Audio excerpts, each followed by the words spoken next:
After that disgusting, but very healthy, meal I walked around the camp for another hour, spending most of the money I had managed to steal to buy various food items. I had 5 more meals, buying them from different vendors, though none of them granted as much experience as Zolist's little painful recipe, which gave me 13 total points. Health, 42 to 225. The food wasn't without its problem, of course. I could feel the damaging energies from the food sticking to my bones, but I didn't care much about that. It was nothing against the corrosiveness of that cursed red energy. More importantly, I could feel it dissipating almost as quickly as it settled, which wasn't supposed to happen if the snippets I was hearing from people as they discussed replenishing their health was a rather important part of their combat strategy, especially since they were much less capable of avoiding damage with their weird combat pattern. They were talking about that energy sticking with them for hours, sometimes even days, not minutes. I took a note to spread my food purchases across the camp just in case it revealed my unique ability. Revealing a special commodity without the ability to defend was never a good idea, and considering just how they treated my class, I was afraid I belonged to the commodity category to most people. Standing out was dangerous, especially in a desperate situation where everyone was willing to take advantage of others. I need to find a way to integrate myself, I murmured as I glanced around. At this moment, I was still an unfamiliar face in the chaos, but expecting it to last for a long was a dangerous assumption. Sooner or later, someone would find my presence suspicious. I needed to know how to handle it. I could easily imagine how a civilian would react. Just stick in the camp, move along, and bet on perception and other stats to stay concealed. To be fair, it wouldn't be a horrible plan if I trusted the little ragtag caravan to arrive at their destination without a problem, and nothing I had seen as I walked gave me that impression. The camp lacked a sense of command, unity, and organization, and I didn't expect that to last. And there was no guarantee the other camps would have been as easy to sneak in. Another problem was the people wearing armbands, or particularly, their numbers. As I walked around, I could see the number of banded people increasing significantly.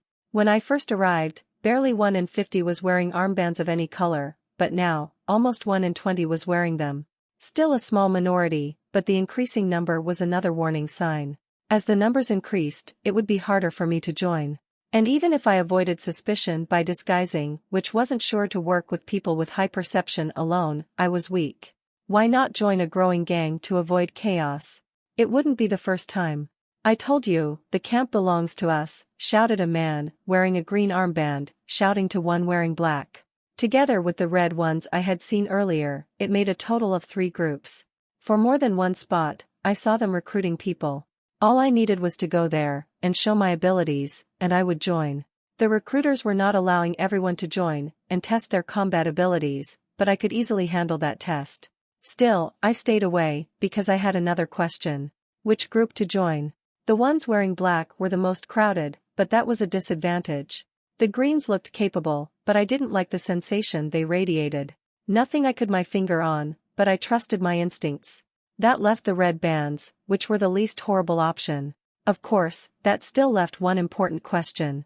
Which recruiter to talk to, which would determine which clique I would join, and I knew there were many cliques. It was simply inevitable in a hastily collected gang. I walked around for another half an hour before I finally found my ideal target. One of the red band recruiters, a red-headed man with a large hammer on his side, trying to convince 2 young men to join the gang and his group. He was an interesting choice as a recruiter. He was a young man, intimidatingly tall, but still large enough to create a truly intimidating sight. 6'5", maybe even 6'6", and with a bulky figure, he would have made an excellent hockey player. Yet, I was interested in him because of his recruitment speech. Others were promising the newcomers better food, better weapons, or even the ability to climb over others when they finally become the only gang.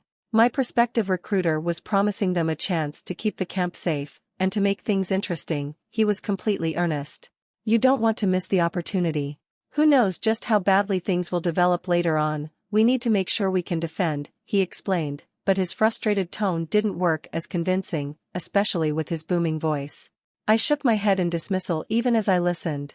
His intention was admirable, but honesty hardly worked as a recruitment speech, especially when coming from such an intimidating figure. He had a lot to learn about people.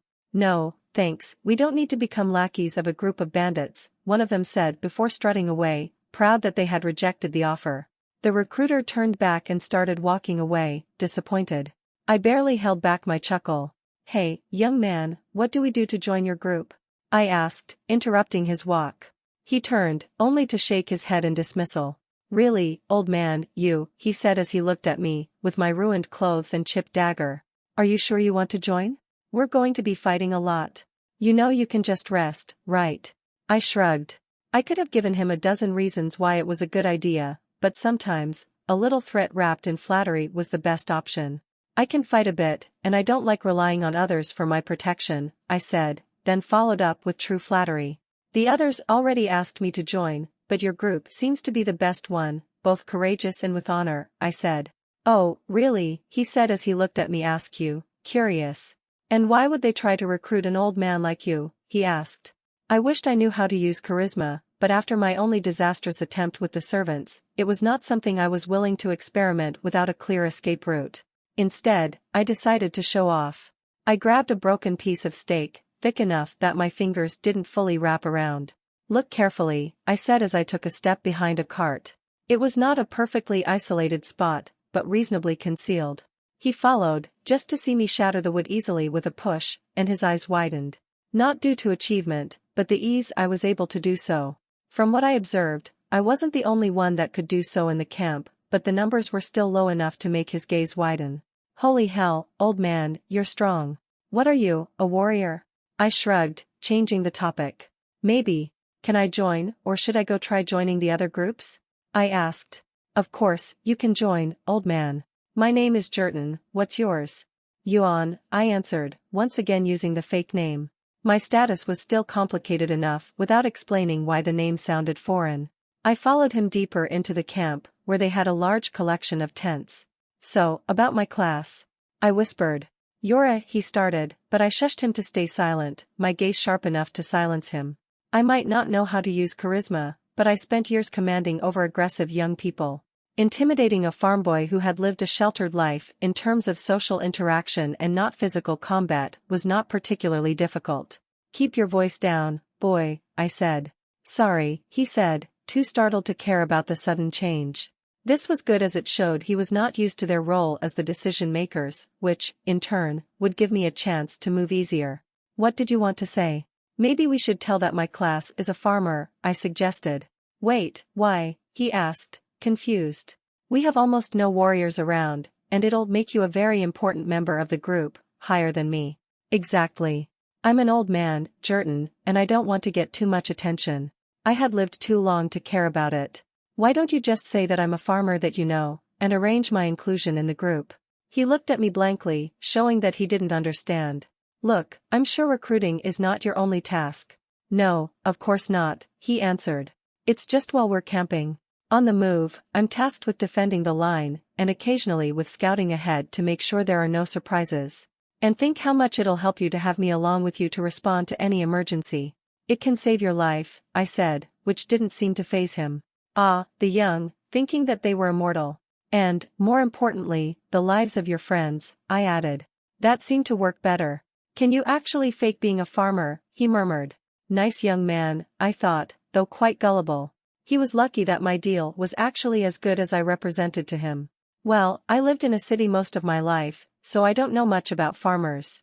But I should be able to do, as long as you can explain in detail," I said. "Well, the first thing you need to remember is most farmers are not strong. The ones like me, who awakened both strength and agility, are rare." "Wow, you must be really impressive," I said. "Yes, awakening stats naturally is a very big deal for a farmer since we are not lucky to receive them by default as warriors," he explained, his tone filled with reverence as he mentioned warrior. It differed greatly when I talked with the soldiers back in the castle, their voices filled with derision the moment they mentioned warriors. Like the difference between the poor and the rich, a beautiful midline sports car was a dream to one, a punishment to other. I made a sound of approval, letting him continue babbling rather than warn him that he went on a tangent as he started bragging. "Of course, it's very impressive. Almost most farmers just gained the blessings of some demigods during their promotions, and a few managed to get the attention of some dedicated farming gods that offered nothing. I was the only one impressive enough that I managed to actually get the blessing of Thor," he said proudly. I gasped in shock. "I know, very impressive, right?" he bragged, then looked at me, blushing slightly. Well, it's not as impressive as a true warrior, but still, much better than a mere farm boy, he corrected. Don't worry, I'm very impressed by your achievement, I said, doing my best to sound normal. I wasn't very successful, but luckily, he was distracted enough with the praise of a warrior to actually care. Meanwhile, I was trying to contain my shock. The first familiar mention of a name. And it's a mythological god from the stories of my old world. Like things weren't complicated enough. We didn't talk much for the rest of the way. After finished bragging about his martial potential, he fell silent, mulling on my offer. And, I was lost in my thoughts, wondering whether the mention of a familiar divine name meant anything. My conclusion, it probably did, but nothing that would actually matter in the short term. Instead, I turned my attention to his mention of the promotion. His offhand mention of gods and being chosen implied that they believed that it was some kind of divine process, where people needed to prove themselves to gods, and in return, they received some abilities. And, since I didn't actually believe gods to be some mysterious altruistic beings even as I started to realize they existed, even in a different concept than what I defined it, I immediately assumed that they were getting some kind of benefit from the process. Probably some kind of cost for them as well, if they were as selective as the explanation of my young friend implied. So, it made sense that a class like a farmer had to beg for an opportunity, while during my promotion, they were offering me a lot to get my cooperation. That crimson monstrosity was the strongest, likely due to the skill of creating some kind of connection, but I remembered feeling hundreds of other beings, each whispering seductive offers.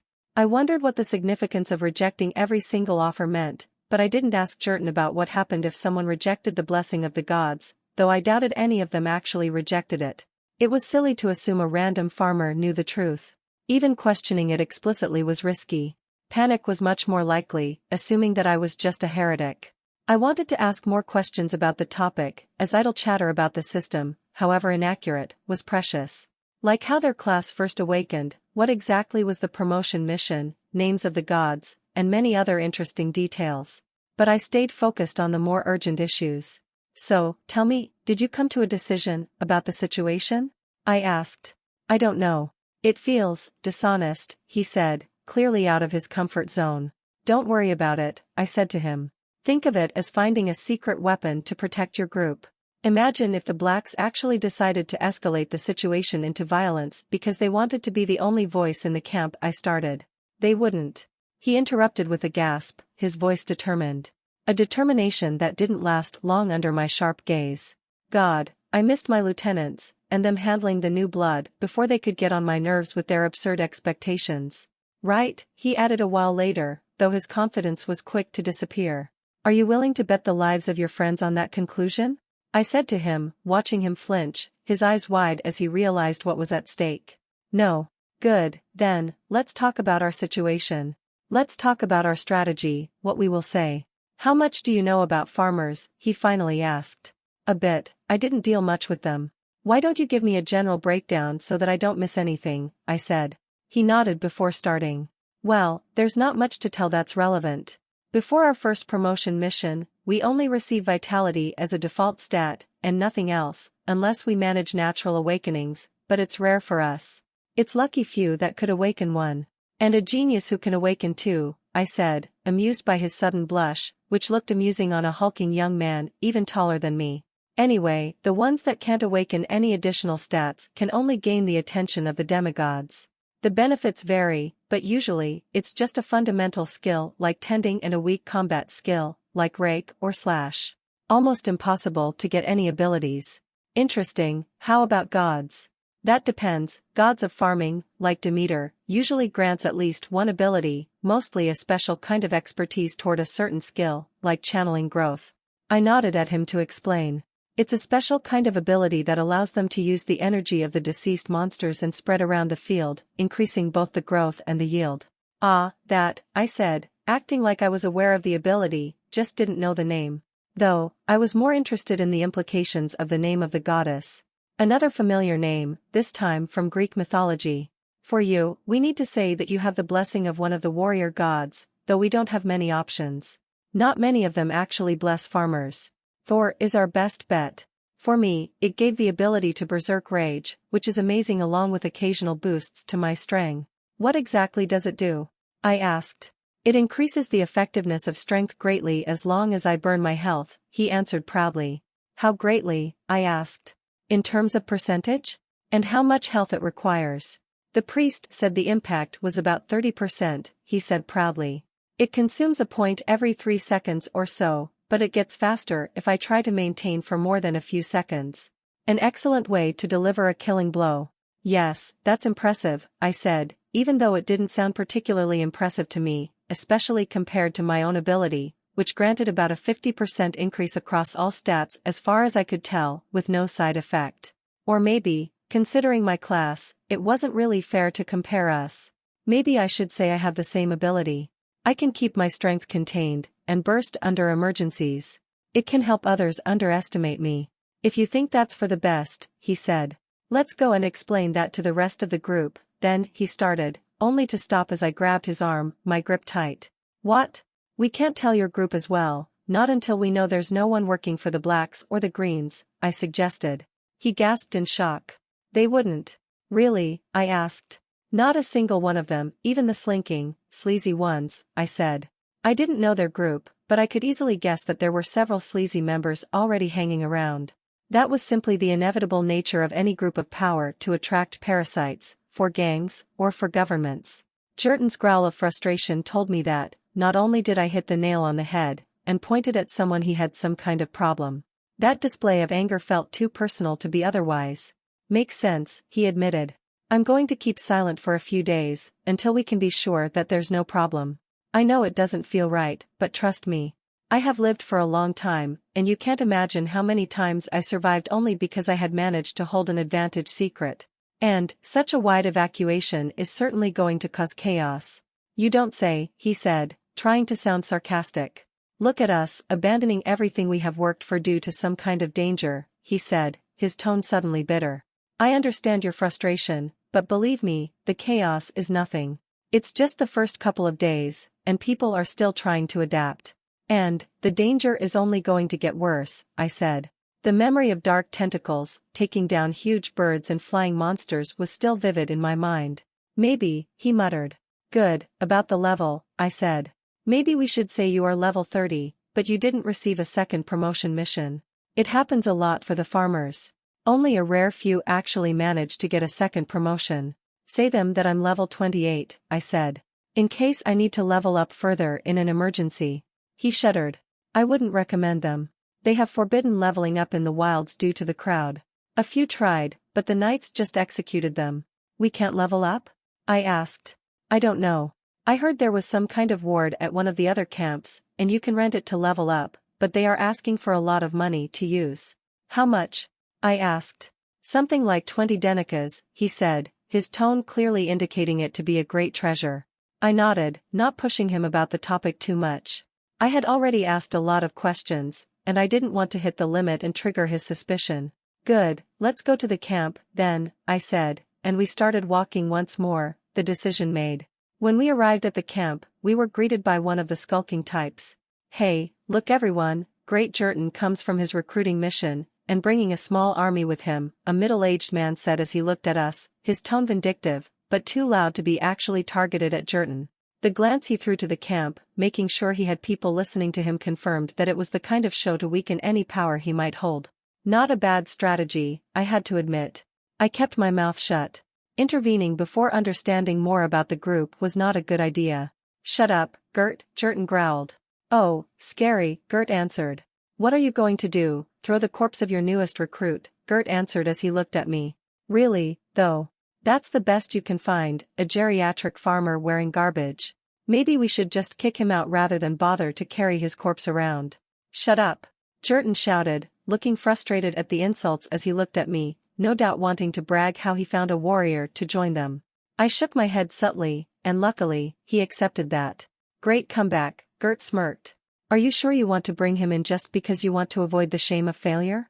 Yes, Jerton answered. Good. Then I'm assigning him to your combat patrol, and you're leaving right now, Gert said smugly, which didn't survive for long as Jerton didn't give him the panicked response he was expecting. Let's see how you'll beg me to change the schedule tonight, he growled before leaving. You see, I said with a chuckle once Gert walked away, leaving a dazed Jerton behind. Keeping it secret is paying off already. So, what's next? I asked even as I glanced at the camp of the Reds. The first thing I noticed was a number of carts and wagons, several people loading boxes, while others were gathering some large, pavilion-like tents. It seems that we have our next job, scouting the path and creating an advance line, he said. We don't want any monster to directly attack the camp. Naturally, I answered. I didn't ask any questions, as, while I tried to avoid the huge crowd, I had already other caravans using a similar strategy while moving, probably to make sure there were no ambushing beasts on the way, especially with my own experience with the huge ambushing monster that came from the deep. Instead of asking questions that would keep my newest ally distracted from his job and, on the off chance, trigger his suspicion, I stayed at the edge of the camp while he walked inside. I used the opportunity to examine the camp more in detail. The state of the tents and carts was certainly better than the smaller ones I had seen, with many of them being pulled by beasts of burden rather than by people. Another change was the attitude. Despite the great challenge they were facing, the people were less tense. Occasionally I'd hear laughter drifting over while people gathered around several large fires, radiating the smell of wood smoke and fresh bread. Luxury compared to whatever off-cut beasts that I had paid to consume according to the pleasant expression they had suggested. I didn't walk forward, not yet. I didn't want to mingle without Jurton distracting others with his attention-grabbing presence. I continued looking around, taking other details. Even with the semblance of organization, there were no uniforms or other equipment that would give a sense of gathering, with the exception of the red band everyone except me was wearing. That made me draw a few curious looks, but it seemed that people were not curious enough to badger me about it. It didn't take long for Jurton to arrive, and when he did, he was accompanied by 3 other people. A young man that was almost as tall as him though lacking in muscle size, carrying a bow and a spear, a young boy that barely cleared 5 feet and too young to have facial hair carrying a sword, and a young woman with a large braid coming down her shoulder, who was shorter but no less muscular than Jurton, armed with an axe. A motley crew. So, he's the newest recruit, the young woman spoke first, her tone abrasive. The moment Jurton nodded, she took a step forward. What do you want, old man? She growled. You might have tricked this idiot, but she growled angrily before Jurton stepped in. Sorry about that, Yuan. Silas has a habit of worrying too much, he said hurriedly, defending me exaggeratedly, which earned a thoughtful glance from his tall friend, who was clearly more observant than the others. Someone had to worry for you, or you'll end up duped again, Silas said with a growl as they looked at me. I know you're under pressure to put a better team to keep us safe, but an old man would just be trouble. Look at him, he doesn't even have a proper weapon. That statement was enough to confirm that she was lacking in observation, as while my dagger was not pristine, even after the grueling day it had gone through, it was a better weapon than the metal slab that she called an axe. Perception was useful. Don't worry, Jurton, she's right to question me, I said. I'm actually not from this forsaken corner of the world, but I was one of the guards for a merchant caravan, I said. And, why are you here and not with the merchants, she said. Because those idiots decided to think that looting the empty settlements until their carts hardly move was a smart thing to do, so I resigned, I said, only to be interrupted by a sudden attack from behind. It was the youngest of the group, swinging his sword wildly even as he rushed forward from the side, fast enough for me to believe he had the speed. It was clearly a test swing, one wouldn't have been treating even without the healing capabilities I had. An examination that I didn't appreciate, and if the attacker wasn't 14-year-old, I might have reacted more violently.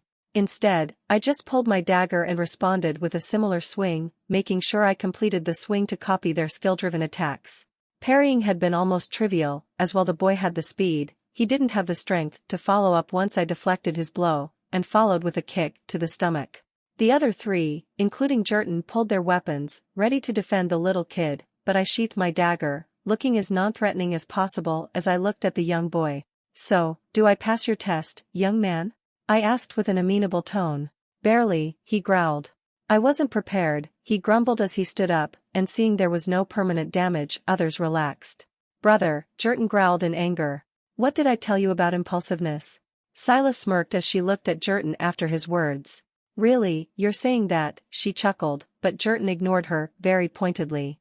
After helping his young brother to stand up, Jurton looked at the rest of the group. As you can see, Yuan can hold himself in a fight, and we don't have the luxury of being too picky in the first place. As he said that, he threw an apologetic gaze at me, one that was noticed by both Silas and the tall man. Only years of experience held me back from shaking my head in amusement.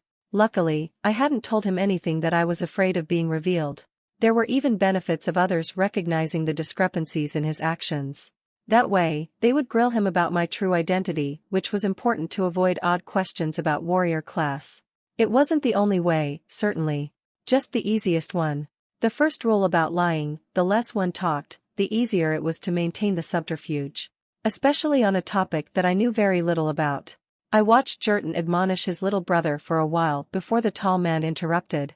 "It's all in good, but maybe we should start moving," he delivered in a deadpan, unamused tone, though I could still see the amusement dancing in his gaze. Interesting man. "Terma, go and pick us some bread, and we can leave," Jurton ordered. "Why should I?" the kid answered. "Take it as your punishment," Jurton answered, and under his glare, the kid nodded, though my perception was enough to catch his mumbling, including a couple of rather interesting curses. Jurton, unaware of that, turned toward me once more. "That was Terma, my little brother, and this is Silas, my lovely neighbor, and my childhood friend," he explained. "Charmed," I said even as I looked at her, and she avoided my genial gaze. "And, last but not least, my greatest enemy, Karak," he said as he pointed at the tall man, who nodded with a soft smile, giving me the impression that it was more of a fun childhood rivalry. I nodded back. Before we could even finish our discussion, Terma had returned with a small bag, radiating a nice smell. Nothing complicated, just some bread and cheese, but after the horrible, disgusting stews I had to eat, they smelled heavenly. When Terma passed one, I took a bite, enjoying the taste. It was even better than an ordinary sandwich back in my world, and it was leagues better than the stew I had paid a lot to enjoy. Mostly because I didn't feel any of that destructive energies radiating off the food. Unfortunately, while it was much more delicious, it wasn't as strong in terms of the energy it contained. The magical warmth was significantly lower. I couldn't measure it exactly, but I had no doubt that, once I finished it, I would barely gain a few points. "So, what's the plan?" I asked as I accompanied them toward the edge of the camp, the exact opposite of the direction I had arrived at the camp, to the direction of the future movement. "Nothing complicated," Jurton answered. "Our task is to stay at least an elytris away from the camp, make sure we deal with as many monsters as we could manage, and identify, and report if there's any monster with charm." I had no idea what an elytris was, but the context implied that it was a measurement of distance. And, considering the distance between the groups that were operating around the other caravans, it should be something they use for great distances, probably somewhere between a few hundred and a few thousand yards. "You mean, alert the others by dying to a charm monster," Silas interrupted, rather unhappy about the situation. "We don't have any other option. Either that, or they attack the caravan. And can you imagine the disaster it would trigger if they get in the camp? We have an option.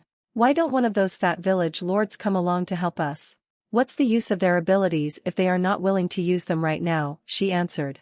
"But no, they want to just laze around in there, while we die for their protection," she added, pointing at one of the larger caravans in the middle of the larger formation, several miles away from us. "We just have a snot-nosed brat too lazy to leave his tent." As she growled, Jurton looked around hesitantly, trying to see if there was anyone around that might hear her. "Come on, Silas, don't be like that. One day, your loose tongue will get you in trouble. We're not in the village anymore." "Yes, city nobles are a different breed," Karak contributed. His tone was calm, but he was clearly a man of few words, which made it impactful. "I don't care," Silas murmured, but after that last rebellion, she stayed silent. We continued to walk, and as we reached the edge of the camp, the attraction of the huge bonfire started to lessen. "Make sure to finish your food," Jurton said to his brother even as he passed the last sandwich to me. "It's going to be a long day, and you'll need the energy. And we don't want monsters focusing on us." "Yes, brother." I followed the suggestion as well. It was hardly a chore, especially since it seemed that vitality, or maybe one of my other stats, helped me to digest the food much quicker, preventing the feeling of being bloated. Not exactly enough to compensate for living in a world filled with monsters, but when life dealt you a bad hand, every little bit counted.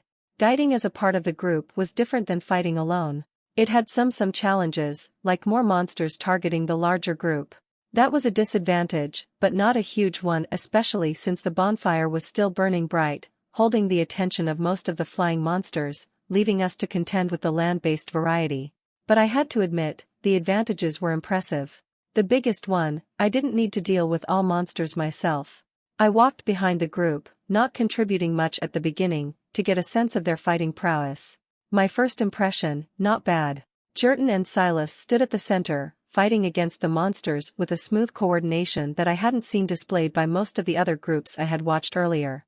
They took turns dealing the first blow, sometimes Jurton, delivering a huge blow with his hammer, sometimes it was Silas delivering a deadly swing from her axe.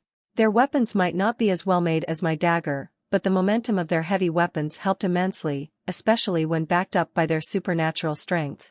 Together, they functioned excellently as the core of their little group. Though, the smoothness of their operation didn't mean that Karak was useless, or just as hanger-on. He was yet to use his bow, and his spear skills were subpar at best, but neither mattered much, considering his most important contribution was to observe the environment, dealing with snakes and other beasts that might be dangerous, destroying any sneaky beast that might have delivered a blow, maybe not a strong one, but with everything going on, small attacks would build up. That, and acting as a babysitter to Terma, who was not missing any opportunity to dash forward and kill a small beast, ignoring whenever his brother left him to deliver the last blow to a larger beast, even when he explicitly offered. It was good to see teenagers still acting like teenagers. It helped me to feel at home. "What's that mark?" I suddenly asked as I noticed Karak using a dagger to draw some kind of symbol on the back of the beasts that they killed. Not all of them, but the stronger ones, the ones that likely granted experience in mid-double digits or more, as I learned from my own experience. "That's how the contribution system works," Jurton answered despite Karak working, who was not a man of many words. "The workers will pick those and bring them to the butchers and record the kill to our group, who then separate the useful parts and send them to the camp in the middle, so that they can use them to forge weapons and create medicines that they could sell us back at inflated prices," Silas growled in response, showing her distaste toward the new order she found herself in. "That would have never happened back in the village. Those beasts worth much more." Jurton shook his head, but no one commented on that. "I can see why they use that method, it's useful," I commented.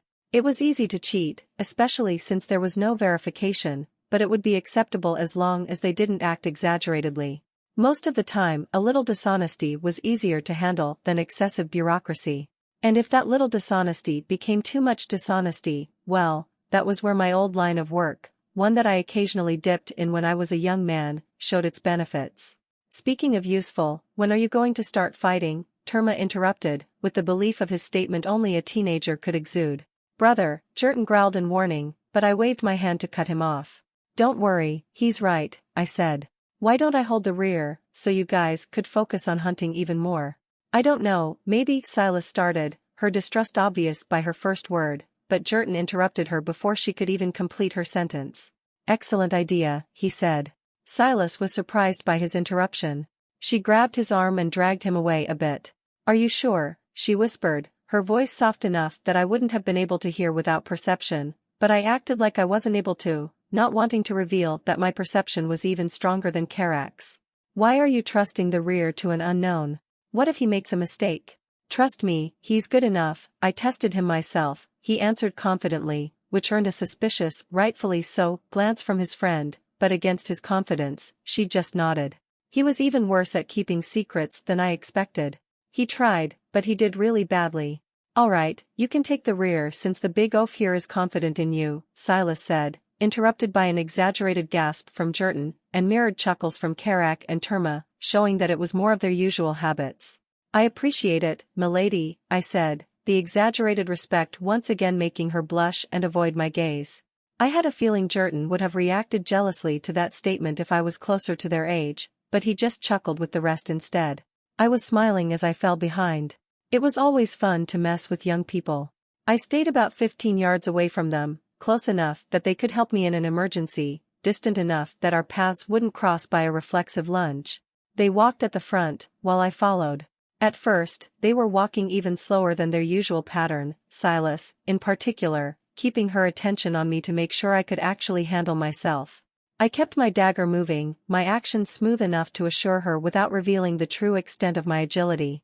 But, as we walked forward, I realized that she was ignoring Jurton's clues, starting silent, and growing to be not so silent that they could move much faster with no problem. I decided to give them a reason to do so. When the next beast attacked me, a rodent that was as big as a dog, rather than taking it down with another swing of my dagger, I raised my foot. I noticed their wince, even as Silas made a gesture to Terma, asking him to help me as he was the fastest. Yet, before he could even cover halfway, I smashed my foot down, breaking its neck easily. As it struggled to recover, I delivered a final blow to its head. Plus 16 experience. Wow, you're strong, Terma gasped in shock as he froze, to the point of ignoring a monster attacking him, forcing Karak to react. I smiled at him, amused by just how quickly his earlier frustration was replaced by fascination, then I turned my gaze to Silas. So, are you confident that I can handle myself, or should I show off a bit more? I said. You noticed that, she said, ducking her head down. I just looked at her blankly, not even deigning to answer that. Yeah, we can move faster, she admitted, which frustrated her if the angry manner she hacked the next beast was any indicator. Good, I said as I prepared to walk. Wait, she suddenly said as she removed her red armband and cut it into 2 height-wise, creating 2 bands, and threw one to me. Making sure you look the part, she admitted. I nodded, making sure not to smile in case she misunderstood my amusement as mocking her, rather than being entertained by the honesty of the gesture. It reminded me of my old days when I first started dipping my feet into illegal businesses. And while what was going on here was not illegal, it was even more violent to compensate for it. An amusing bout of nostalgia. Pity, it was interrupted by another bird diving down. Plus 8 experience. The number of monsters that filled this world, and their determination to kill people, was incredibly annoying. Luckily, with the excess skills I had, I could work significantly more than the 4-person team that was in front of me, giving me ample opportunity to observe my surrounding. We moved much faster once they trusted me enough to keep their attention fully on their front, allowing me to handle the beasts that avoided their initial instincts enough to make a large circle, or the occasional bird that decided to dive bomb us. Soon, we came to a stop, a little more than 2/3 of a mile, which finally answered my questions about the distance an elytris represented. And, obviously, we weren't the only group that was tasked to open a path. Soon, 17 other groups joined us at the same distance, each group separated about 50 yards, and only 2 of those groups didn't wear any kind of armband.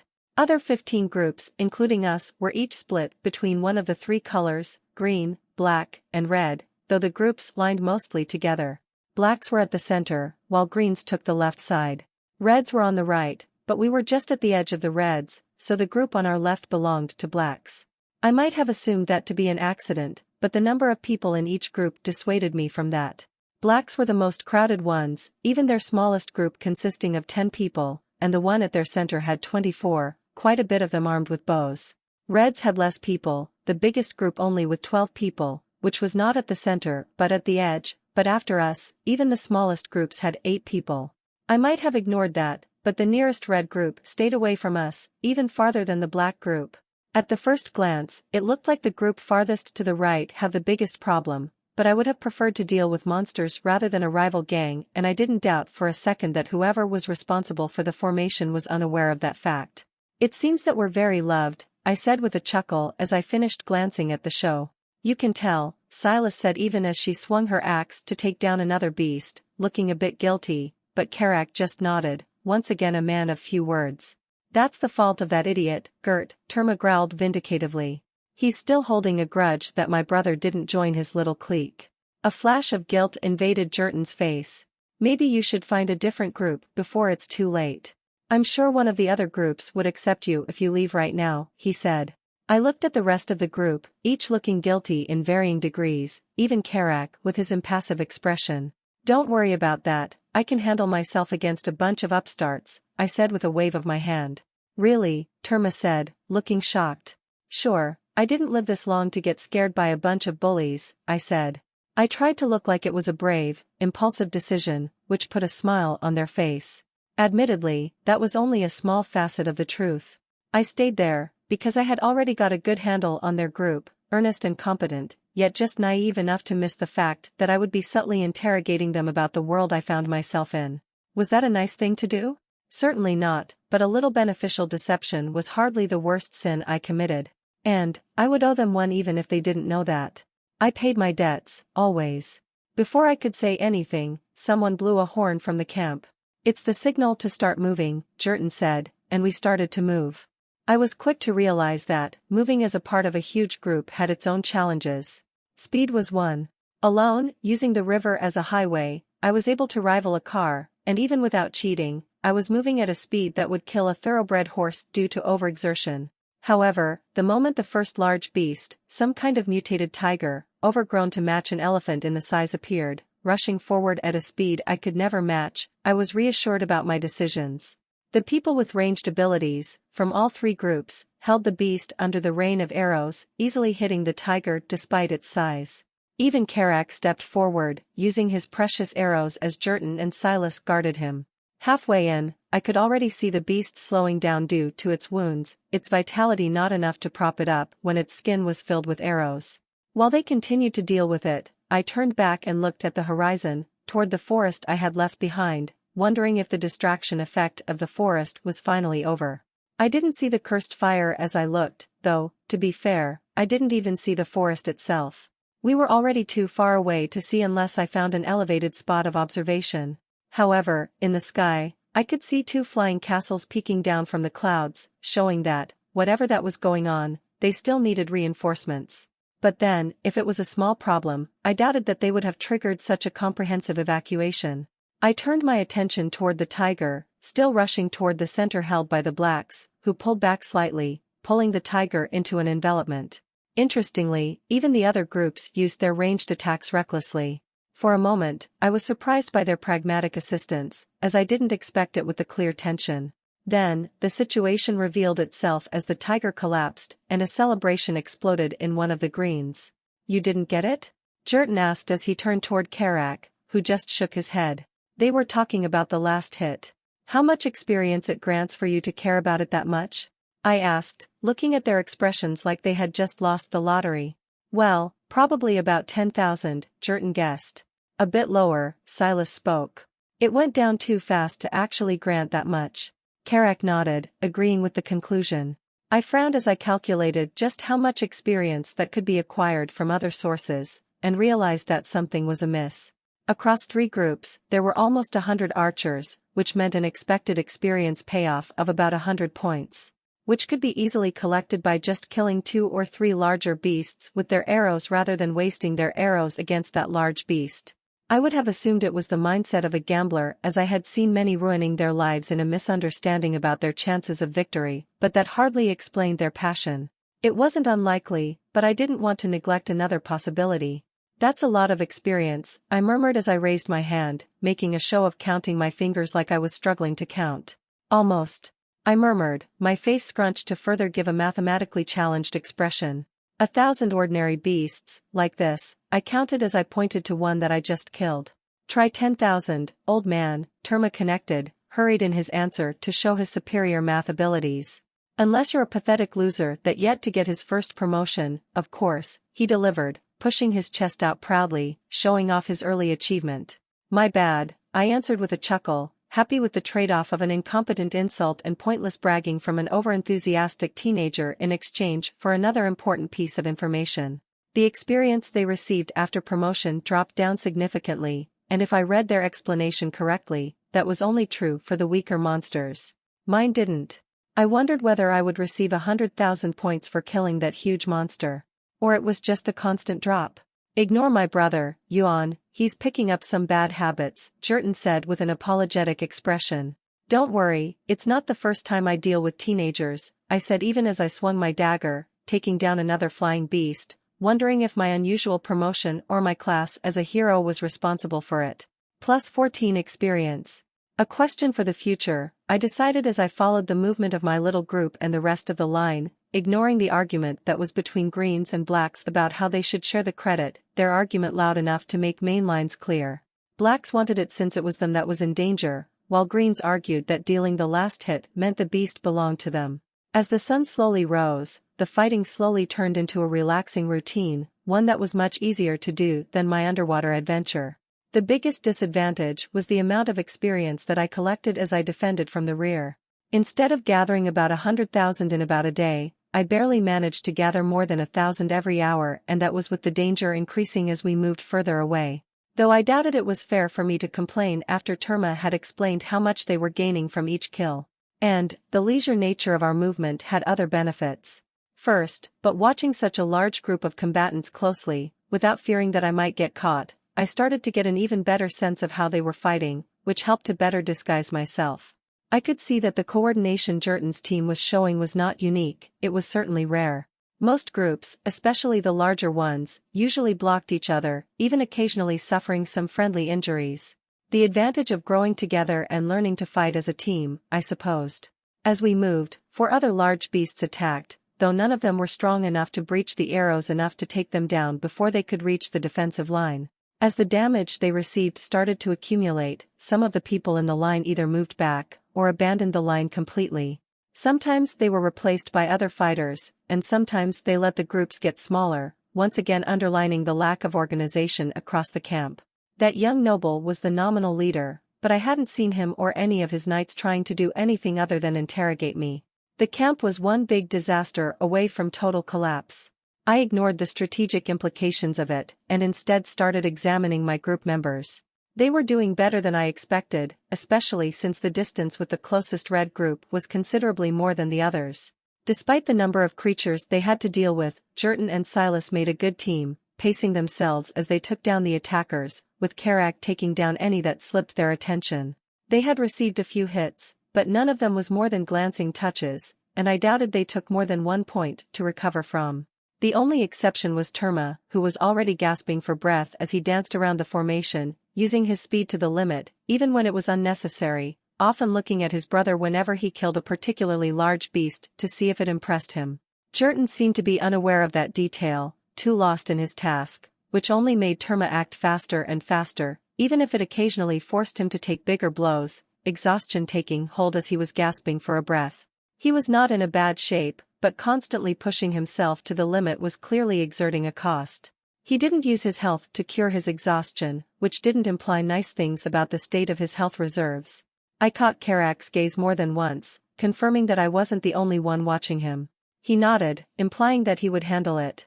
I decided to leave the glorious task of convincing a teenager not to push himself past his limits to Karak, and focused on my job to handle the rear, though I started to move from side to side a bit more to lighten the load. Not entirely altruistic, as it also allowed me to hoard the experience I collected. I was hoping to have a calm mission until we could return to the camp as far as it could be under the constant attacks of rabid monsters when we hit a little snag. A beast, this time a rat, overgrown enough to rival a hippo, rushing forward with great speed. The problem, they were charging right at our group. I tightened my dagger and moved forward, while Karak and other ranged warriors started to petter it with arrows. I wasn't exactly scared of the beast itself, but what would follow, especially since I had seen the red group that was closest to us pull back slightly, and along with them, another group attacked the beast with much less frequency. Their trick was not hard to guess, but the way the members of the nearest red group smiled once a cheer from the blacks revealed their success. Such horrible luck, Jurton cursed. Another miss. Silas didn't say anything, but the way she shook her head confirmed that she shared his opinion. While Jurton and Silas cursed about missing such an opportunity, Karak glanced around the distance between the nearest group of the reds and the blacks. His eyes widened as the realization hit, showing that they were set up. "Terma, would you go and get me a new quiver?" he said as he unhooked it immediately, and pushed it to his hand before he could react, using some of his very rare words as he faced the emergency. He looked a little unconvinced, and Karak also looked helpless, his gaze jumping between 2 groups of blacks, approaching toward the corpse, and the reds, who were decidedly not approaching. I decided to help a bit. "You don't want Karak to lose his next opportunity because you're feeling lazy, right?" I goaded him. "What? I don't feel lazy. I just don't understand why I need to go. I thought you were the fastest, but maybe Karak should go. After all, you look very exhausted." "I'm not exhausted," he growled, and immediately started to run. Karak nodded in appreciation, and I sent a quick one back, before I turned toward the blacks. Though, as I watched them approach, I couldn't help but feel rather amused. It felt like I was a teenager all along, accidentally finding myself in the middle of a gang skirmish that escalated into a war that enveloped the whole city, irrevocably forcing me into my unique career path. "Let's see, this time I could handle it better," I murmured. Jurton was a good fighter, and based on the limited interaction, a good brother and a friend as well. But observant, he was not, as evidenced by the way he walked forward toward the beast that the group had just downed, uncaring of the large group of rivals that was walking toward us, their weapons raised to make a point and not a friendly point. I looked at Karak, who just shrugged in resignation. Clearly, it was not the first time. I sighed, ignoring my desire to complain even as I could see the growing chaos. I was the one that picked Jurton as my access to the growing militia gang situation that was going on, which meant I wasn't in a position to complain. Silas proved to be more observant of too, and halfway onto the beast, she poked Jurton's side, getting his attention. "It's going to be fun, right?" I said to Karak as I took a step forward. Karak didn't say anything, but he wasn't good enough to hide his surprise as he watched me walk closer. He gazed toward the other red group, which was getting away steadily, before turning back, a question on his face. A man of few words, indeed. I shrugged and stood next to him, but while Karak was paying attention to the approaching blacks, my attention was on the reds, particularly the two that were whispering to others, even going as far as grabbing the arm of one that looked determined to come and help. It confirmed no help was incoming. Which wasn't missed by the blacks either, their gait getting more and more confident. Now, all I needed to decide was how to handle the situation. The conservative choice was to ask Jurton to pull back, and let the blacks have the kill, avoiding the problem at the cost of a little reputation. Other reds would be annoyed by our immediate retreat, and no doubt affect Jurton's future position. And, from my experienced perspective, such a change had the potential to be troublesome. At the first glance, Jurton looked like a fringe member with little impact, but as we moved farther away from the forest fire, the more dangerous our surroundings would become. Which would mean, as one of the better combatants, from what I had seen, he could take down anyone that's currently fighting on the line in single combat. His reputation would inevitably rise. Until he become a leader candidate for their little disorganized group.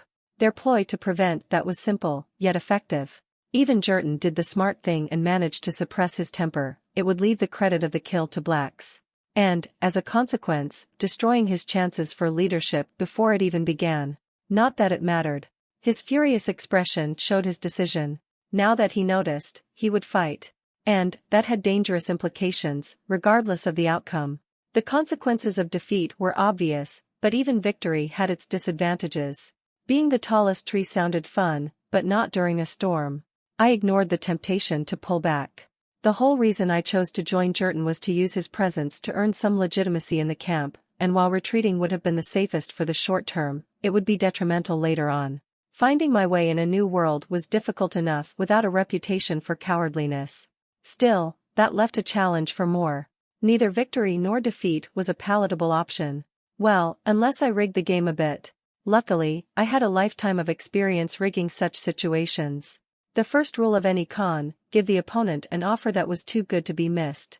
Goad them to ask for a duel, 1 against 2, and they can pick whoever they wish, I whispered softly, impossible to be heard by anyone but Karak who was next to me, and even then, he needed his perception. He looked at me, his wider than usual eyes the only display of his shock, but rather than answering, I took a step back, behind him, my shoulders slouched, like I was as frail as my age implied. A nod later, he snapped his finger. Silas turned to him, and Karak gestured for her to walk closer. It was a sign of their trust that even with the upcoming battle, she broke the formation momentarily and walked close to Karak. After a rapid chain of whispers that they aligned on the strategy, they moved to join Jurton, and I stayed behind them, still doing my best to look frail. It was a trick that would work only once, and I wanted to milk it as much as I could. "What do you want?" Jurton growled as we moved to catch up, ignoring the fact that he was alone, trusting them to catch up. "We're here to take our kill, of course, you big oaf. Even a moron like you should know that," one of the blacks said as he took a step forward. "Pity your pathetic god doesn't unlock your intelligence." "Morris, you're pushing your luck," Jurton growled, his fingers tightening around his hammer as he took a step forward, which made his opponent smile. Understandable, as they were the crowded party, with 2 of their groups merged. They had more than 20 combatants, and it would be ugly to fight against just 4. "Wait," Silas shouted, and Jurton did. "I see that you're still listening to her like an obedient dog, Jurton. Nothing changed, right?" he said, but that didn't work well enough to anger him. Even Silas rolled her eyes at the blatant goading, and was about to ignore it when Karak poked her side, signaling her that it was a good opportunity. "Why don't you come here and we have a duel, you sniveling coward, and we'll see if you can learn your lesson this time," she taunted. "Why should I, when we already have the numerical advantage?" Morris answered.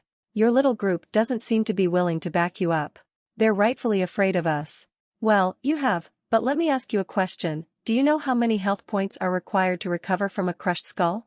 Karak said, his calm and methodical delivery making the question even scarier.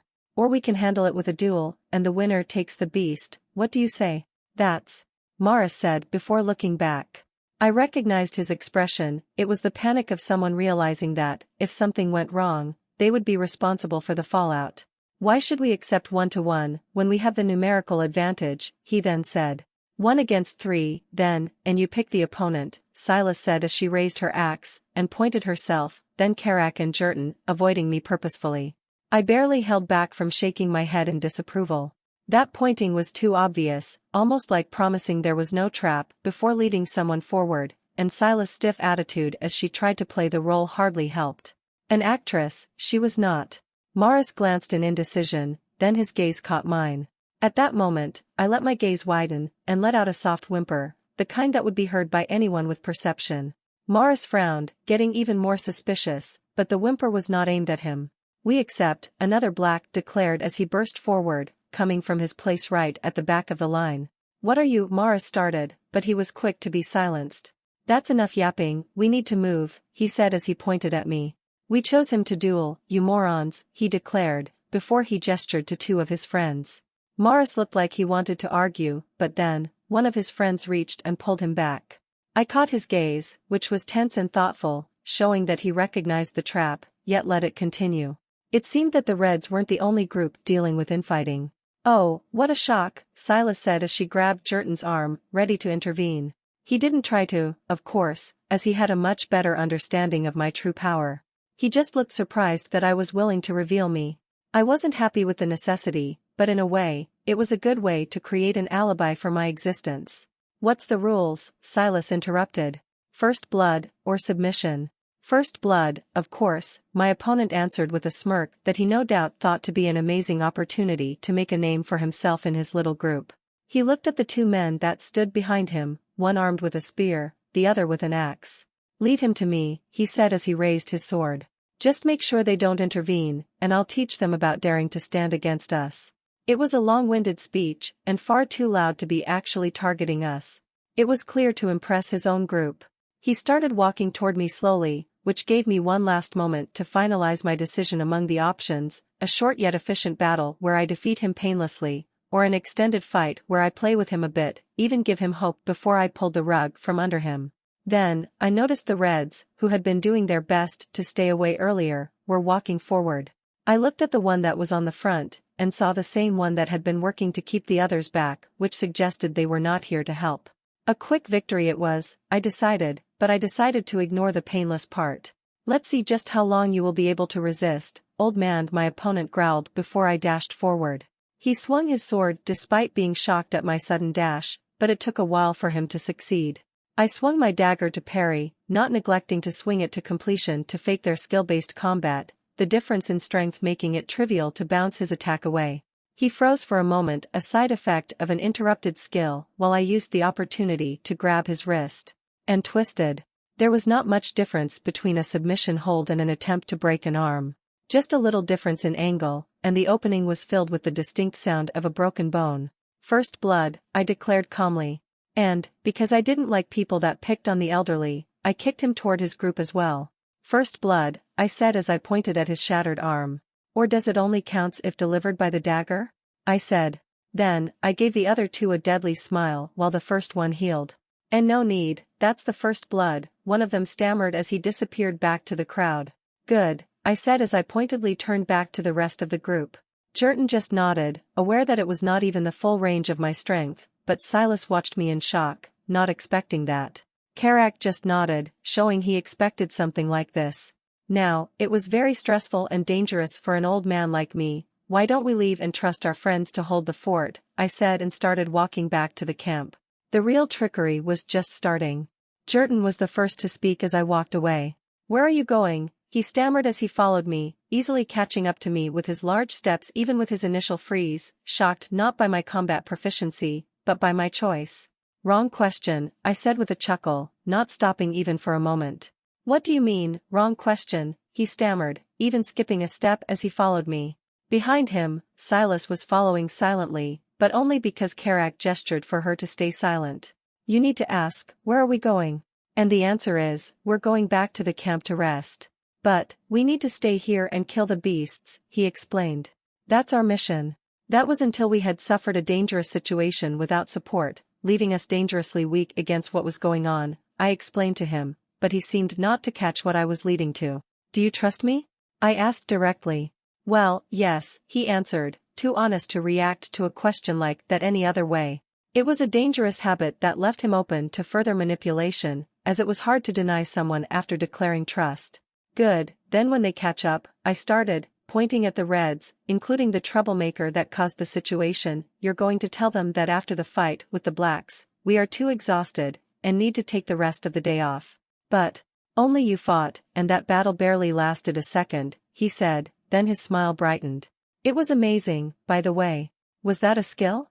No, and if you play along, I'll teach you how to do it as well, I promised, hoping that the promise of a shiny new toy would be enough to convince him to play along. Really, he gasped.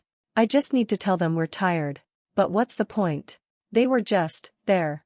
Just trust me, I repeated instead of explaining to him the difference between overt and covert threats, and how leaving things concealed helped to control things, even if everyone knew about the truth of the situation. All right, he nodded, which made Karak wear a shocked expression. Clearly, he wasn't used to Jerton listening to reason. I suspected the only reason he did was the awe he had toward my class and the promise of teaching. I would take it. We walked barely a few more yards before the others managed to catch up. Wait, where are you going? The one that was leading said. You have to stay here until midday before the switch. Jerton looked at me, and I nodded. After the fight with the Blacks, we are too exhausted, and need to take the rest of the day off, he said, with all the grace and smoothness of a primary school child giving his first presentation. I rubbed my head even as our opponent answered. What are you talking about, you oaf? He growled while I blamed myself. Jerton was not one of my well-trained men that could follow my clues perfectly. I took a step forward. Why don't we talk, my little friend, I said, my smile not having even the slightest warmth. He might have reacted aggressively as I took a step forward toward him, but after my earlier, very painful display that I broke the arm of my enemy, which left an impression, especially since they were still trying to set the bones to the correct place before triggering healing, he took a hesitant step back. What are you doing? He gasped, raising his weapon threateningly. I'm coming close to explaining to you why I need rest, young man, I said with a chuckle. As an old man, I'm having trouble hearing, so I need to stand close to you as we discuss. Very close. His eyes widened as he looked at two men behind him, neither looking particularly confident in confronting me. Not that I blamed them. I watched them very carefully as they fought, and I knew they were not very good when wielding their weapons. If they did, they wouldn't have played the lackey for the plans of the others. And, they certainly didn't trust themselves to test against me when Jerton and Silas stood behind me like two lumbering trees, ready to collapse on them if they dared to pull anything. No need, he whimpered as he took another step back.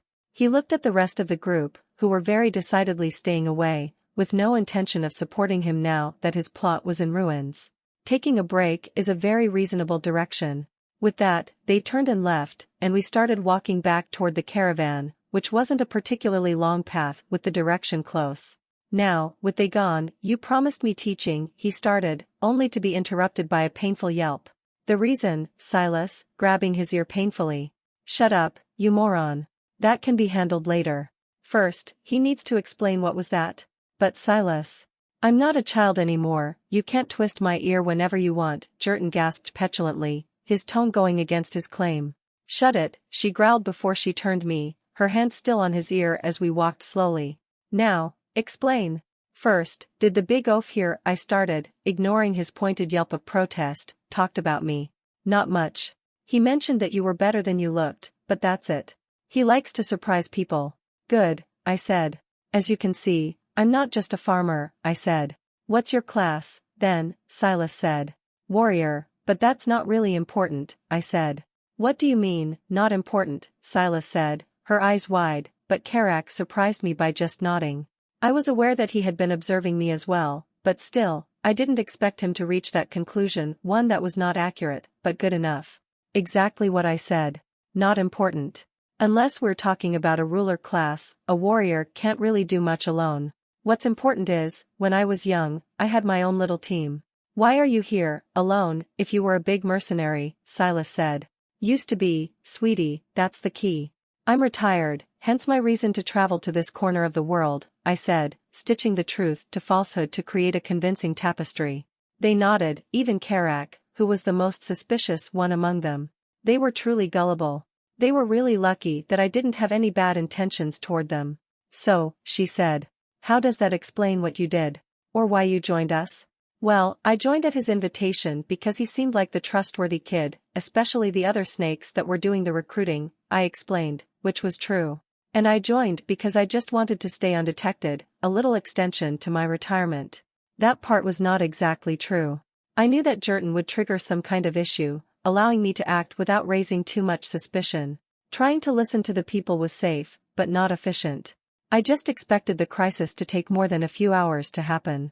And what you did there? That's a bit trickier, I explained.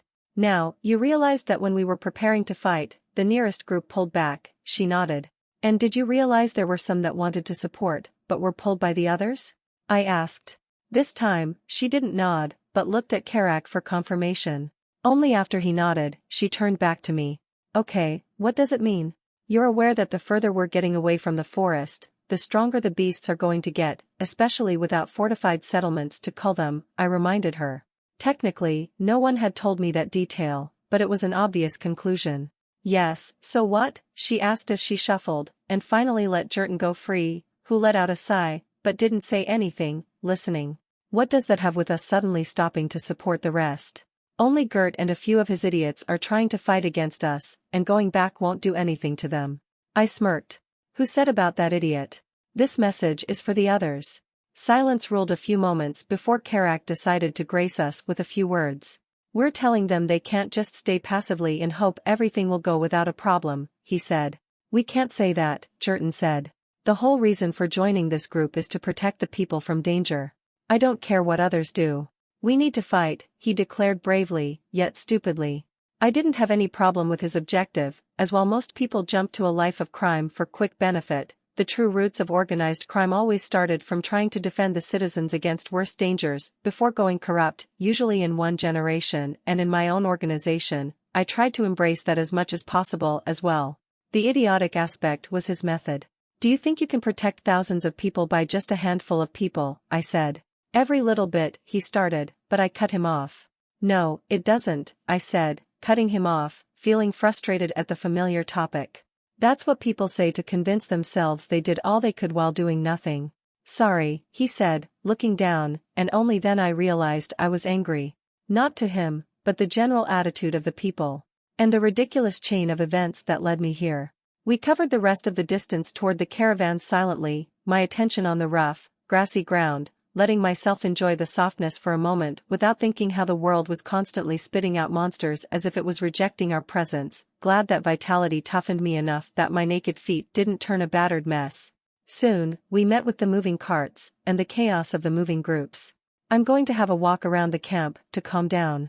Why don't you go and find your brother in the camp, and I'll join you soon, I said and walked away. I needed a small break. Clearly, I wasn't as calm as I wanted to believe. Maybe I could find a game or two to distract myself. I didn't do much for a while as I walked around the camp. I just sauntered while taking deep breaths, trying to control that sudden flare of anger. I didn't question the presence of the overwhelming flood of fury. With everything going on, it was a natural response, and even I had limits when it came to compartmentalizing my emotions. Sometimes, no experience helped. One just needed to let the shock run its course. If I was still back on Earth, I would have retreated to my cabin in the woods, enjoying some nice cigars and a bottle of top-shelf bourbon while looking at the stars. A day or two, alone, and I would calm down. Pity, it was not a luxury I could afford at this point. Not just the cigar and scotch, but staying alone for a day or two. Not in a world filled with monsters. I decided to take the next best thing, and decided to have a walk around the camp. I took note of the mood of the people, some calm, some panicking, some angry. Yet everyone was busy with something, gathering the spilled goods, trying to repair the broken carts, or even supplying some stations that were operating constantly like the blacksmiths repairing weapons, and woodworkers desperately working to create new arrows. Such a sight should have been calming. Watching the chaos of the people was almost as meditative as watching the sky during a cloudless night away from the city. Unfortunately, it didn't help as much as I had hoped. The changes were too obvious to avoid taking note of them. Much more people were wearing one of those 3 bands, and the number of patrols increased even further, getting denser the closer the center of the camp. A dangerous idea, and hastening the inevitable conflict between the 3 groups. After hiding my red armband, I drifted toward the outer circle, which was exclusively filled with unaligned groups. They were even tenser than the groups in the inner circles, trying to deal with the beasts that attacked from other directions despite the patrols. The number of the beast attacks was still manageable, and their focus was on protecting their carts rather than saving lives, but the worry etched into their faces told that they were aware of what would happen as the beasts got stronger. Everything I could see about this camp told me that a bad end was inevitable for the whole camp. The 3 budding gangs acted like that wasn't a possibility, which, unfortunately, didn't surprise me even a bit. It wasn't the first time I watched a paramilitary group acting with unearned confidence just because they were stronger than the civilians that surrounded them, and it never ended well, the results ranging between bad and truly catastrophic. I wanted nothing more than mix into the crowd and disappear as a nameless figure and believe everything would be alright as I did so, convincing myself that I wouldn't make any difference one way or another. Unfortunately, I knew that it was not true. I could make a difference, and that confidence had nothing to do with the advantage my class represented. After all, I had done something similar even more than once, some due to necessity, some due to ambition of youth in my checkered past, and I could replicate it. My class was just a bonus. I needed to make a decision. And it was an obvious one. I was too old to lie to myself in such an obvious manner, but still, I was looking for an excuse to delay that. An excuse that I was able to find soon enough in the form of a familiar face. Zolist, the competent cook, with his cart right at the outer border, defended his cart against 3 beasts. Interesting that he didn't have anyone else to protect him, which hadn't been the case earlier. Need any help? I asked as I approached, taking down a beast with a slash. Appreciate the help, old man, he said as he looked at me, relaxed. I could handle it, of course. He said as he looked at the small cart, one that he was pulling himself, something that I was seeing around the camp more and more as their beasts of burden occasionally fell against the beasts, and they had no chance to replenish them. He was capable enough to handle the beasts easily, too easily even, but that didn't solve his problem. But you can't cook while defending, I completed with a shrug. Exactly, he said. How about I help, and you give me a hearty meal as payment, I offered. I wasn't after the free food, I still had some stolen silver, but I wanted the excuse to chat a bit. And, unless I started going around making new friends, my options were rather limited. He studied me a little, I guess trying to decide just how much of an attitude he should display before accepting the offer. I decided to make it easier. I slashed my dagger, taking down one of the critters with a slash. Sure, he said with a shrug, rubbing his pointed chin. I stood next to the cart, and killed the beasts that burst through the outer layer. They broke often, almost once every few minutes, and sometimes in groups. However, that was nothing compared to the number I had to deal with while holding the rear of the defensive line, allowing me to easily handle them even as I limited myself to the level of ability I had displayed earlier. Between killing beasts, I took note of the changes in the caravan, to be used once I made that inevitable decision. Zolas didn't speak much as he split his attention between pulling his cart, harvesting the killed beasts, and cooking. Wow, you're quite spry for an old man, Zolas commented as I took 3 beasts easily, distracting me from that topic. The food is ready, by the way, he said as he raised a plate, this time filled with some kind of stir-fry rather than a stew. The perks of a misspent youth, I answered with a shrug even as I grabbed the plate and took a bite. The bitter taste hit my mouth, but unlike the previous time, where the bitter taste was unpleasant, it had a nice burn, like one of the heavier meals. Wow, that's much better than that horrible stew yesterday. That was not proper food but a slop, just something to replenish health.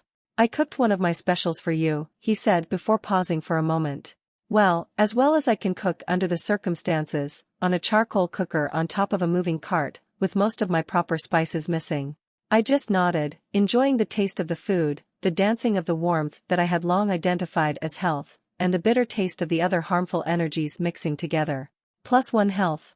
The notification came quick, which didn't surprise me much, as I could feel the denseness of energy packed in the food, and I expected it to replenish even more than the previous meal.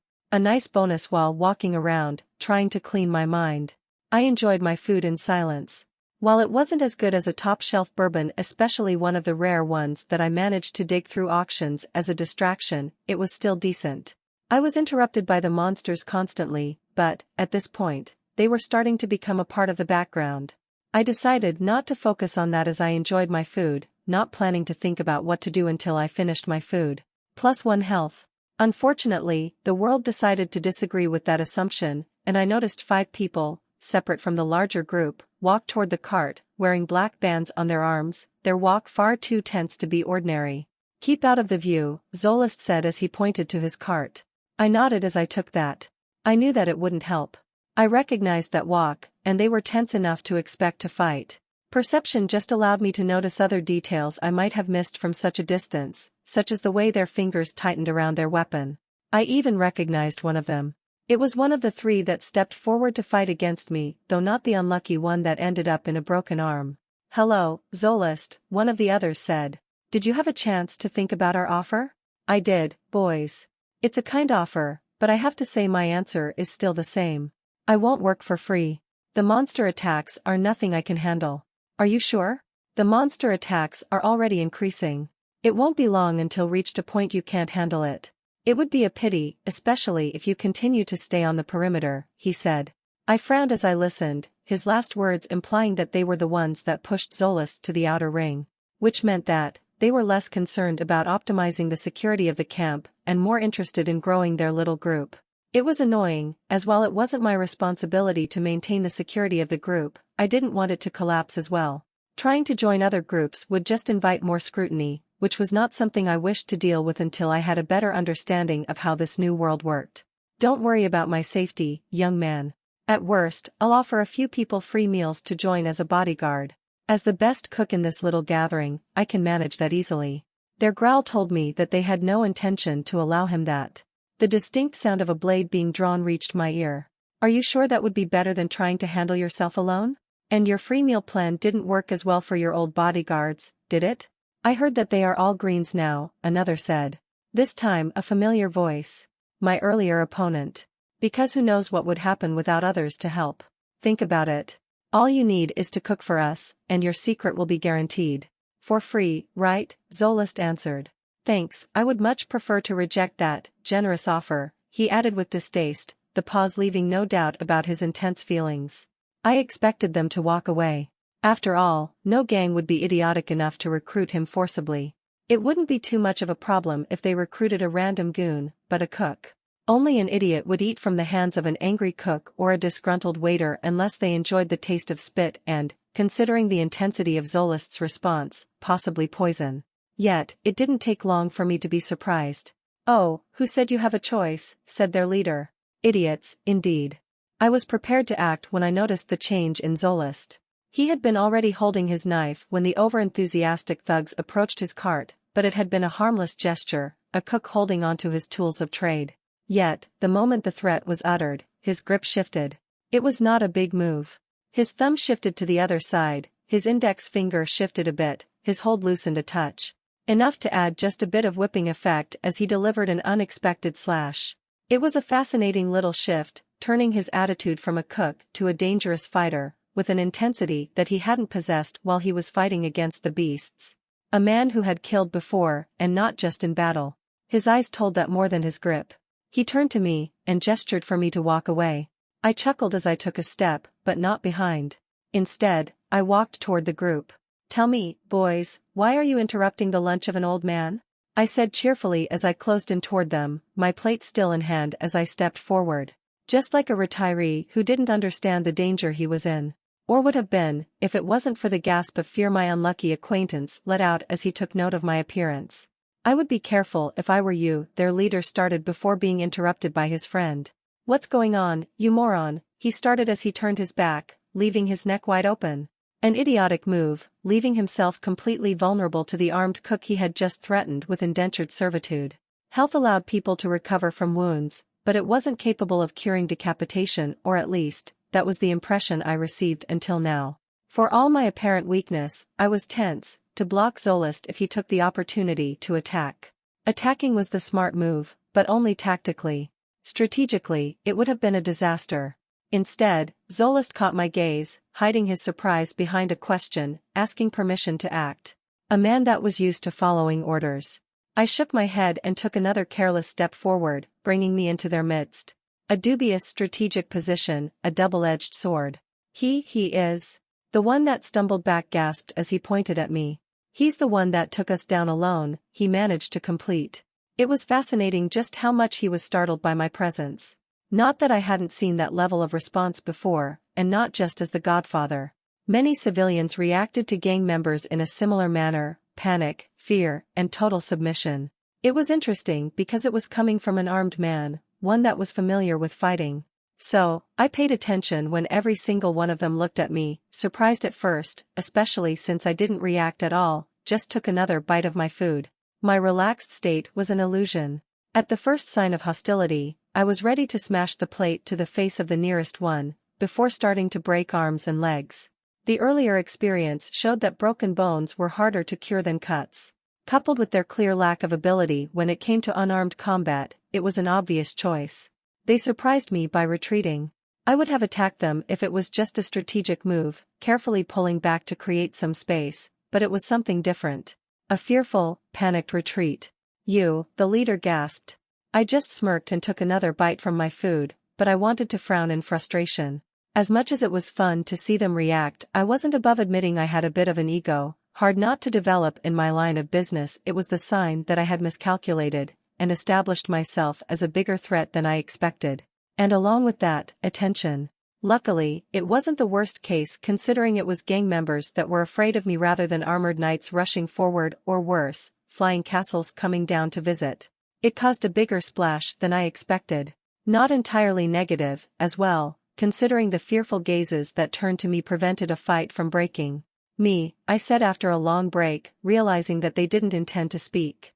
"How can I help you, young man?" I spoke softly, like a kind old man chatting on the street. It was one of my favorite intimidation tricks, showing just how little I regarded their threat, which in turn made them even tenser. Though that only worked when they were already afraid of me, it had some significant advantages, the biggest being not triggering the reflexive defense a more aggressive might bring. "What?" he started as he looked at me. "What do you want?" "What do I want?" I said, chuckling. "I'm just eating from my favorite food cart when you barged, ruining my pleasure. The question is, what do you want?" He bit his lips as he looked back, looking to his friends, seeking courage, but finding nothing. "We're not afraid of you, you know," he said, loudly, his voice cracking to the end. I could have said a lot of things, including just how useless that was as a statement. I chose something simpler. "Good for you, young man," I said with a chuckle as I took another bite, wondering whether it would be enough to break their already wavering determination.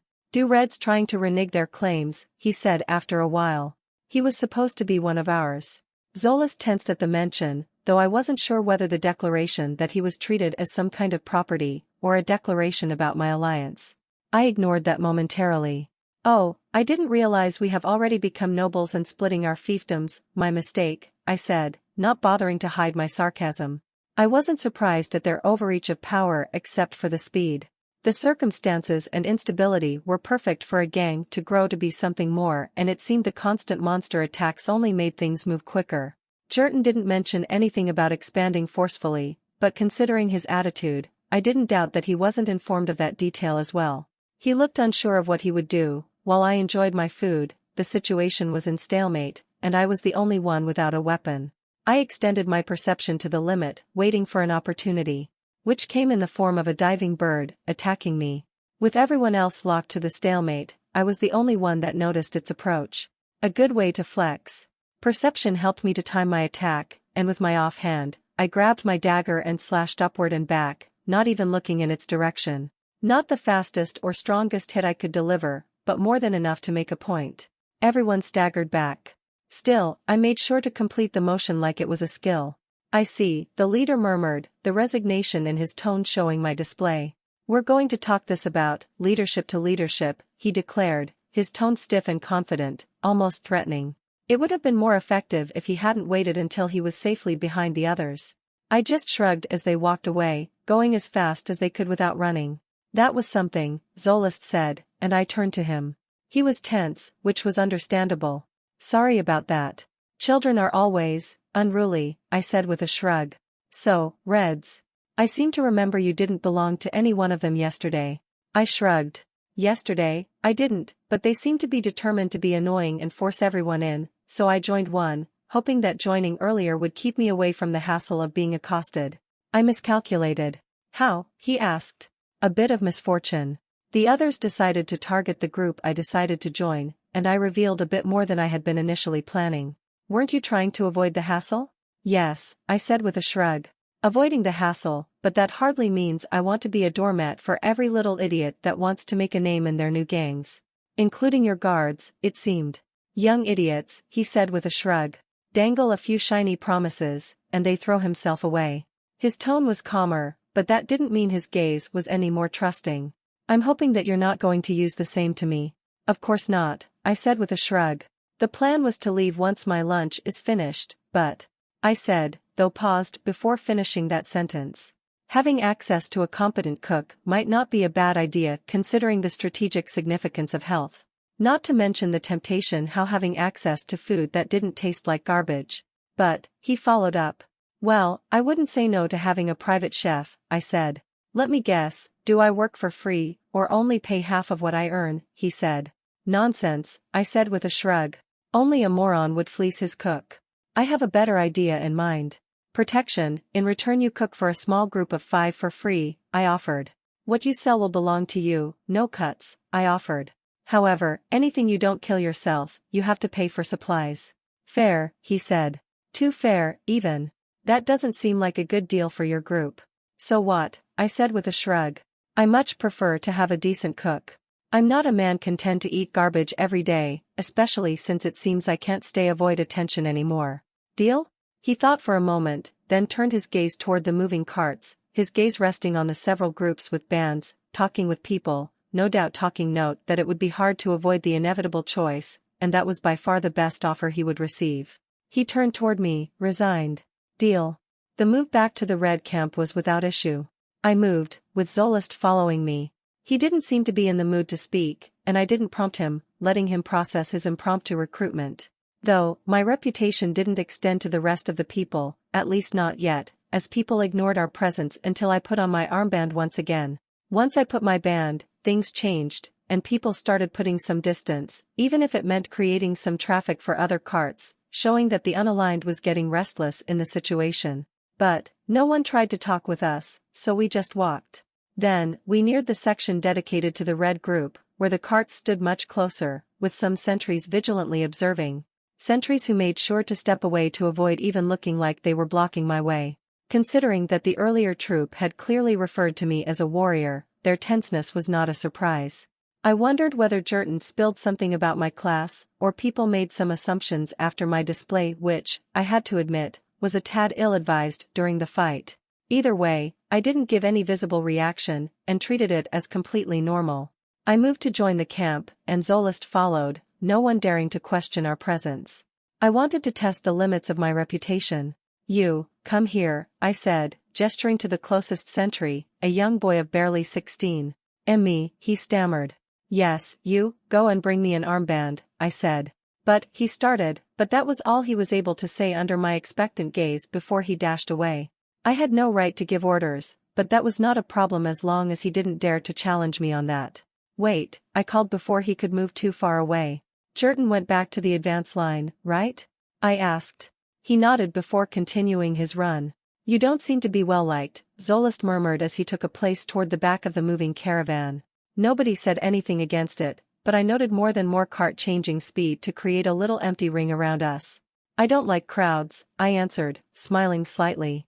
He looked at me expectantly, but seeing that I had no intention to spill my guts at his light prodding, he took the position.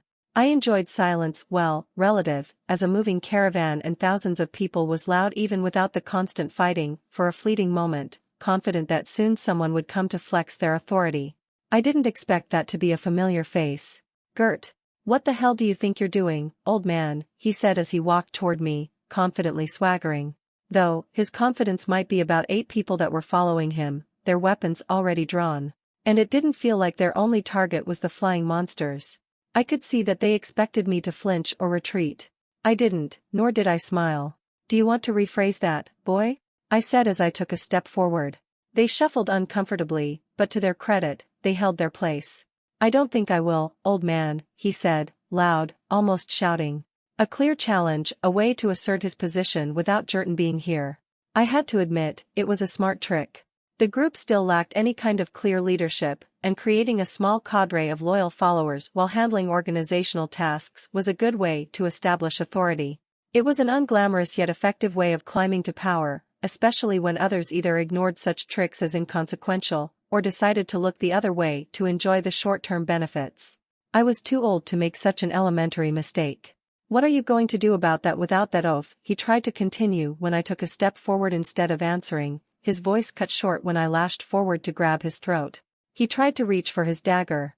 He was fast enough to do that as well, but when I easily lifted him up, he did the smart thing and stopped grabbing it. With the clear difference in our stats, it was very easy. Most of his hangers-on froze at the unexpected move, but two attacked. Which was well.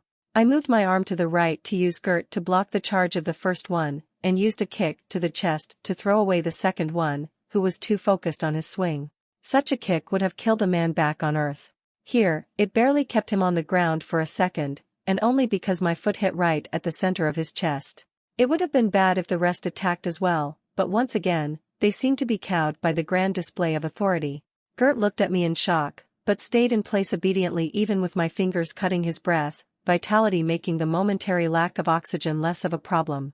I didn't let him go until I dragged my gaze over every single one of his lackeys, waiting until they avoided it, each taking a second or two before I turned my gaze back to Gert. "Now, let's try this again," I said as I lowered him. "Where were we?" Gert took a second before speaking. "My apologies," he said, delivering them smoothly, almost enough to hide his bubbling hatred. Quick to anger, but not quick to react.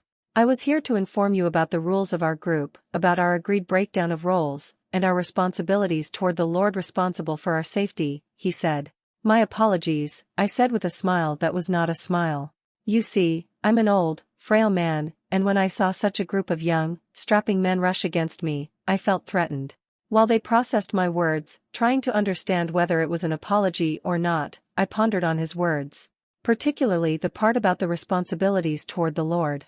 It was probably referring to the teenager that I had talked to, with the implication that, technically, the three gangs were more like a sanctioned militia than just random gangs. It made a difference, but not a significant one. Their lack of interest in the growing organization implied that, as long as the caravan moved without too much of a problem, they wouldn't care much about the internal workings. Good for my ability to stay hidden, bad for the overall safety of the people, not that it surprised me. It wasn't the first time I saw a politician make a horrible decision just because it was easier for them. "Why don't you give me a brief about what are those responsibilities?" I said. I looked at him. "Our biggest responsibility is the safety of the caravan, both protecting from monsters, and making sure the carts continue to move with no internal problems," he said. "Since it's a very dangerous journey, we agreed that everyone would focus on what they do best to maximize our contribution."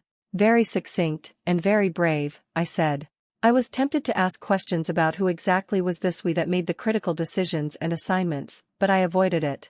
Prodding too much would imply that I had the intention to wrest control of the group from him, and it was certainly not my intention. But I had no intention of letting him decide what would be my contribution as well. "Let me tell you what my contribution would be, then," I said, my voice sharp. His gaze showed unwillingness, but he nodded. "I see no problem why such an exalted part of our group couldn't make such a decision," he said. "Good," I said with a nod. "Is that all?" he asked. He looked very enthusiastic about cutting the discussion short. "A few more things, but maybe your friends go and handle their tasks. It's not really right to bore them with such details, right?" I said. He looked like he was about to reject first, but then I noticed the shift in his expression, and he turned. "That's all, guys. You heard our exalted member, you can go," he said.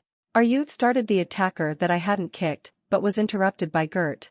"Yes, I'm sure," he said, and after a tense standoff, his group dispersed. He turned to me. "Good, now, what I'm going to offer you," I said, going directly. "I'm going to contribute to fighting, make sure the other groups don't encroach on our area, even say nothing about the border point," I explained, acting like it was a great sacrifice to fight against smaller beasts. The difference in experience gained made their chore my treasure. "That's generous," he muttered. "With one caveat," I continued. "Make sure that another trick like today doesn't happen, or I come to find you for a talk that you'll enjoy even less." "I don't know what you're," he started, but shut up once I raised my hand in warning. Good. Talk with your friends and make sure it doesn't happen, or I hold you responsible, I said. I wasn't entirely sure he had enough power to handle that, but it was a good start. This time, he didn't open his mouth, just nodded stiffly, not bothering to claim a lack of awareness. Maybe he wasn't a lost cause. We still need to talk about him, he whispered. While making the deal to draw the lines, we have promised blacks that he's a part of their influence. Too bad, I answered with a shrug. I'm peculiar about what I eat in my old age, so I need my own private chef. He looked unsure. Tell them I'm claiming as a part of the emotional distress they inflicted me earlier, I declared. What if they don't agree, he said. I smirked. Then, they can come and talk to me. Though, when I interrupted their recruiting, they didn't seem very enthusiastic, I declared. For some reason, they are under impression that I'm not a poor little farmer. Gert sighed. It's whatever unarmed skill you have. It's nothing a farmer would bother to have, he explained. However, it'll be inconvenient to explain that. Maybe, but you need to weigh inconveniences. Think about it. Is this the most inconvenient thing that could happen? For example, Greens seems to be very interested in me joining them, I said. His expression, of relief and panic at the same time, was amusing. He shook his head, though, from the tenseness of his shoulders, I could see that I had pushed him far enough. Good, now, I'm going to do you a favor and join the line. And you're going to do me a favor, and make sure no one bothers my friend, and he can sell his wares freely. Understood? Selling, he started, but his negative response died when I put my hand on his shoulder. I didn't squeeze. I didn't need to, not with the memory still fresh. Understood. As I walked to join my little group, I observed the changes that happened in my short absence. Some things, like their position, were the same. They were still at the border between the blacks and the reds, killing the small horde of critters that attacked them, a rare few, usually, the smallest, ignoring them to move forward recklessly. I dealt with them as I moved. +9 experience. My actions were less about the concern for others, and more about increasing my experience gain, which was also the reason I had offered my assistance to Gert. Killing small monsters might be a chore for them due to their decreased experience gain, but I wasn't plagued by some problem, making it a worthy benefit.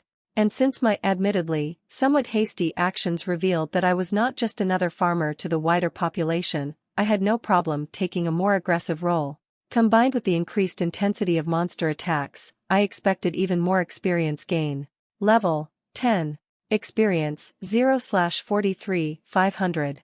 Experience 156.214. I already had enough to level up at least once, but I didn't want to do that before I gathered enough to make me confident about the potential to level up at least twice. Triple the experience required to level up should be enough. I wanted to have the option to level up twice, in case something went wrong, and I needed the extra edge. Not to say a part of me wasn't tempted to store even more, but I ignored that part. Trying to play it too safe, especially in such circumstances, was ultimately a terrible move. Karak was the first to notice my approach, but Terma was the one that reacted visibly. Yuan is here, he gasped as he dashed toward me. I looked at him, more puzzled than alarmed, as he abandoned formation and dashed back. Damn it, brother, how many times I have to tell you, don't abandon the formation, Jurton shouted without even looking, continuing their fight. Yeah, he said, his enhanced speed dragging him in front of me. I caught his expression, filled with a starstruck expression. Everyone tells that you're a warrior. Tell me, is that true? I chuckled at his enthusiasm. Maybe, I said as I walked forward, and he followed me enthusiastically. Didn't your brother explain? He didn't, Terma said with a frown. He said that you are a farmer, but everyone else is saying different. I can't believe I missed that. Did you really take 3 people down with one move like everyone is saying?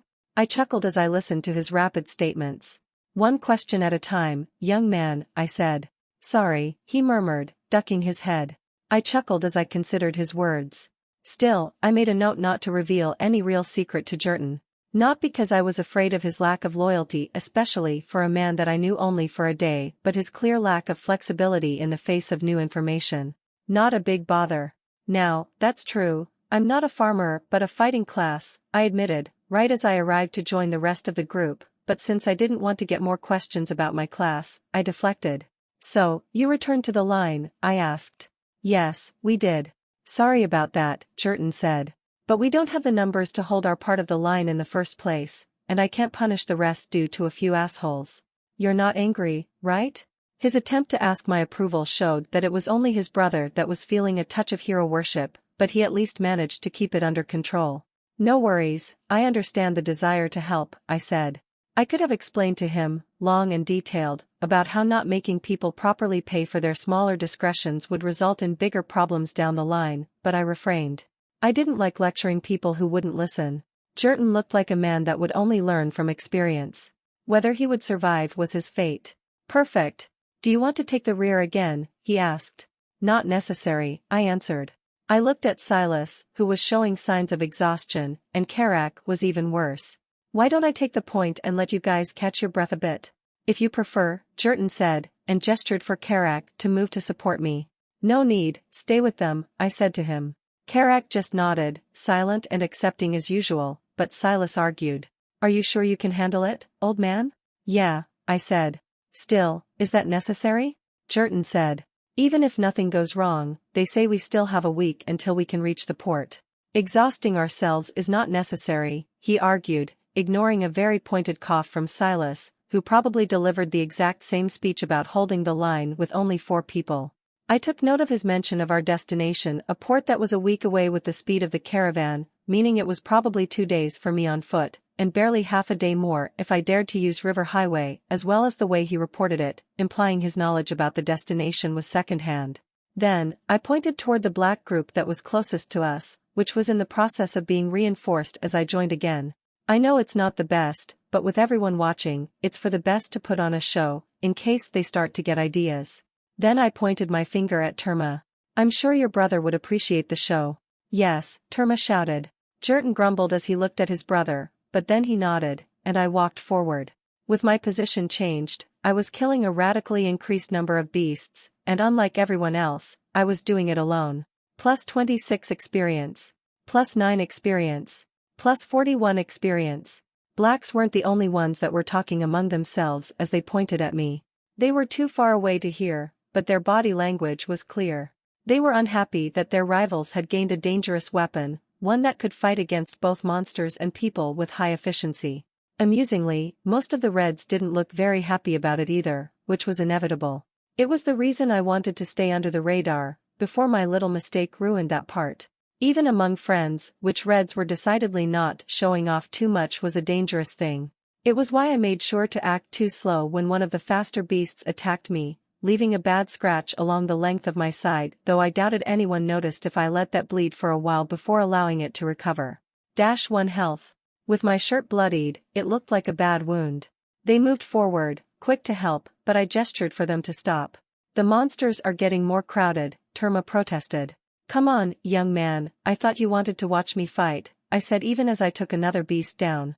Though, from the corner of my eyes, I could notice the reaction of the more distant observers. They were not relaxed, at least not completely, but after the wound, their gazes toward me lost their urgency. After all, my wound revealed to them that I was anxious to prove myself, but didn't know my limits. A good way to reduce the urgency. I stayed in the front for more, letting things develop slowly yet steadily, while receiving a few wounds in the process as well, each let to bleed more than necessary. Once I fell back behind Jerton and the others, I was stumbling in fake exhaustion. Finally done, Jerton said, his tone worried yet impressed, which showed he failed to notice the performative nature of my little show. He needed to learn how to truly observe. That was awesome, Terma said, clearly more interested in the flashier aspects of my show, enough to ignore the implications of the wounds, which was even worse than his brother's case, but as a teenager, it was to be expected. Silas just grumbled, though her gaze was similar to Jerton's. Karak, on the other hand, watched me carefully. His perception and attention, combined with the advantage of the distance, allowed him to understand the trick I had pulled. I just nodded at him, which was enough to keep him silent. He certainly had all the qualities, I thought as I took a rear position once more, to continue to look exhausted. Silent, observant, loyal as far as I could ascertain and decisive. Jerton was a different issue. He was loud, capable, and personable. Some of the gangs loved to recruit people like him, but only as a blunt weapon, somewhere between a walking marketing billboard and a lightning rod, selling a more positive image of the gang, yet dying first when a disaster struck. And then, most gangs would just turn to Terma, overselling his brother's fate, filling his mind with the stories of revenge, and letting him loose as a wild weapon of destruction. Not exactly my preferred way of operating. Even as an enforcer, I would have preferred Silas over Jerton. She had an edge that Jerton lacked, making her harder to manipulate with a few words. However, as I killed another beast, I let myself focus on the present. I was just traveling with the group for a week before we could arrive at the port. Once we arrived, I could disappear and slowly explore the new world I found myself in. I focused on harvesting experience. I wasn't naive enough to believe that just because I wanted to disappear and retire didn't mean that it would be possible. With the disappearance of the sun came the time to camp once more, as most people lacked the necessary perception to kill the beasts in the dark. They still attacked, of course, but the lack of movement meant much less intensity, especially with most of the attackers drawn to the huge bonfire. As we moved, the camp was in chaos around us once more, with tents being erected, carts being repaired in a hurry, forges being set up to repair weapons. A chaotic mess, making me glad that would take only a week to arrive at our destination. It was a good day, Jerton said, exuberant despite his exhaustion. Now, let's go eat. I hope this new cook is as good as you say it is, he said. Not the best food I had eaten, but certainly better than the others in the camp, I answered and led them toward it. As I walked, I noticed many eyes on us, most of them focusing on me. I was getting famous in the camp, an inevitable consequence of my extended show. Silas separated from the group as we arrived at the red section without saying a word, but since the others didn't react, I didn't question her, just led the others toward the other side of the camp, where Zolist was settling in. Right at the edge, I noted, making it hard to defend once the gangs started their inevitable harassment, but since Zolist looked content about settling there, I wouldn't go poking. Especially since there were some advantages to his location, as shown by a small line of people with no armbands, waiting for their food. Smells nice, Terma said before dashing forward to join the line. Youth, I murmured as I gestured for Karak and Jerton to follow me, ignoring the line. Seeing that we ignored the line, a few people that were on the line grumbled, but they were limited to that. An inevitable consequence of the huge, bloodied hammer Jerton was carrying. Welcome, Yuan, he said. So, these are the ones that you talked about, he said even as he pushed me a plate piled with meat and vegetables, one that had been cooking in a separate container. Yes. Boys, meat. Zolist, our exclusive cook until we arrive at our destination, I said before taking a bite, and a sharp yet delicious taste filled my mouth, the warmth of vitality mixing with the spices he used. Wow, much better than what I had before, I said. That's what happened. I don't have to stir something in a few minutes, but cook properly, he said, then glanced at his mobile kitchen. Pity I don't have a proper kitchen, or I would have cooked something proper, he said, his professional pride clear. Seeing that we skipped, Terma got out of the line and rushed forward, his hand reaching to my plate. I chuckled as I let him take a piece of the meat, only for his eyes to widen as he took a bite. Hot, hot, hot, he gasped. That should teach you not to take other people's food, brother, Jerton said with a chuckle. Especially since you can't handle spicy food. Like you are any better, Terma grumbled. You can't handle it any more than I do. Of course I can, Jerton answered in a matter-of-fact tone. But I'm not savage enough not to wait my turn. Terma chuckled between his desperate breaths. It sounds like you're afraid, he goaded. I raised my plate toward him. Feel free to take a piece, I said while chuckling, and noticed a slow hesitation in his hand. Believe me, it's not a problem, I said. If you say so, Jerton murmured, clearly not happy about the prospect of spicy food, but too proud to change his mind in front of his brother. He took a bite, his lips twitching, and his eyes getting moist. Still, he chewed his food aggressively. See, he said after finishing, his smile fragile. Terma grumbled in annoyance, missing the signs of distress, while Karak's eyebrows rose a bit, which probably counted as hysteric laughter for him. Good, I chuckled, unable to resist the temptation to pull a little prank. Another fan of spicy food. Zolist, make sure Jerton gets extra spicy food. No need to bother, Jerton gasped immediately. Nonsense, not a bother. The least I can do for you all, he said, but he had a mischievous smirk as well. A good bonding activity, I decided as we watched Jerton, unable to admit his weakness to spicy food, watching a new batch of spicy food cooking next to another, milder batch for the rest. Soon, Silas arrived, and threw something at me. A pouch, I recognized as I grabbed it, the metallic sound easy to recognize. Your share from today's beasts, she said as she threw others pouches as well, the smallest to Terma, while the second largest going to Jerton. Mine was the biggest. Thanks, I said, not bothering to argue how it was unfair for me to get the biggest share. It was about 7 denikas, assuming it was only silver, more than doubling my current assets, while a glance was enough to confirm that even Jurton barely received 3 denikas. I didn't bother digging into the financial details of the situation. I knew far too little about the economics of the world, though even that, I suspected the amount that was distributed was rather low compared to the value of our work. However, considering the complicated situation of the camp, it certainly didn't mean that Silas was fleecing me. It was much more likely that they were being cheated as a group. Any plans to pick up a new weapon? Jurton said to me. Maybe, but there's nothing decent here, I answered. I don't want to buy anything that would shatter halfway. You should try the inner camps, there is some decent stuff, starting around 10 denikas, she said, then paused slightly as she raised her own pouch, a silent offer to let me borrow some. That sounds affordable. Maybe I'll browse some, I said. Don't forget to buy some clothes first, she said. You look a mess. Good point, and probably a tent as well, I said. Don't worry about that, I already arranged some, Silas said. Karak was planning to go there to pick some arrows, maybe you two go together. Karak nodded silently, and I chuckled. Good idea, I said. I didn't say anything else, letting Silas join the banter between Jurton and Zolist, who was warming up to the group quickly, which was nice. It made it easier for me to fulfill my promise to Zolist. +1 health. +1 health. Amazing cooking, Zolist, I said as I gave the plate back, and started walking away. I'm going to find something better than these bloody rags. Have fun shopping, Terma said cheekily. I nodded and left them behind the bond while I walked toward the interior of the camp. Buying some new clothes didn't take long. I didn't bother bargaining, paying half a denica for leather pants and a fur tunic, another denica for solid-looking boots, the best in the display. Good shoes were always a good investment. I didn't bother haggling even as I realized they were fleecing me a bit. The reason I didn't want to waste much time was not when I could see people gathered around a fire, with occasional cheers and curses exploding, the intensity giving me a suggestion of what was going on even before I saw dice going back and forth. Gambling. An excellent way to boost my riches a bit while getting to know others as well. As I walked close, they fell silent. Any place for a new player, Gert, I said with a chuckle as I called the only one that I knew. Of course, Yuan, you're more than welcome, he said. Silver is silver. Excellent, I said as I took a seat, taking note of the amount they were playing.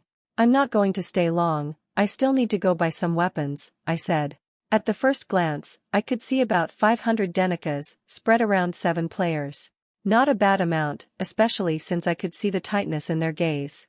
I watched them play a couple hands, trying to get a sense of the mood as I accepted the offered drink, the bitter taste certainly unwelcome even with the buzz that was supposed to come along. Instead, I watched to get the rules of the game as well as the intensity they were deploying. It was a simple game, with 5 dice, and making some guesses about the amount. A few rounds were enough to show they were horridly mediocre, both in terms of making horrible bets in terms of probability, and in terms of cheating. 2 of the dice were weighed, distorting the probability significantly, but the thrower didn't use them in each attempt, and sometimes, he used a wrist trick to throw some tricky throws. His fingers were incredibly nimble, but he was suffering from the technique. It wasn't the telltale signs of skill usage, showing that at least for gambling they went through the effort of practicing, but that didn't work as well as I had hoped against some of the other concepts. Basically, free money.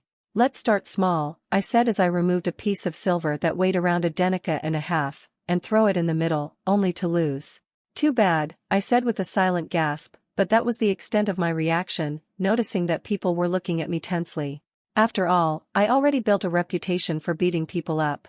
Then, I smirked. But that's normal, my hands are not hot. Again, I said. Yet, the fear of the people was useful, as no one noticed that, as I reached forward, my offhand reached suspiciously close to one of the larger silver piles, the irregular nature of their silver making it very easy to swipe some. Just like that, even as I lost the next bet of a denica, I was 6 denikas richer. It was going to be fun. Cheating against a bunch of amateurs was going to be easy, I decided even as I watched the current dealer use the palm swish once again for the next bet, replacing weighed dice with normal dice for a few hands. The palm switch was a simple trick in concept. Hold a pair of dice in hand, hidden, while grabbing the target dice on the ground, but put the initial set into the throwing cup instead.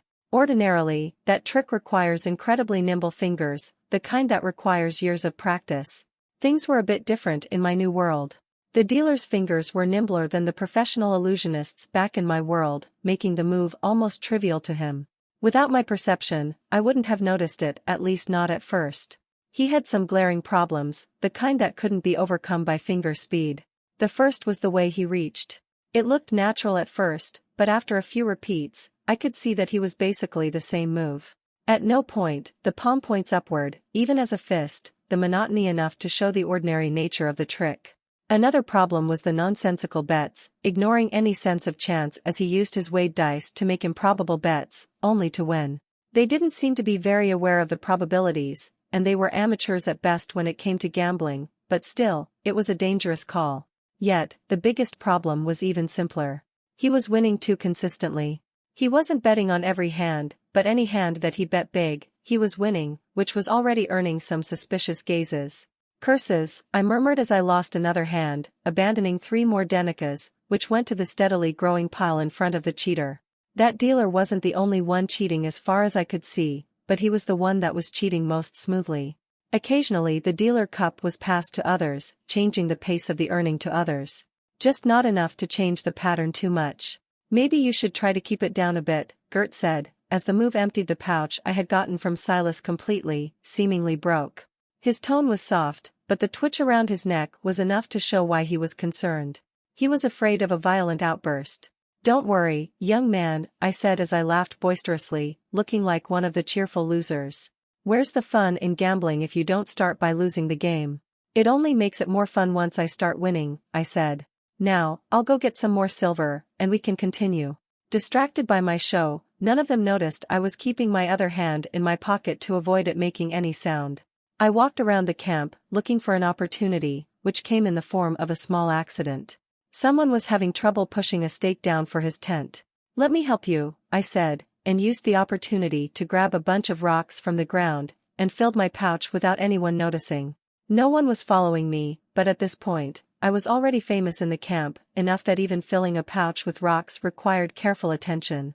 I still made a point to circle the section of our camp and noticed several people watching the red, some wearing bands, the others not.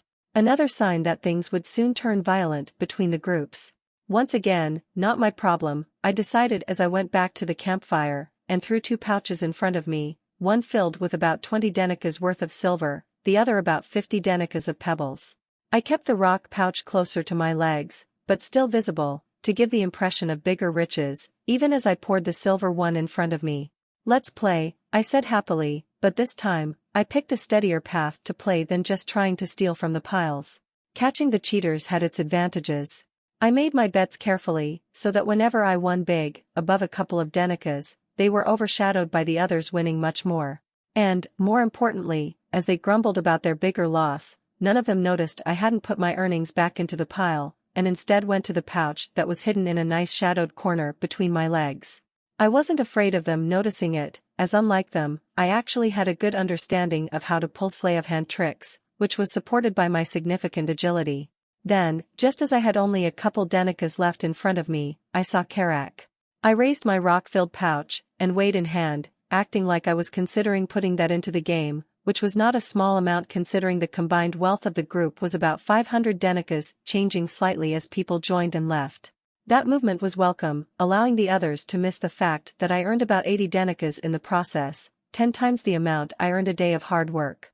With everyone looking at the other pouch, I used my other hand to hide my real earnings. I think that's enough for me, boys, I said, doing my best to sound reluctant, but not angry. I still need to buy a decent weapon. But I expect everyone to be here tomorrow as well. It's only fair that I have a chance to earn back my losses. Cheers of agreement rose from the group. After all, everyone loved a rich loser, especially when that loser had good humor about his failures. You're welcome anytime, old man, one of them laughed, slurring happy with his perceived success. After all, from their perspective, I had lost almost 50 Denicas of silver while playing, and he managed to take almost 10 Denicas in one hand. Funny, considering I was leaving the game 10 times the money I started. Skill difference, poor lighting, their half-drunk state, and the fact that they were using misshapen pieces of metal as money that was hard to properly track. Combined, it made cheating easy enough that I almost felt bad. Almost. I was whistling in the fun as I left the group. Of course, technically, with the fear they had toward me, I could have just played openly and won, and none of them would have dared to make any move. But that would be like killing the goose with the golden egg. No one wanted to play with a consistent winner, and everyone loved to play with a good-natured loser that couldn't learn his lesson. I walked toward Karak, who was looking at me questioningly. Not a good game, but it's not a big problem, I said. I could see that he was curious about it, but not enough to actually bother speaking. And I wasn't chatty enough to answer his unasked questions. It was fun to have Karak accompany me, his silence rather calming. Pity the rest of the camp didn't agree to let me relax. 1 second, I said as I gestured to Karak and stopped, removed one of my boots, and used a sleight of hand trick to make it look like I pulled out a rock from my boot. It was the simplest trick in the book to catch stalkers. I would have used it out of habit after a lifetime where assassination was a common threat. It was ingrained, though I had already noticed one following me, from our section, sticking close. And the moment I stopped, he did, confirming that not only he was following me, but also doing so incompetently. So did 2 others, one wearing a black band, the other with no band. However, memory came useful in that aspect. I had a good sense for faces already, and enhanced to a near supernatural level, not as supernatural as strength or agility considering it only had a few points. It didn't take long for me to identify him as belonging to the Greens. Curious about how many people were following me, I decided to use a couple other tricks. The easiest trick, one that I already applied, was to break the pattern. By suddenly stopping, I forced them to either stop and reveal or continue. Like any simple trick, it wouldn't be enough to trick anyone with even the slightest awareness of what they were doing. For them, I applied another trick. Rather than picking the easiest and most direct route toward our target inner camp, I took a large detour. I want to see if there's anything useful, just in case, I explained to Karak when he looked questioningly but didn't explain anything more. After a couple suboptimal routes, we finally left the camp and started walking toward the inner camp. The road was crowded, but not crowded enough to hide the familiar faces of my followers. 6 in total, 2 wearing black bands, but one of them actually belonging to the Greens and 4 without signs, 1 red, 1 green, and 2 black, making a total of 3 blacks and 2 greens. A nice number, and more than I expected to catch with 2 simple tricks.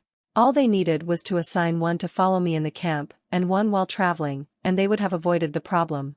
I paid some attention to Karak, tracking his gaze to see he managed to identify 4 of the 6 followers. Not a bad number for an amateur. I chuckled even as I continued walking without a visible concern.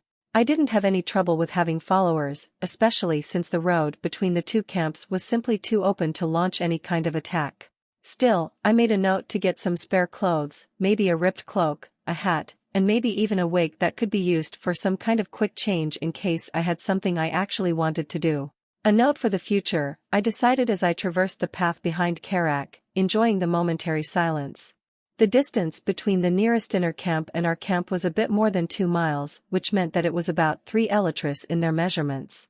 More importantly, the walk was the only time I hadn't been disrupted by the constant attacks of the small beasts. Ours wasn't the only camp in our immediate surroundings, and bonfires of the outer camps were enough to attract most of the beasts when combined, and the rest was killed by the archers that were patrolling around the inner camp, showing no sign of rationing their arrows for bigger threats, displaying their logistical superiority. The visitors had lined up in front of 2 guards that were wearing metal armor. We lined up as well, Karak on the front, with 2 pieces of carved wood already in hand. Others had similar items in hand, and the guard was stamping them as they entered and taking half a denica of silver as payment. Then, we were inside. We should be out before the camp starts to gather, that's the rule, he said once we entered. Understood, I said as I glanced around, taking a measure of the people. Just a cursory look was enough to confirm that the members of the camp were significantly stronger than ours, at least in terms of higher agility and strength.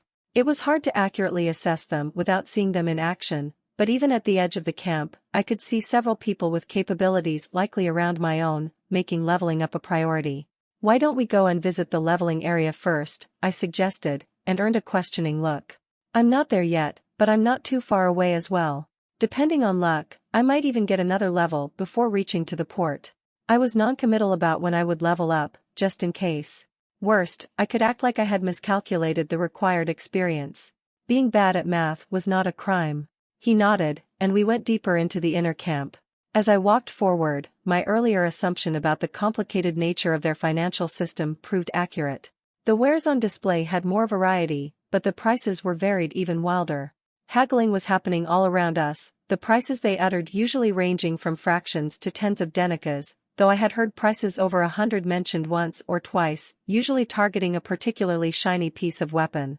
One that was still lower quality than the dagger I had been using, let alone the sword I had to abandon against that river beast. I tried to commit the details of the various trades around me to my memory, to get a better sense of what was going on, and realized that it would probably cost me about 20 denikas to get a weapon that would last me a day or two under rapid use. Unless I went in a similar direction to Silas and Jerton and picked a heavier weapon for myself. It was tempting. I had the necessary strength to make it work, and they would last longer than an edged weapon. I shelved my shopping strategy for a while once we arrived in front of a large tent, each side covered with silver runes and occasional gemstones, contrasting greatly with the rough, cheap-looking thick linen, which made me guess the silver and gemstones were not a part of decoration but something more. About 30 people lined up at the entrance, out in the open, waiting in front of a guard. Next, someone called from inside, and the first one moved. At the same time, the next one on the line moved forward, and passed a large pouch to him, one that definitely contained more than 20 denikas. Either Jerton quoted the wrong price, or the price had increased since yesterday. But before I could pay more attention to that, the guy had removed his shirt, just as the guard revealed a metal box, pure silver and covered with purple lines. When the box opened, a glowing blue stone was revealed, familiar with the flying ship I had bounced off. The rocks that the ship had been using as a source of fuel before triggering my promotion along with that red glow. The one the guard revealed from the box was the size of an egg, and had a matte, weak glow unlike my previous experience, but I was more interested in the reaction from the topless man. On his chest, a complicated pattern of glowing light appeared. The guard examined that pattern for a while before shutting down the box. They continued waiting, obedient in line. Not a bad structure, certainly useful, I murmured to Karak, hiding my own feelings about the subject. Inside me, frustration was bubbling. The leveling zone was clearly useless for me. I didn't exactly know what was that sigil, but considering my earlier findings, it wasn't too wild to assume it was somehow related to the patron god one received during the promotion. Either I didn't have a sigil or I had one that showed my link toward that being responsible for the crimson energy. And, considering the intensity of the military response to the red energy, it wasn't hard to imagine the second case would have been deadly. No, I needed to find an alternative way to level up. Karak nodded at my comment and walked, his habitual silence freeing me from the necessity of inventing an explanation. I followed him even as he took one of the less used roads, and brought me one of the less crowded streets, or at least, what passed as a street in a temporary camp. "Hey, Karak," greeted the stall owner. "The usual?" Karak nodded, and passed him a small pouch. "For denikas, I guessed from the size." In return, he received a wooden box. He checked its contents, 20 arrows, lined perfectly. Karak raised a couple of them, examining them carefully before nodding. Then, he gestured to me. "Is he your friend?" he asked, and Karak nodded. "Good, a friend of Karak is a friend of mine," he said. "What are you looking for?" "I had an unfortunate experience and lost my weapons. I'm looking to replace at least one, maybe even more if I can afford it," I said, giving him the sign that I was a relatively rich customer. I showed him a pouch, one that held about 50 denikas after I had split my money into 2 pouches. I showed him the larger one, as I wanted to see what he had. "You're not as glum as Karak, that's nice," he said with a chuckle, but I didn't miss the glow of interest in his gaze. "Any preferences?" "I have used many weapons." "Perks of being an old hand," I said with a chuckle. "Why don't you show me what you have in stock, maybe something that you were having trouble discarding and willing to give a good discount?" "An old hand, you say? Any interest in something complicated, something with a reach?" he asked. "Why not, especially if you trust it can last more than a couple days under heavy use," I said, hedging my bets. Just because I had money to spend and could easily earn more thanks to the bad gamblers that filled the camp didn't mean I was willing to throw it away uselessly. "Karak, make sure nothing goes missing," he said as he disappeared behind. Considering the amount that could be stolen, it was interesting that he trusted Karak. He came back soon, a spear in hand, one with an axe to the side. "I have a halberd here, have you used one before?" I paused for a moment, examining its structure. I wasn't an expert on weapons, but, assisted by perception, I was confident enough to separate garbage from useful stuff. And the weapon in front of me was certainly not garbage. It was almost as good as the spears I had used back in the stable of the Flying Castle. I grabbed it, swinging in a simple move, still copying the telltale signs of skill, not willing to reveal my tricks right now. Its metal head was thicker than any weapon I had seen in a museum back on the Earth, and its wooden handle was similarly thick, but to my enhanced strength, it was nothing. It was truly good enough to compare to the spears I had used down in the stables. And, while the number of spears that I had broken down there was rather depressing, I had two advantages. One was figuring out the best way to handle it. Without the correct technique, the spears shattered much more easily, a deficiency that I addressed after a day in the camp, at least to a beginner level. The other problem was the beasts I had killed. Even if the experience they granted was low, their skin was thicker than anything I had killed down since my escape, but that was reasonable as well. After all, if there was one thing that wasn't lacking in this new world, it was the abundance of the beasts. Why would they bother capturing those beasts despite the abundance that surrounded them if there wasn't a special reason? Good. How much? I asked. How about 100 denikas of silver? He asked. I don't have that much, unfortunately, I said with a shrug. But I can do 60. That's too much for it. How about 90? No chance, I still need to buy another dagger at least, and maybe some other auxiliary stuff.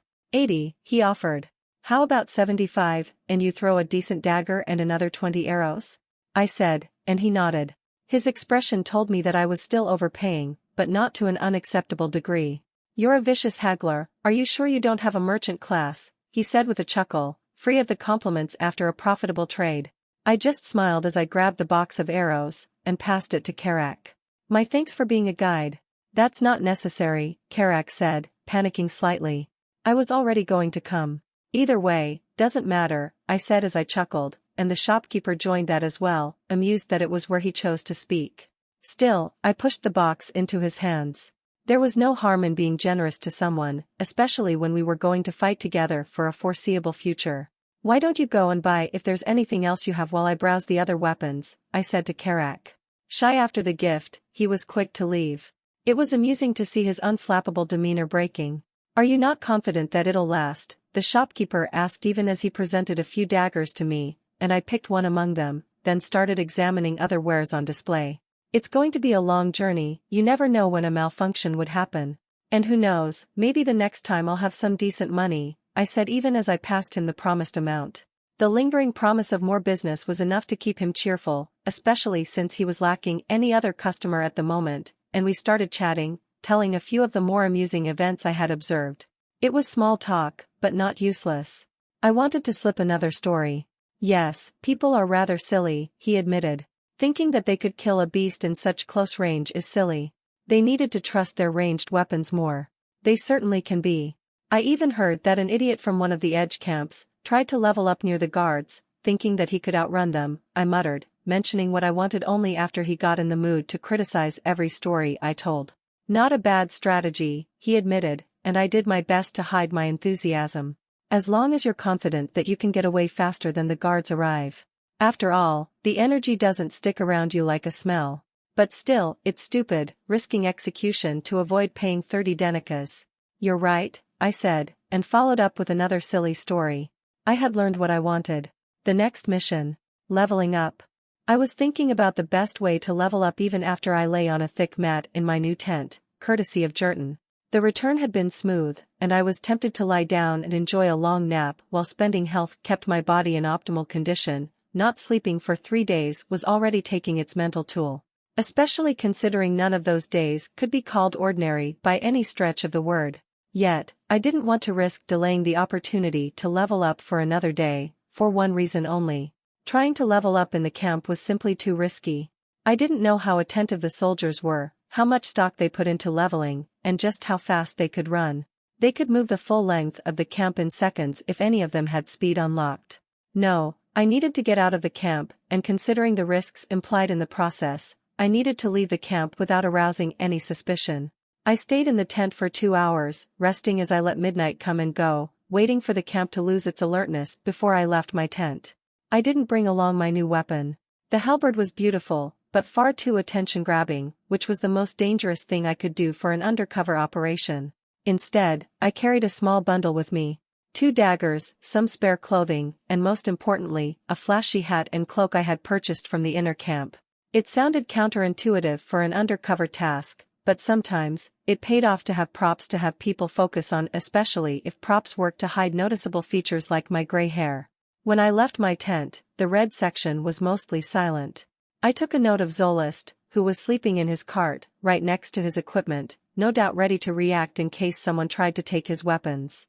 The group had chosen to set the camp next to Zolist's cart, which I welcomed, not just I preferred to stay close to my cook, but because of the location. Zolist camped at the edge of the section, and it made my task of getting away much easier. I watched the red group's patrol. They were careful, but their attention was turned outward, allowing me to pick an opportune time to slip out of the camp. I didn't have the luxury of a complete disguise, but that was not what I wanted in the first place.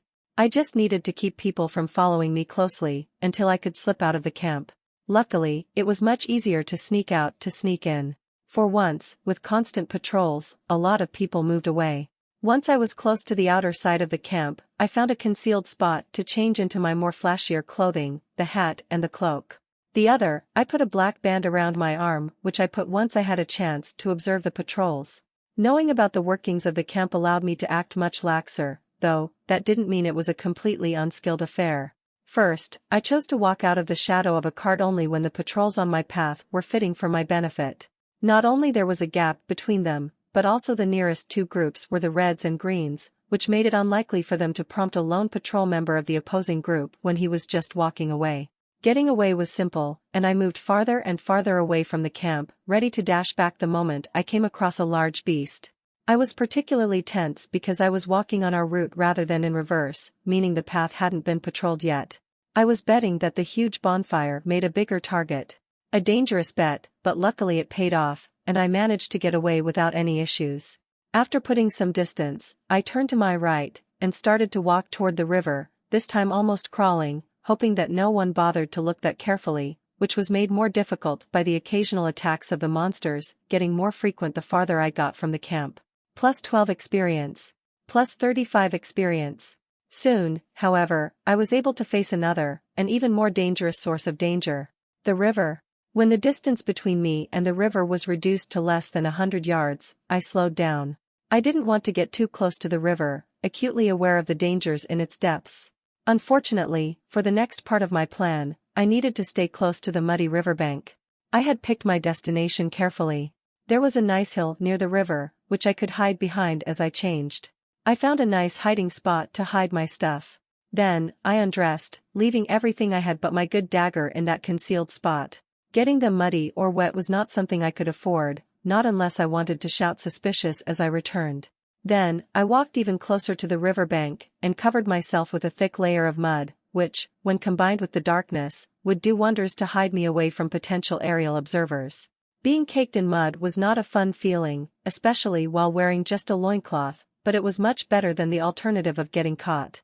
What followed was a laborious trek of 2 hours, with me walking close to the river as fast as I could manage without leaving too many signs of my movement. The raging river was useful in erasing any footstep, and I kicked the beasts I killed into the river, which hopefully helped them keep the fish in the downstream.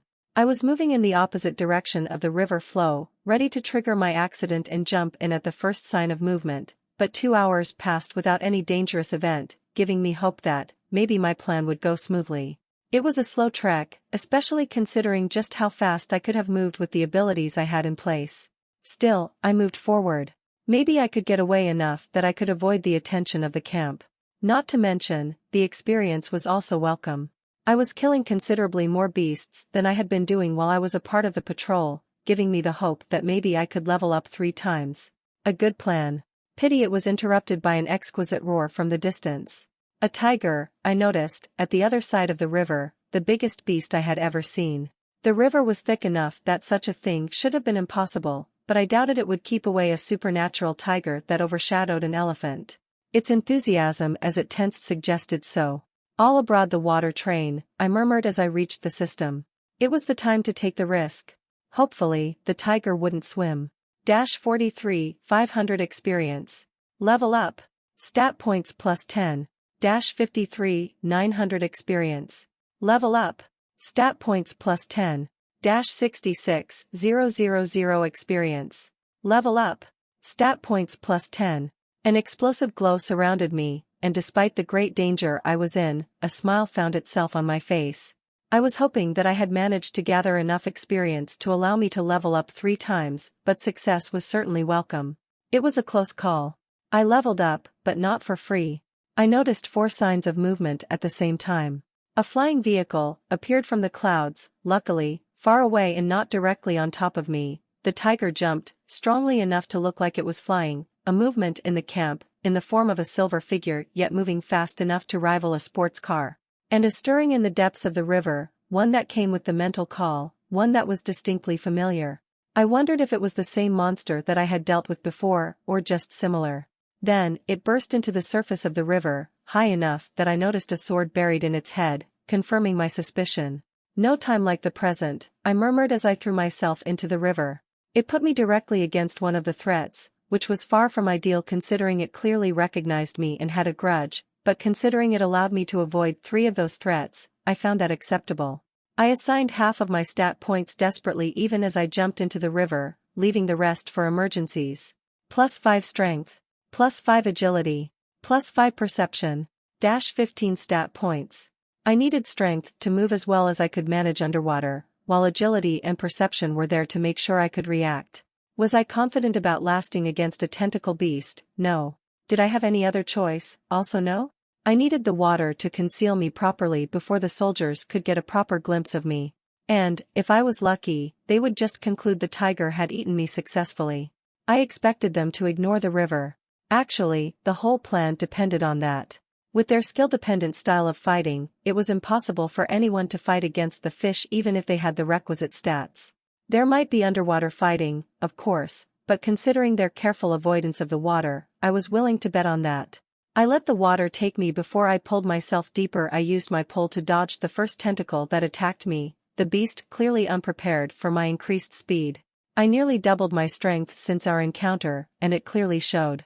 The raging waters of the river weren't enough to conceal the raging roar of the tiger as it lost its prey, but that was all I was able to pay attention to before I let my blade dance, killing the fish that gathered around, hungry for prey. The tentacle monster wasn't the only threat, only the biggest. +46 experience. +33 experience. I kept my eyes open, trying to see through the turbulence at the bottom, waiting for the inevitable tentacle, even as I started counting mentally to make sure I didn't get out earlier than I needed. The beasts were dangerous, but I still preferred to deal with them rather than the soldiers. 5 minutes. I just needed to stay underwater for 5 minutes to reach the little corner of hidden items I had prepared. Simple, very simple, I thought even as I dodged another tentacle, followed by another sharp pull to avoid the huge body of the beast, staying as close to the bottom of the river as I could manage. It was dangerous. The temptation to escape the river early, hoping that I could slip back to the camp was sweet, but unless the option was between that and immediate death, I wasn't willing to make that call. Trying to approach the camp from the same direction was a suspicion I couldn't handle, not at the moment. Another slash to kill a fish, even as I used my empty hand to pull myself to the side, dodging another tentacle attack as the beast tried to stay at the same direction as me. I was lucky that the beast was an ambush predator, I realized as I dodged another attack. It was fast, and it was strong, but its underwater charges were predictable enough that I was able to predict them before they launched, which got easier as I slowly got used to the sudden increase of my strength. And, its arguably greatest benefit, the siren's call that was ordering for me to stop, completely useless. The sight of my experience counter growing as I killed the beasts that was attacking me was certainly welcome after I had drained most of it earlier. I managed to avoid them, mostly, until one of them lucked out a hit, taking a painful bite of my shoulder while I dodged the ambush beast. -2 health. +6 experience. +42 experience. Yet, barely a minute into our dangerous dance, the situation changed.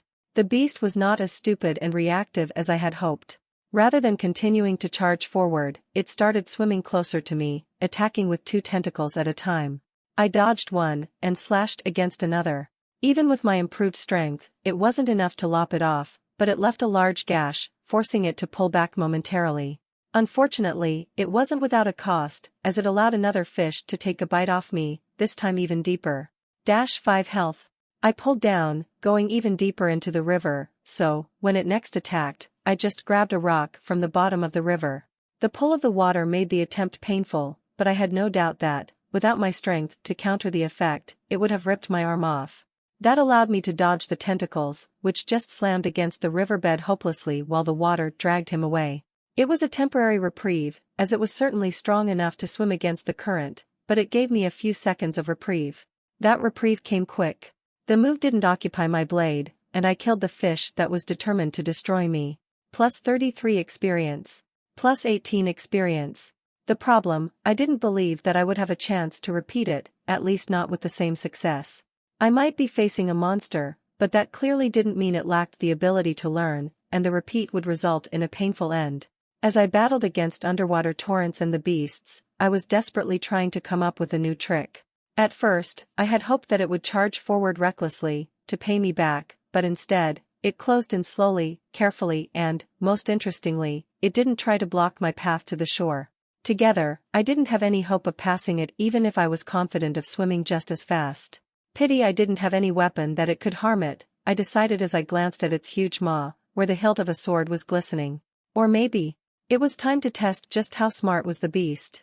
As it approached toward me, I first looked to the side, above water, acting like I had noticed something. Then, I started swimming toward there desperately. The beast reacted as well, but carefully, showing that it didn't believe completely.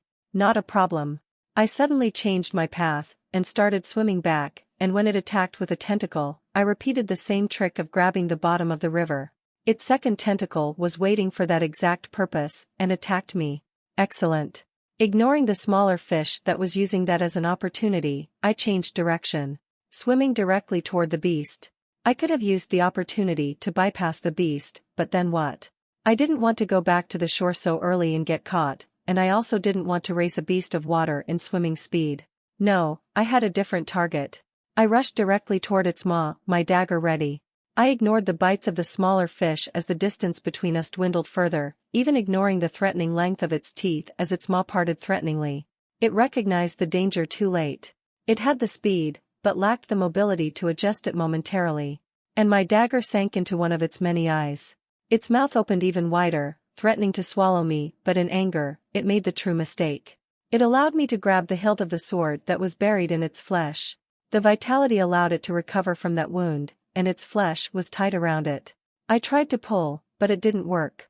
Some leverage was needed, I decided as I twisted impossibly, even as the tentacles moved toward me. One of my foot, I pressed against its head, and the other, I used the opportunity to kick the dagger deeper into its eye.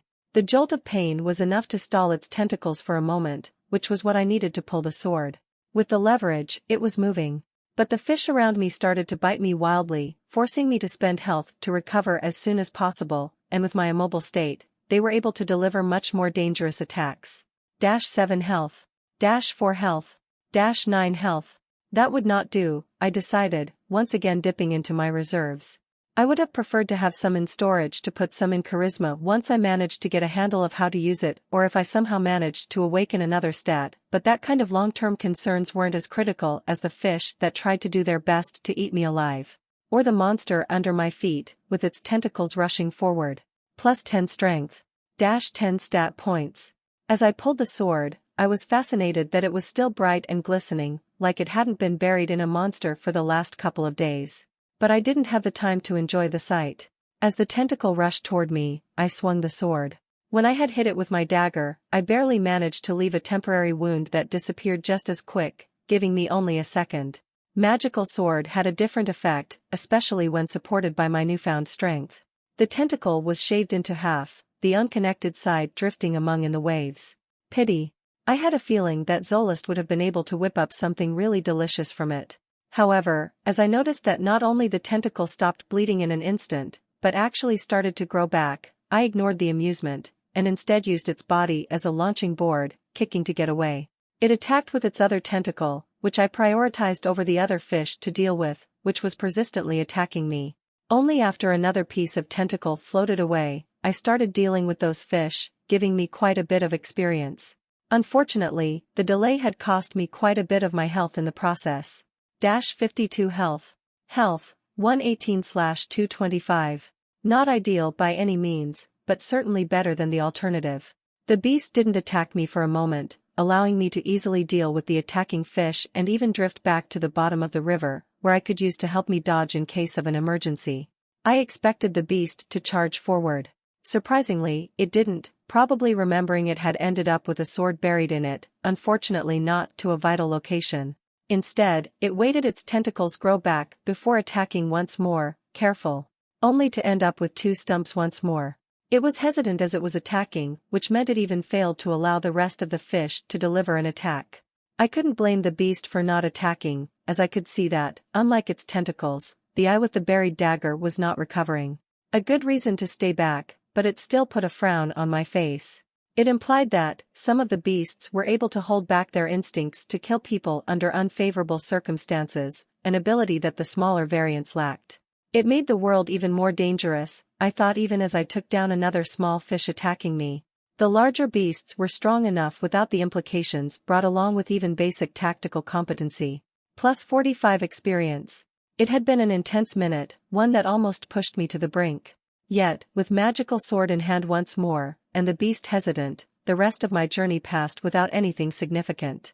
The beast didn't dare to push forward recklessly, and taking down the tentacles had become almost trivial.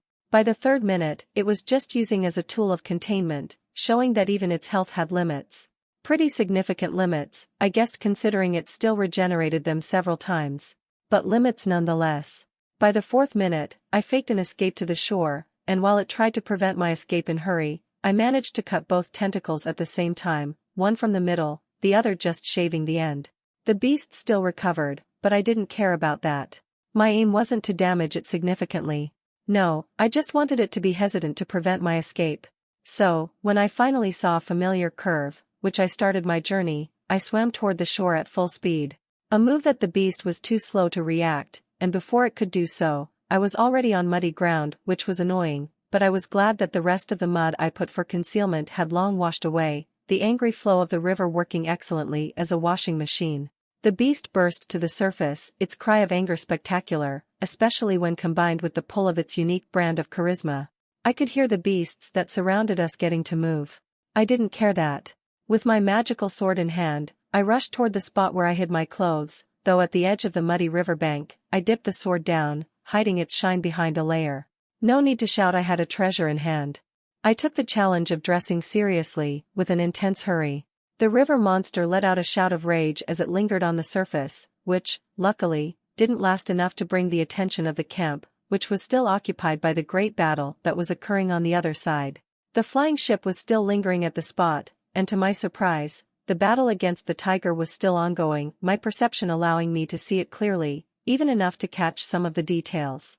6 armored figures attacked the tiger, which was doing its best to retreat to the other side of the water, only to be stopped by the flying carriage. Failing that, the tiger started to pull away. That was not the extent of the reaction. I had noticed a large squad moving toward the tiger, each armed with ranged weapons, a silver armored figure with them. They were running, but 5 minutes that passed wasn't enough to cover most of the distance. Interestingly, the angle suggested they were coming from one of the inner camps, while I didn't see any forces from our camp. Of course, that didn't mean our camp was not reacting.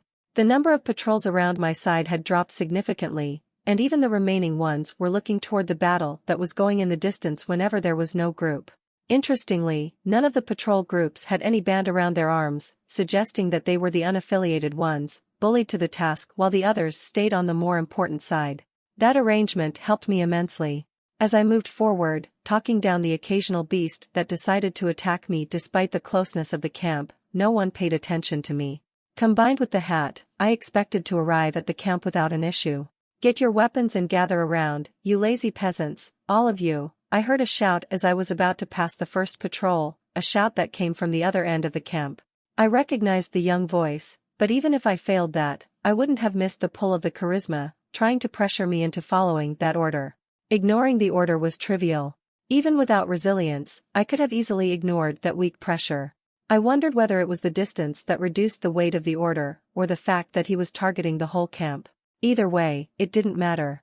The rest of the people followed that order immediately, though their faces didn't have the daze of someone that was being forced by the magical weight of the order, just the ordinary fear from an emergency order, with the awareness that it wouldn't lead to anything worthwhile. Interesting, I thought, as I followed the crowd, careful to pick my place as I moved. Not right at the back, but close enough that most of the 3,000 people who was a part of our camp stood between me and the young noble. "Everyone, follow me. We will be the ones that take down the great monster," the young man said, who was not even wearing his armor correctly. I shook my head at the silly order, and instead focused on the impact of the charisma, which was definitely stronger now that we were close. Yet, this time, it was just the weight of an order, overwhelming and asking for obedience, but a tendril of lasting connection, one that brought in suggestions. An invisible string that I could have easily snapped even without resilience. Not that I did so. The last thing I wanted to do in such a crowd was to stand out.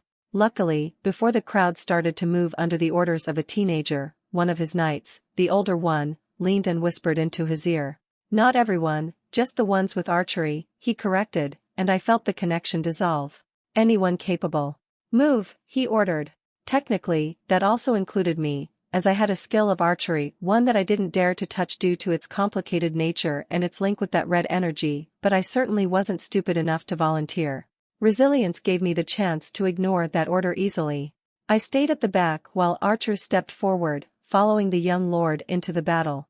Karak was included in that, but I wasn't bothered. First, I wasn't close enough with them to risk myself in a stupid pointless gesture. I did my best to protect my people, but never recklessly or without a thought. And, more importantly, I didn't expect such a thing to be necessary under the circumstances. The other camps were already sending archers only, and doing so in overwhelming numbers.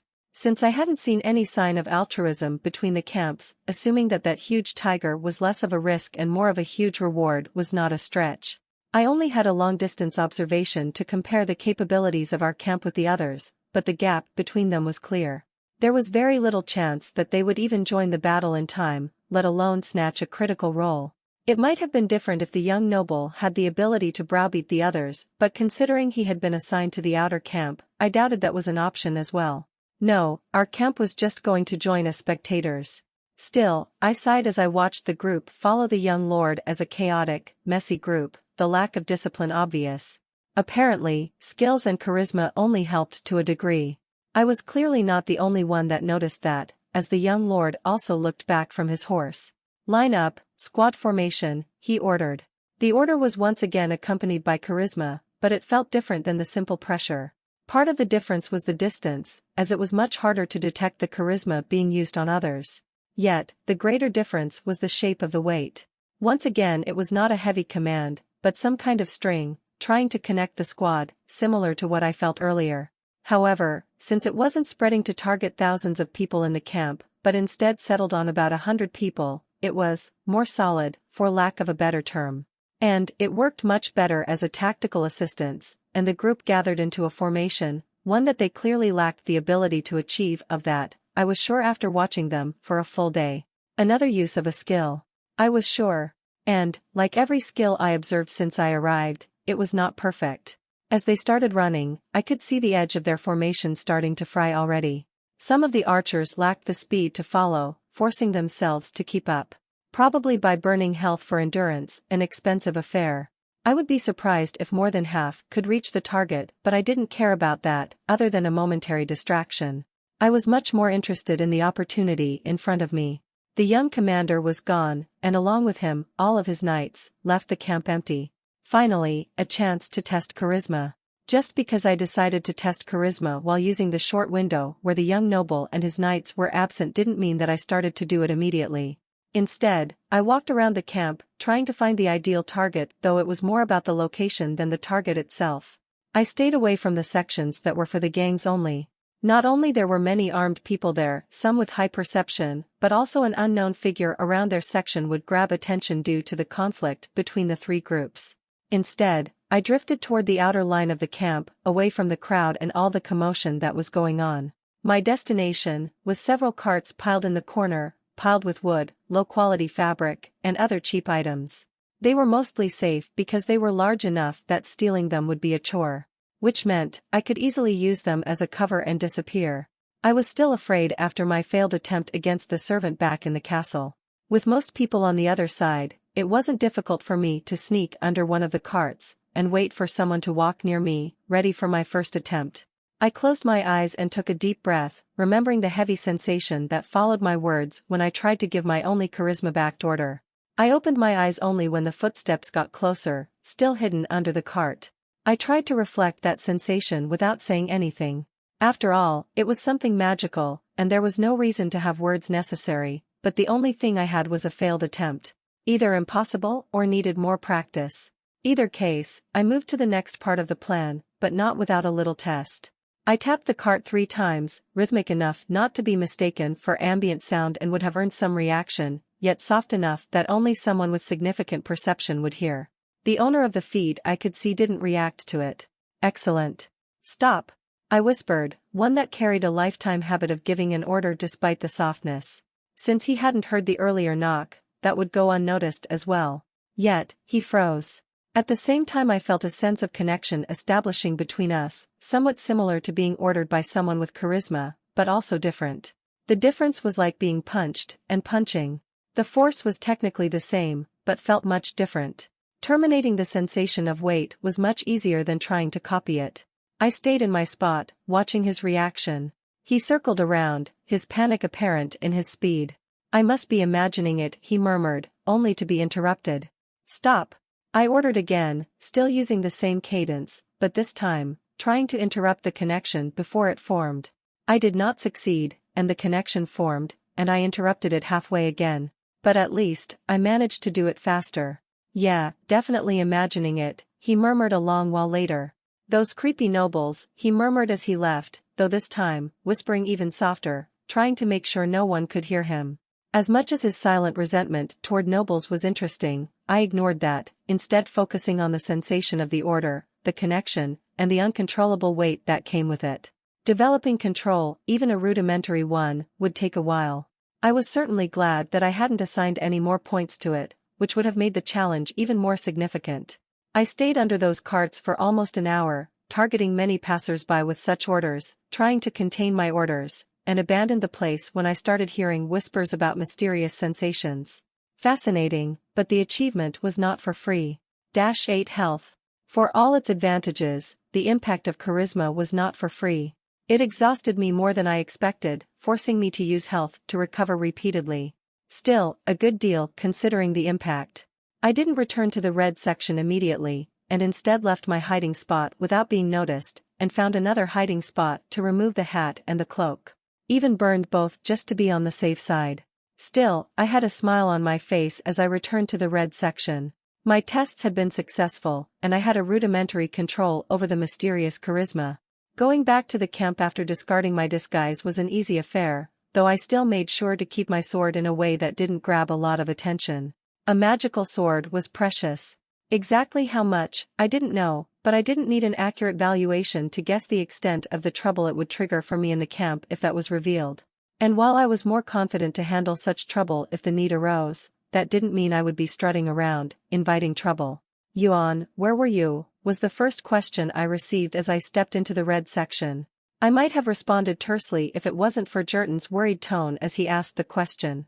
Silas and Terma were with him as well, and they were gathered around an open fire, wearing identical worried expressions. Zolist was also awake, but he was fiddling with his cart, cooking something if the smell was any indicator. A good idea, as I had no doubt that most of those archers would return depleted, and would be looking for something strong to replenish them before the fight. I wasn't able to sleep, so I went for a walk, I said, careful not to commit to a timeline in case they had noticed my absence before the alarm. While they processed my answer, I put the small bundle that hid my sword back into my tent. Really, at this hour? Terma asked as I walked out of my tent. I'm an old man, sometimes, sleeping uninterrupted is difficult, I said. I didn't take the question seriously, as he was just stressed by the sudden alarm and Kara's absence. Do you think Karak will be okay? Terma asked, looking at me. Of course, either they will take the beast down, or it would retreat before our forces could catch up with it. Our camp was too late to respond. Really? Terma said, relieved. That's what I told exactly, brother, Jurton said, but Terma just shrugged, ignoring his brother. Still, it's bad. The monster is clearly huge if we can hear its roar from such a distance. Imagine if Karak is lucky enough to deliver the last hit, Terma said. I can't imagine how much experience it would give. Doesn't really matter, little boy, Zolist interrupted as he closed in, carrying a large tray of food. I immediately grabbed one, not in a position to turn my nose to some extra recovery. Not when they are under command.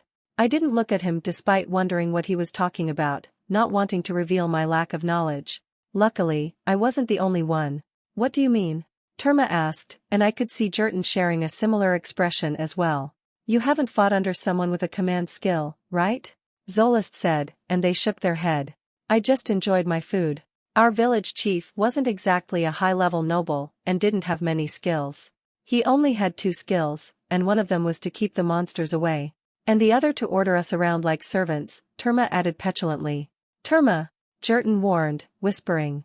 How many times I have had to explain to you don't say such dangerous stuff where people could hear. After poking his side, he turned back to Zolist. Sorry about him, don't take him seriously, Jurton begged. No problem, he's a young boy, Zolist answered. But to answer your question, command skills are different. When you connect to a squad, as far as the system is considered, the whole squad is one solitary person, and the experience is awarded to the group. That's not too bad, is it? Terma asked. Less experience, but it means more chances to take it down. Zolist's expression was enough for me to guess things weren't as simple. But still, he explained to Terma. Not really. The commander of the squad has the ability to affect the distribution. So most of it will be taken by the commander. Parasites, Terma tried to continue, but Jurton closed his mouth panicked. Do you want to be executed for treason, brother? Keep your mouth shut. Jurton whispered into his ear, his expression especially tight, enough to tell Terma that it was not just brotherly teasing. He fell silent, looking at the ground, sullen. It's just not fair, he muttered. I flicked his nose, and he looked up. Life is not fair, get used to it, I said as I took another bite. There's no point acting petulant when facing an unfair situation. You either accept it, or keep your head low and gather your strength until you're strong enough to change things. What about fighting bravely for justice? Terma challenged. I shrugged. The idiot that fights bravely dies bravely. Life doesn't care about our show, only our results, I answered. Terma didn't seem convinced, but his hero worship was enough to keep him silent and thinking. Jurton nodded at me, glad at my intervention. I said nothing as well, enjoying my food even as I considered what I had learned about charisma. It was already an imbalanced stat by forcing others to obey, and during a casual conversation, I had learned 2 other uses, keeping the monsters away, and monopolizing experience while commanding. An interesting feature, and it gave me some inclination of why people might have allowed the existence of classes with charisma rather than rebelling to destroy all. I wondered what else it could be used. It could probably be used to gather more monsters as well, especially the weaker ones. The ability of the river beast certainly implied such a thing was possible. After a while, I shrugged and focused on my food. The other uses were academic until I could get a better sense of how to use charisma, and unless I could find a skill to help me, which would be very difficult considering its restricted nature, I only had a long, grueling path of experimentation. Today, I was barely able to make a start. While I was busy polishing the second portion, a familiar yet unwelcome face intruded into our little corner. Gert. What do you want? Jurton said as he looked at him with a frown. There's an emergency going on, Gert said. Are we going to start moving soon? I asked. No, the opposite, actually, he said. We have received the news from the young lord. He decided to continue hunting the beast, and he ordered us to continue camping and wait for him. So, we're going to settle down and wait for his return. But it's only supposed to last a couple hours. Oh, really? I said. We're going to stay there and wait until they return, even as the rest goes away. Any idea when they'll return? Gert shook his head. Good then, I said as I stood up. That's it, Gert stammered, showing that he had been waiting for a bigger reaction. Is there anything I could do? He shook his head. Then what's the use of complaining? Then, I looked at Zolist. It looks like it's going to be a messy affair, I commented. Nothing too hard to manage, as long as I get some select cuts from some of the larger beasts, he commented, and just like that, a frown bloomed on Gert's face. That's against the agreement. We agreed to sell the cuts with more vitality to inner camps without exception, Gert started, defending the deal with an intensity that was only possible from someone that was receiving significant kickbacks. However, he fell silent when I put my hand on his shoulder. But on the other hand, maybe a few pieces wouldn't be amiss under the circumstances, he murmured. I tightened my grip. Half, he whispered fearfully. I looked at Zolist, and he nodded. Good, that's a deal, I said. We'll be there in a minute, you can go first and start organizing the defenses, I said, then smirked. And, I hope you won't stay back to arrange the logistical details, we need your leadership at the front.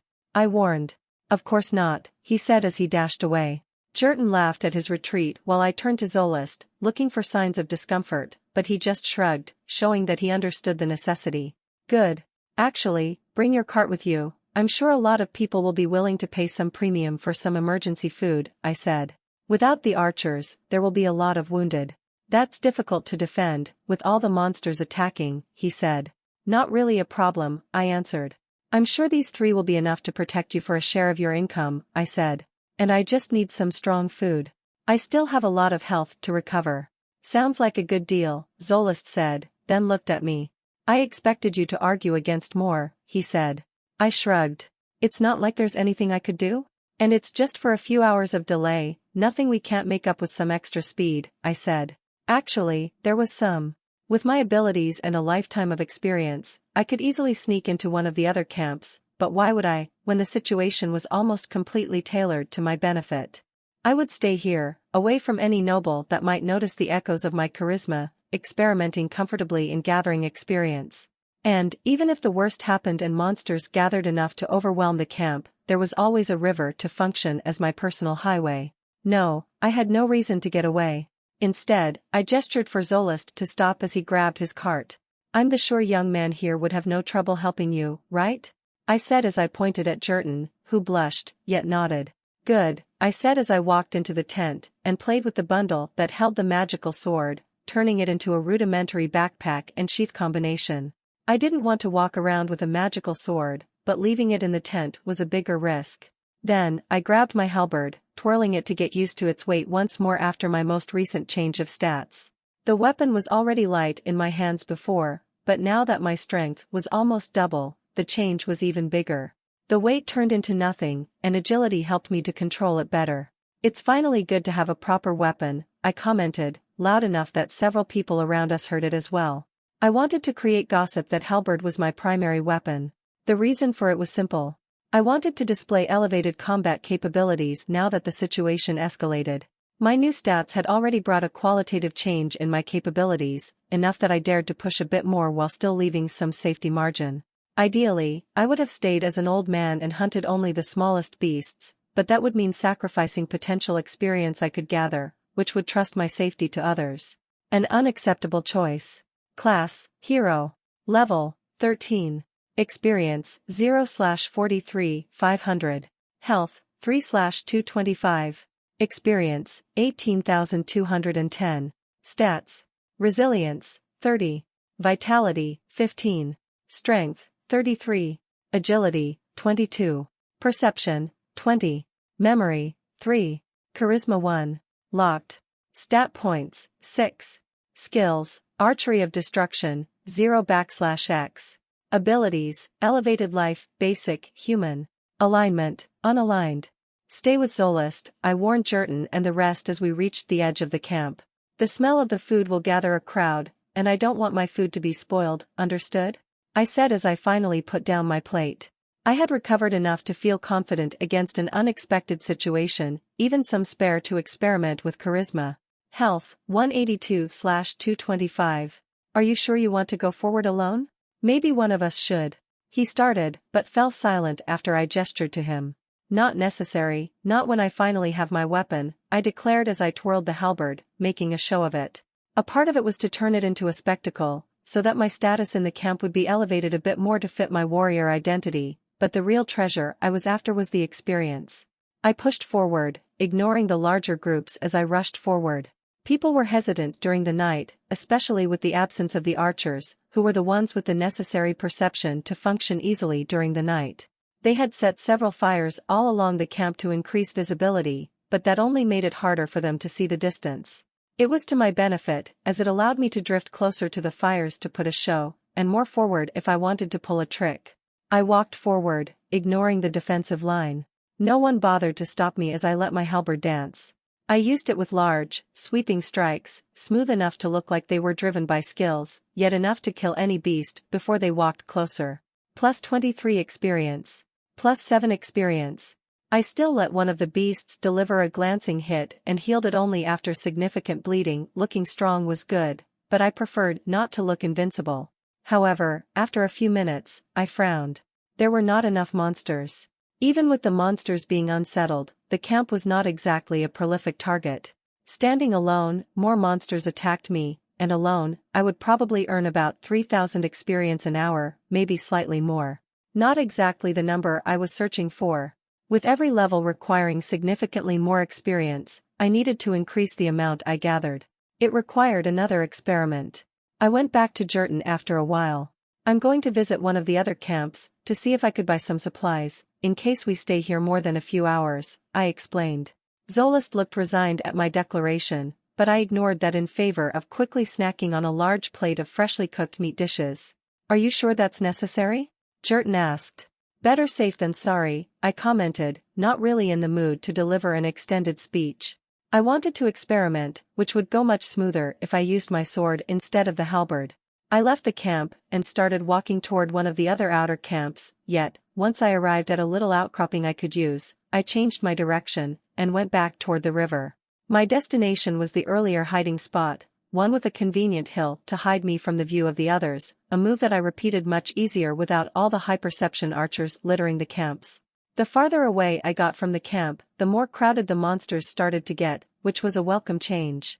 Behind the hill, my experience gain was easily doubling, meaning I could level up once after 10 hours of grueling work. Not nearly enough. I was sure that, if I said that to anyone else in the camp, they would have tried to kill me for saying such a thing. Not that I could blame them. In a world where class was the single most important thing, the hero class was clearly cheating. Pity that it came with its own set of problems, or it would have been an excellent way to retire. Now, let's see if I could get a handle on the charisma, I said as I closed my eyes for a moment, trying to reach the same warm yet heavy sensation that followed whenever I gave orders, and it radiated off me, soft and lingering. Ordering monsters with charisma turned out even easier than I expected.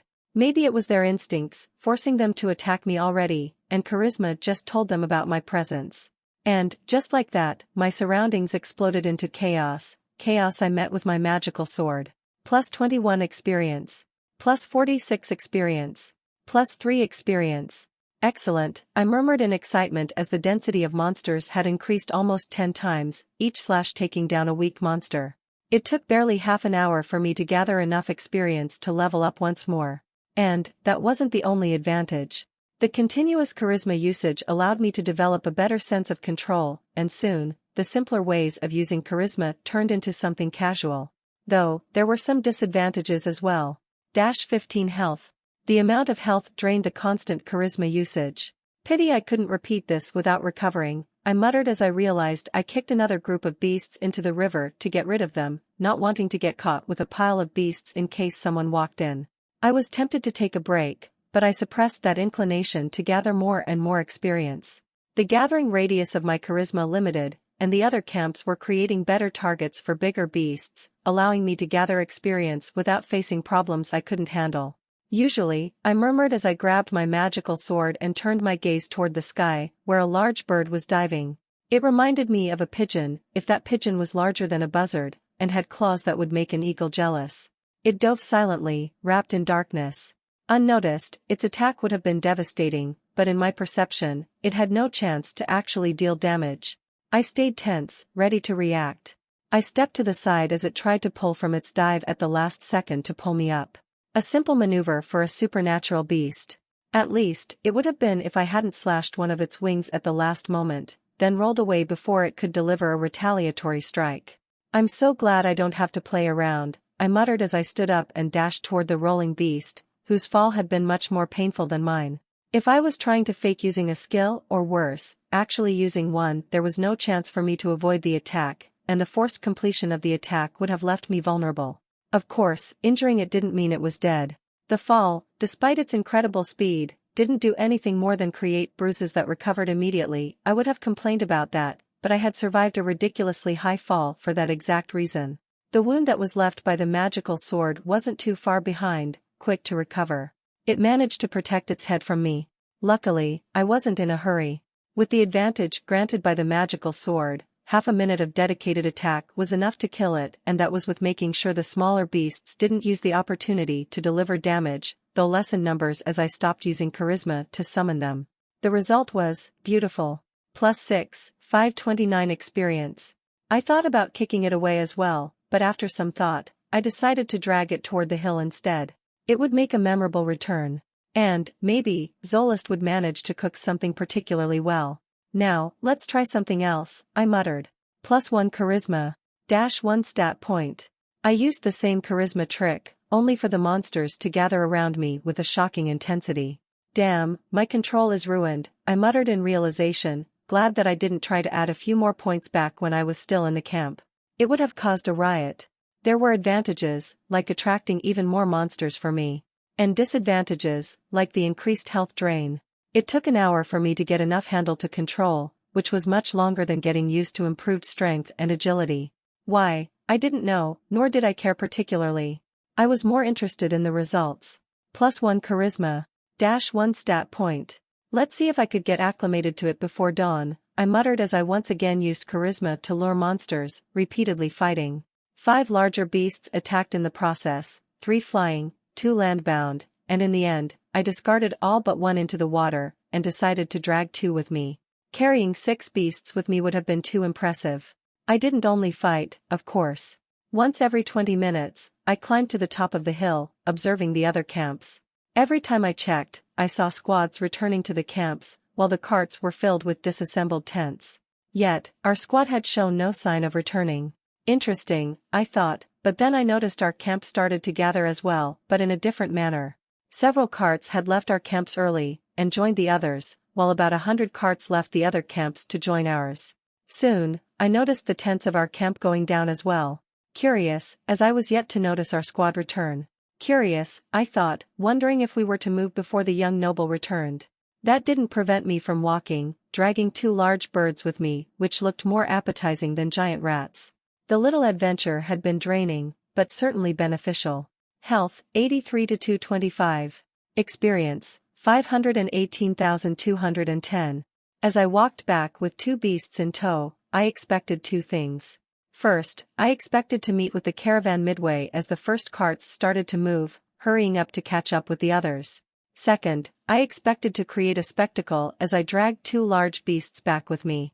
Curiously, neither happened.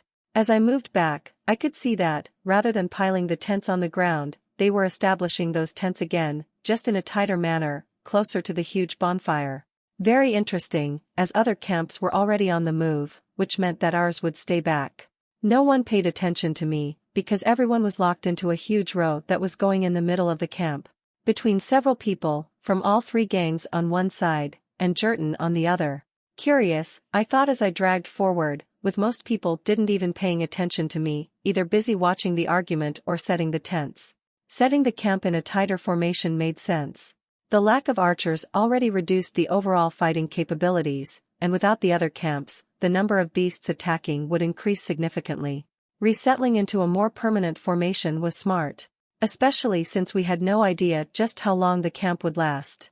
It didn't take a genius to decide the sudden stop was about the delay of the young lord, but that didn't give me any idea about just how long it would last. Either way, turning the camp into a more defensible organization made sense. Pity that the nearest abandoned town was on the other side of the river, making a temporary relocation an impossibility. I would have much preferred to have some walls around. Yet, as I noticed the details of the reshuffle, a frown appeared on my face. Something was wrong. The camp was not small, with a population that was just a touch below 3,000, and the arrivals had pushed the population to somewhere near 4,000. Those thousands of people had already split into smaller groups, like the groups that had been a part of the defensive line yesterday.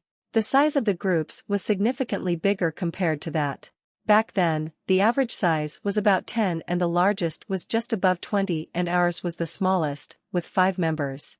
Right now, I could see several subgroups with more than 100 members, and even the smallest group was about 30 people.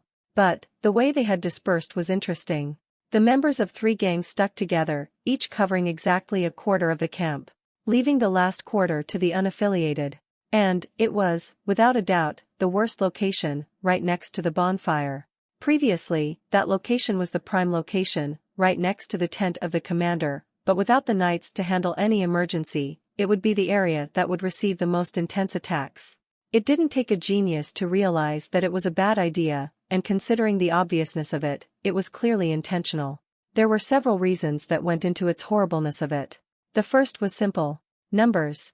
After days of continuous recruitment, most of the members had already become a member of one of the three gangs. The Greens had the smallest number, with a bit more than 500, but even their numbers were higher than the remaining unaffiliated members. Though, as I observed, I noticed it had changed slightly. Of the new 1,000 people, more than half had joined the unaffiliated, while the rest dispersed among the other three. Meaning, the unaffiliated had more people than the Greens after the change, but still below the Reds and the Blacks. The difference in numbers was bad enough, but that was nothing compared to the difference in capabilities.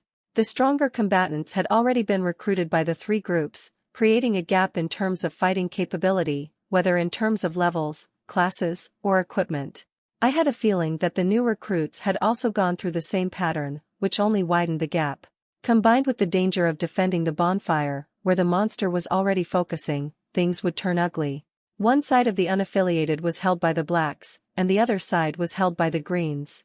I didn't need to see several people at each side, listening to the begging of the unaffiliated with a gleeful expression to realize soon things would turn into a forceful recruitment.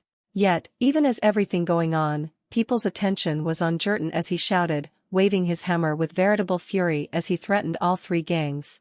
What a mess, I murmured as I watched Jerton arguing with the gangs. Naturally, Silas and Terma were with him to support him. Zolist was standing at a distance, but I noticed that he was holding his blades, ready to intervene. And the fact that his cart was already in the area set up for the unaffiliated, the situation was rather clear. Rather than putting me into the mess, I walked toward Zolist, who noticed my approach halfway in, his surprise clear. I walked calmly, and while a few people looked at me, no one paid much attention to me, probably not recognizing me under the dirt of the constant combat. In the camp, I looked like an old man assigned to the menial task of dragging corpses. That's a surprising face, Zolist commented. They thought that you already went to the other camps. Really? I said with a shrug. I was bored, so I decided to hunt a bit. I certainly didn't expect to find such a mess on my return. Unfortunately, it's a bit of a mess, Zolist said. Do you want to go and stop them? Maybe you can stop that boy. I just shrugged in dismissal. Why? Zolist asked, surprising me with his tone. I expected his voice to fill with resentment, maybe anger. After all, he ended up in the middle of the ongoing mess due to me. Yet, he was just curious. I shrugged. I might have stopped him before everything stopped, but I wasn't here. And why don't you stop him now? He followed. It's already too late. And, who am I to stop a young man to stop creating a ruckus? I said, trying to look like an old wise man that was willing to support the decisions of his young friend. Of course, the truth was a bit different. I could have stopped that, but then what? I would watch the forceful recruitment of the unaffiliated, and considering the intensity of the begging that was going on, I doubted the conditions were particularly attractive. I was not a good, selfless man, but I had my own perspective of right and wrong. There were times I had taken a more flexible approach when things were dangerous, and murder of various kinds was just business. But my morals were never flexible enough to watch more than 1,000 people forced painful servitude. With my perception, I already caught enough snippets about the conditions that the gangs offered to the newcomers. I didn't stop Jerton, because I had no problem with his decision. Admittedly, the same didn't apply to the path he had taken. I would have just gone and declared my leadership of the Red Group, beat and if necessary, kill the troublemaker, and use the whole gang to confront the other two. Unfortunately, by challenging all three gangs at the same time, Jerton already ruined that possibility. If we tried to pull that now, they would support each other, confident of their victory, and it would end in a bloodbath. I never liked such flashy approaches. And, if I were to be honest with myself, the situation was not exactly to my detriment. The number of beasts that would constantly attack us was one of such benefits. It would allow me to walk forward recklessly and kill many more monsters to defend the weaker people, giving me more experience. More importantly, our side would be the weaker one, meaning people had to get more and more tired, maybe enough to give me some chance to experiment with other aspects of charisma. I didn't expect to suddenly turn into an expert, but a chance to experiment without nobles to detect was certainly welcome. Zolist sighed as I stood next to him, his tone enough to confirm it wasn't the first mess he found himself in either. "It's going to be a ruckus, right?" he asked. "Without a doubt," I said, watching Jurton have an explosive verbal fight. Then, I pointed at the large birds I brought along. "Since you're free, why don't you start cooking for me?" Hunting them had been exhausting, I said, neglecting to mention it was less about the wounds they inflicted, and more about the health I spent to maintain the effect of the charisma. It seemed that I needed to prioritize vitality when I leveled up. I stayed at a distance, ignoring the long account of promises, threats, and old events during the fight. My attention was on the way the people were reacting, especially the members of the Greens and Blacks around them. I was ready to intervene if they tried to envelop Jurton and the others. The situation came to an end as calmly as it could have ended. Jurton threw his red band on the ground and stomped, walking away in anger. Terma and Silas repeated it and followed him, toward us. Amusingly, only when they arrived next to us, they recognized me through all the dirt. "Yuan," Jurton gasped. "We thought that you left." "I was just hunting," I answered with a shrug. "Though, maybe I should have stayed. I might have exercised more." He blushed. "I'm sorry, Yuan, but I can't just stand," and he started, and I gestured for him to stop. "Stop, what's done is done, now it's time to act," I said. "You have declared yourself as the leader, now, go and lead," I said. I didn't," he stammered, only to stop as I pointed at the unaffiliated, who didn't miss the huge fight, or the meaning of the discarded armband. The new camp was smaller, and everyone had watched the fun chaos. "You did, and it's too late to change your mind," I said with a chuckle. "It was a bit messy, I had to admit, but it worked to my benefit." "But, I don't know how to lead," he said. "How about you go to the center and fight for the moment, people need some inspiration," I recommended, then pointed to Zolist. "I'm sure he can handle the logistical details of the situation," I commented. "Why don't you handle those, old man?" Zolist said, his petulant tone rather grating coming from a man of his age. I smirked as I pointed at the line where the Blacks and the unaffiliated were creating a line, then the other side where the Greens were standing. "Feel free to take my place to suppress the others," I commented. "On the other hand, the logistics sound interesting," he said, once again showing little fear against the risk of combat, showing that he was confident to defend himself. Interesting man. I turned toward the edges of the group, where Blacks and Greens were making trouble already. It was time to make a show. I decided to make my first showing for the Greens, though that was less about my existing impression of the Blacks, but the appearance of a large beast rushing forward, toward the border between Greens and the unaffiliated. I wasn't the only one who noticed the beast. Both groups already noticed, trying to react to it. The unaffiliated tried to pull back, but the Greens were against that, forcing the group to take the point against the beast.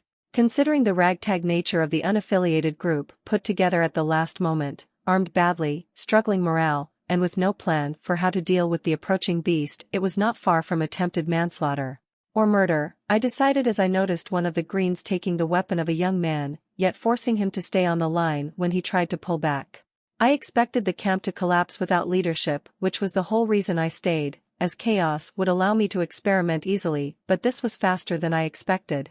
Still, my first destination was not the Greens, nor I went to meet with Jurton, who was leading a force toward the edge after noticing the struggle later than usual, Karak's absence showing. I walked forward, ahead of the rest of the groups, cutting the path of the beast 100 yards away from the closest group, my halberd raised. It was time to make a show. "Come on, little beast," I shouted as I turned my gaze toward the beast, which had the rough outline of a rabbit, but with the size of a horse, and stood on its path bravely. It was not my preferred way of dealing with a beast, but I was trying to make a point. The beast rushed forward, and at the last moment, it sped up, jumping forward. I pulled to the side before swinging my halberd, completing the movement like I was using a skill. Another drawback I had to deal with, but luckily, perception allowed me to read the movement of the beast like an open book. Alone, I would have attacked the head, trying to decapitate it, but the nature of the show I was putting on required something different. I needed to convince them that the first attempt was not an accident. I hated the necessity to show off, but sometimes it was better to reveal cards earlier than later. Behind me, I could see the camp freezing as I dismantled the beast with a methodical approach of a matador, each slash leaving another bloody mark, my steps bringing me just inches away from a devastating hit. Then, one last hit, taking it down. +9, 291 experience. Altogether, it took only a minute, but the impact was beautiful. As I left the body behind and walked toward the disputed site, both groups had been looking at me with fear in their eyes. The unaffiliated also had hoped to accompany their fear. Now, it was time to make my point. As I walked, one of the Greens stepped up, the same one that had been stealing the weapon of the young man earlier. His fear was quick to fade, replaced with arrogance, though only after looking at his side of the camp, where a group of reinforcements already moving to support them. "Thanks for the assistance, old man, we'll handle the rest," he said smugly, then he pointed at two of the unaffiliated. "You lot, go and bring the body to our butchers." I looked at him, then at the rest of his group, who stepped behind him to support him. I had to admit, in a way, it was a smart response. By challenging me in such a direct manner, they would destroy the aura of intimidation that I managed to establish.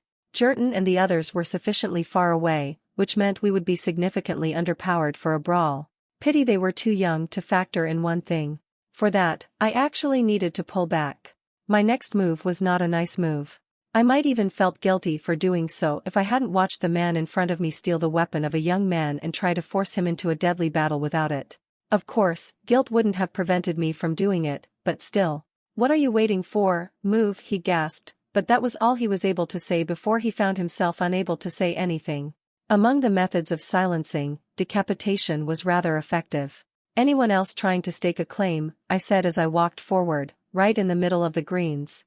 It was a trick that I had pulled before against the blacks, but it was significantly more effective with a reach weapon, especially one that they watched take life in just one move, ruining the sense of security their regeneration allowed. As they retreated back in fear, I wondered if the regeneration would have worked if someone had been fast enough to reconnect the head.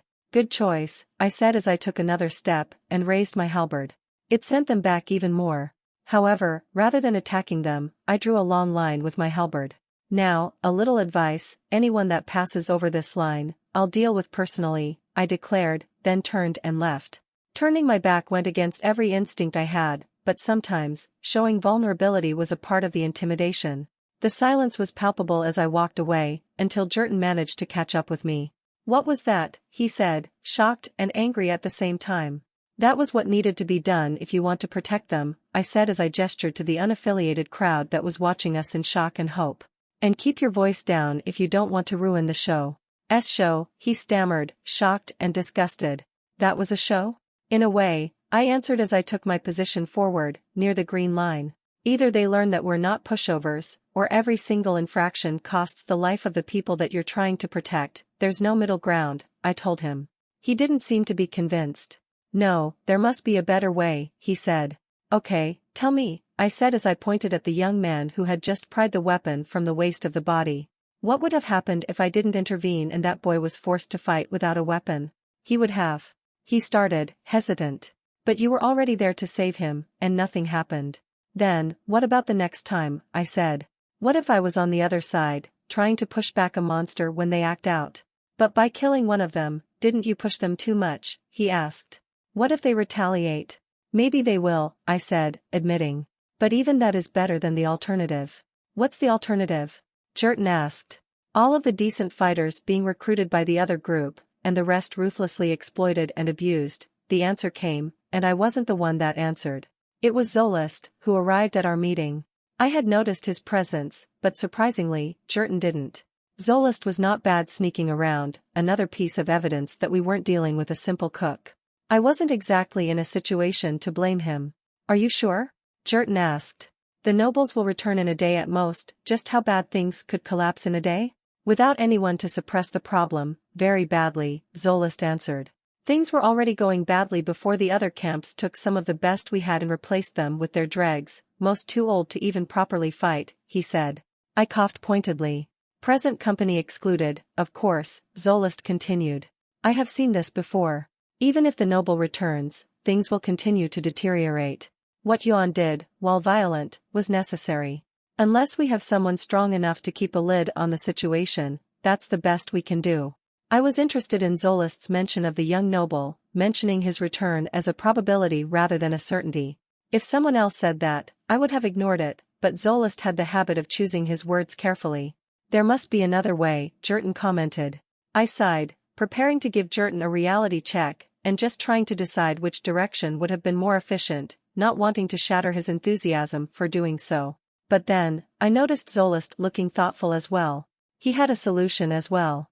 I kept my mouth shut, curious about what kind of answer I would receive. "How long do you have until your promotion?" Zolist asked me. "Not a viable path for me, my friend," I answered, curious where he was going, but not enough to let him poke around my levels. To prevent him from asking too many questions, I made sure to reflect a sense of despair in my answer. Though I certainly didn't expect Zolist to give a matching expression. "Dead sigil," he whispered. I gave a soft nod, one that could be taken as a positive answer. Luckily, he didn't push much. Instead, he turned to Jurton. I was surprised by the speed he accepted, but after some consideration, I found his rapid acceptance reasonable.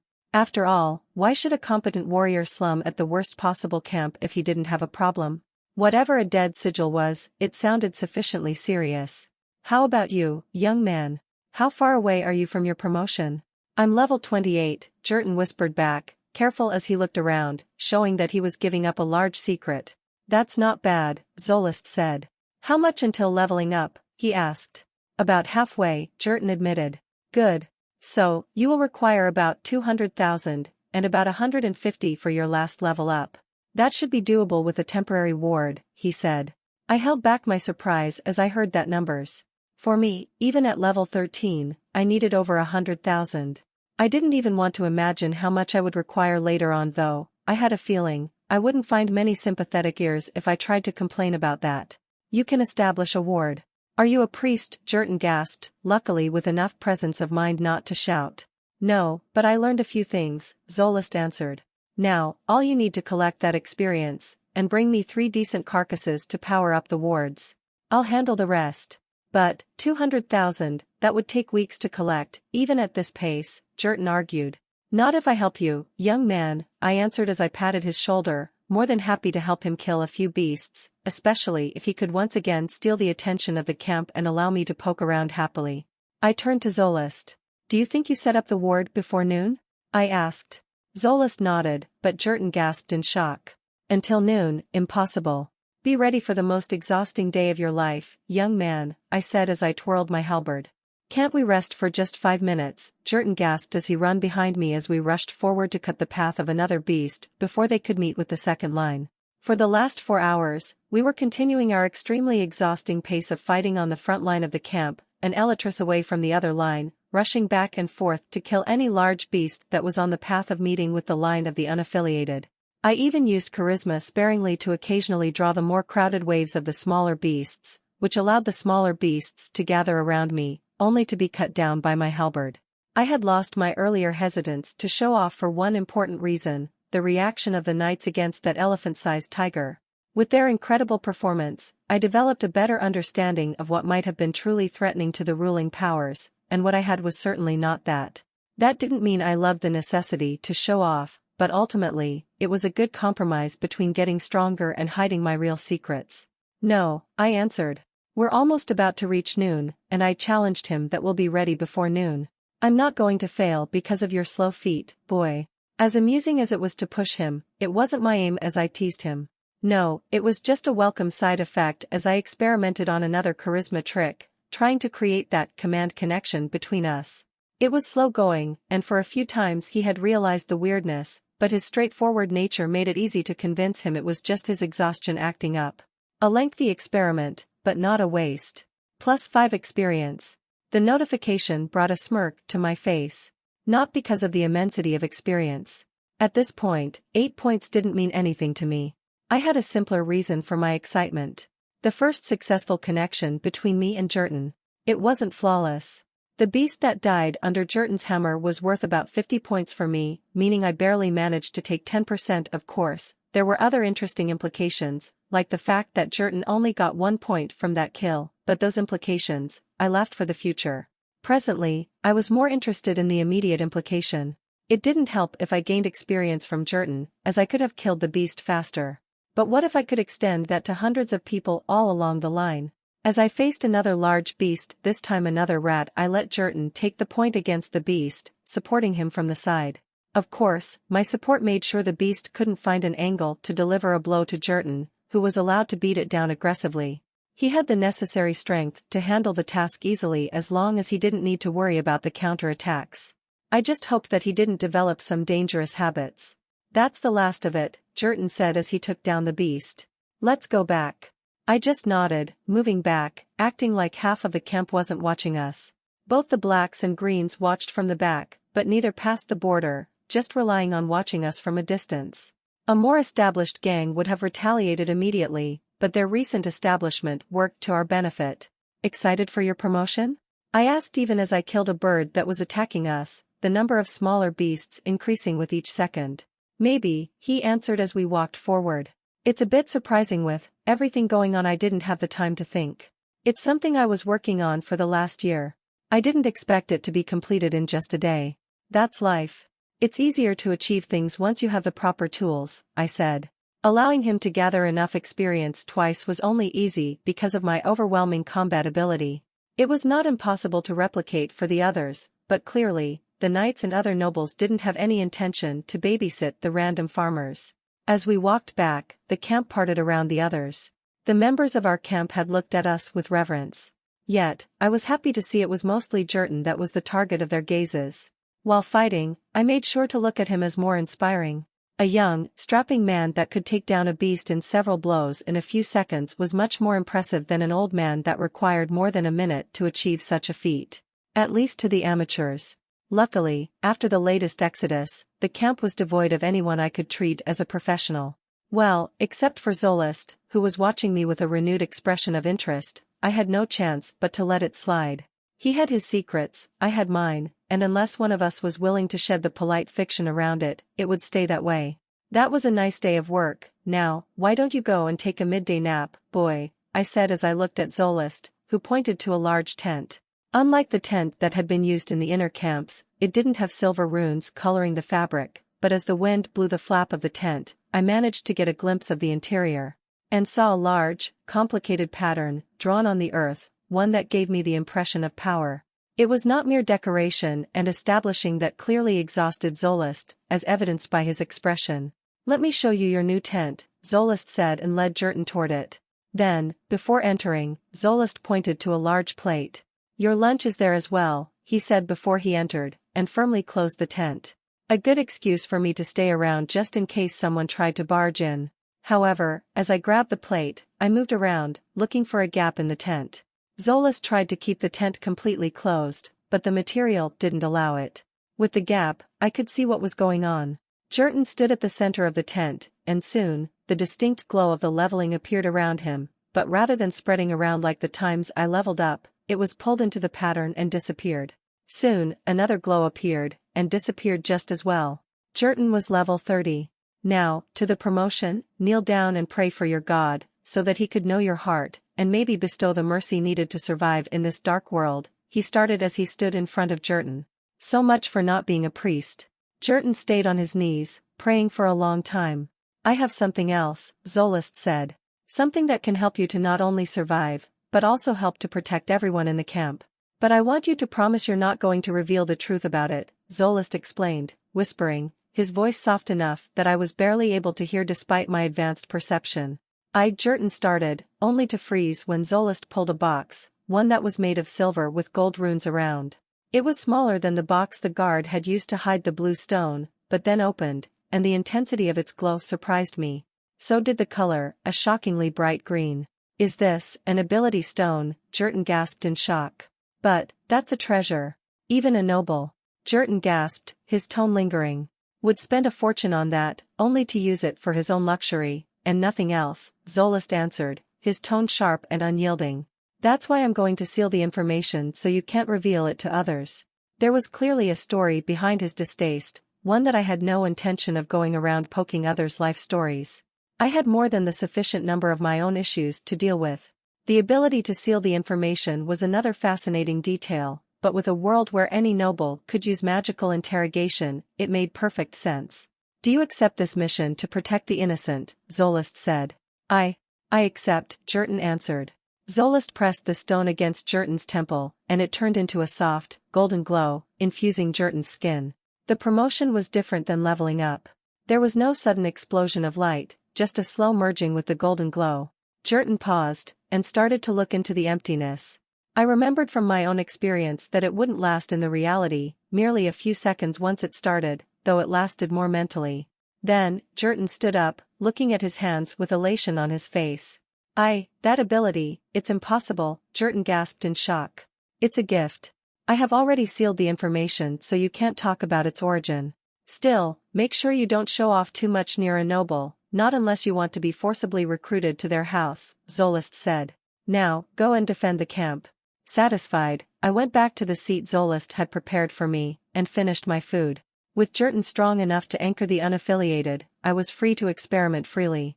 I wondered just how much I could extend the connection of the charisma. The rest of the day had passed without anything of note, though it was fascinating just how easily I referred another half a day filled with killing dangerous monsters hungry for human blood, all the while experimenting with a magical effect that created some kind of magical command effect. Extraordinary became ordinary in quick order. Ultimately, that was life. The assistance of Jurton started to provide after his promotion played a significant role in the ease I was experiencing. I had no idea what was the ability Jurton received, but it was clearly significant, as he could actually take down large beasts while coordinating with the others even without my assistance. Much to the surprise of the rest of the camp. I had stayed close for the first few attempts, ready to intervene if things went chaotic, but his performance had been satisfactory. He had the ability to take down the beasts in just a few blows, showing that his mysterious ability had increased his combat capabilities significantly. Which was good, as it allowed me to feel confident to leave the camp when evening arrived. Experience, 681,930. I had managed to gather far more experience than I had been expecting. Most of it still came from my own abilities, though I occasionally used charisma to attract monsters after drifting away from the line, soft enough to avoid notice, but a considerable minority came from the others. Thanks to the lines of connection that charisma allowed to create. The line hadn't expanded to a particularly impressive distance, barely covering 5 people at the same time, before the focus of maintaining it turned prohibitive, but I hoped that assigning more points on charisma would probably expand the range more. When the night finally fell, I left the camp. Once again, I used the excuse of resting before changing into a set of spare clothes and leaving the camp. This time, I was feeling much more confident, especially with the possession of the magic sword. That tiger was still scary, but the presence of the water highway allowed me to feel more secure. And hopefully, several hundred archers, those that were yet to return from the battle, kept the beast sufficiently away. As I walked away under disguise, which was made even easier by the number of new additions to the camp, especially in the unaffiliated section, I couldn't help but wonder at the changes the camp was going through just in a day. Just earlier the same day, the gangs were extorting the new joiners, but as the evening arrived, they were looking at our section with a mixture of anger and longing, most exhausted after a long day. A few of them were even bargaining to abandon the gangs and join back the group. I ignored the mess as I walked away. The whole point of strengthening Jurton was to keep me away from the mess, and if things went bad, there was always Zolist to help them. Admittedly, I had to ignore my instincts to do so. Trying to micromanage that mess was tempting, especially in terms of the short-term benefits that it could grant, but I decided against it. The more I acted, the more noticeable I would become, and that didn't fit with my objectives. I didn't need people poking around my suspicious presence. The presence of an old, gruff veteran was suspicious enough.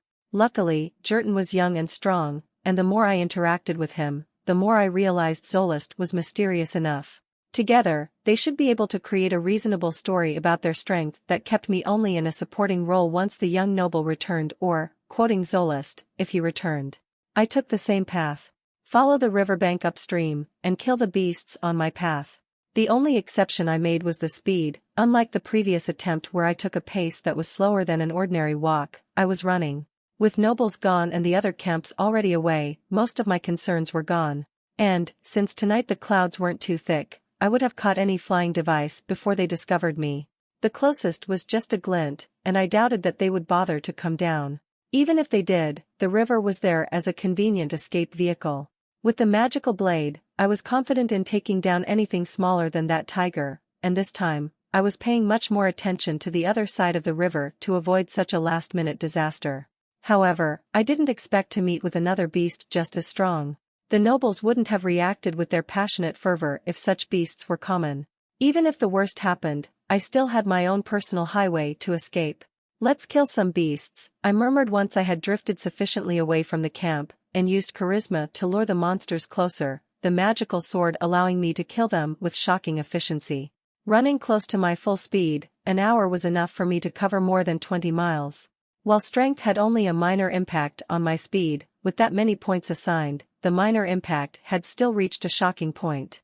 Just not as much as my other abilities. It's fascinating just how quickly I'm adapting to his new world, don't you think so, my friend? I asked the attacking beast, who ignored my comment. +9, 390 experience. No answer, how rude, I said with a chuckle as I kicked its carcass into the water, happy with the experience gain, which was even more significant than my gain in the camp, the benefits of combining charisma with the magical sword working in a fascinating degree. It was enough to tempt me to abandon the camp and strike my own, but it was the lack of information that stopped me. Zolist was a source that I wasn't willing to abandon in a hurry. And, not to mention, the camp represented even more experience gain for me if I could figure out to expand my control over a wider area. Time to level up once more, I muttered. -86, 100 experience. Level up. Stat points +10. -108, 800 experience. Level up. Stat points +10. -135, 000 experience. Level up. Stat points +10. -180, 400 experience. Level up. Stat points +10. -249, 200 experience. Level up. Stat points +10. Almost 800,000 experience, and just 5 levels, I murmured in fascination as I checked the notifications, but that didn't last for long. Something else took my attention. The ground under my feet started to crack as the earth rumbled. For a moment, I expected a beast to jump out and attack me. I split my attention between the river and the crack, trying to decide what to do. That almost cost me everything.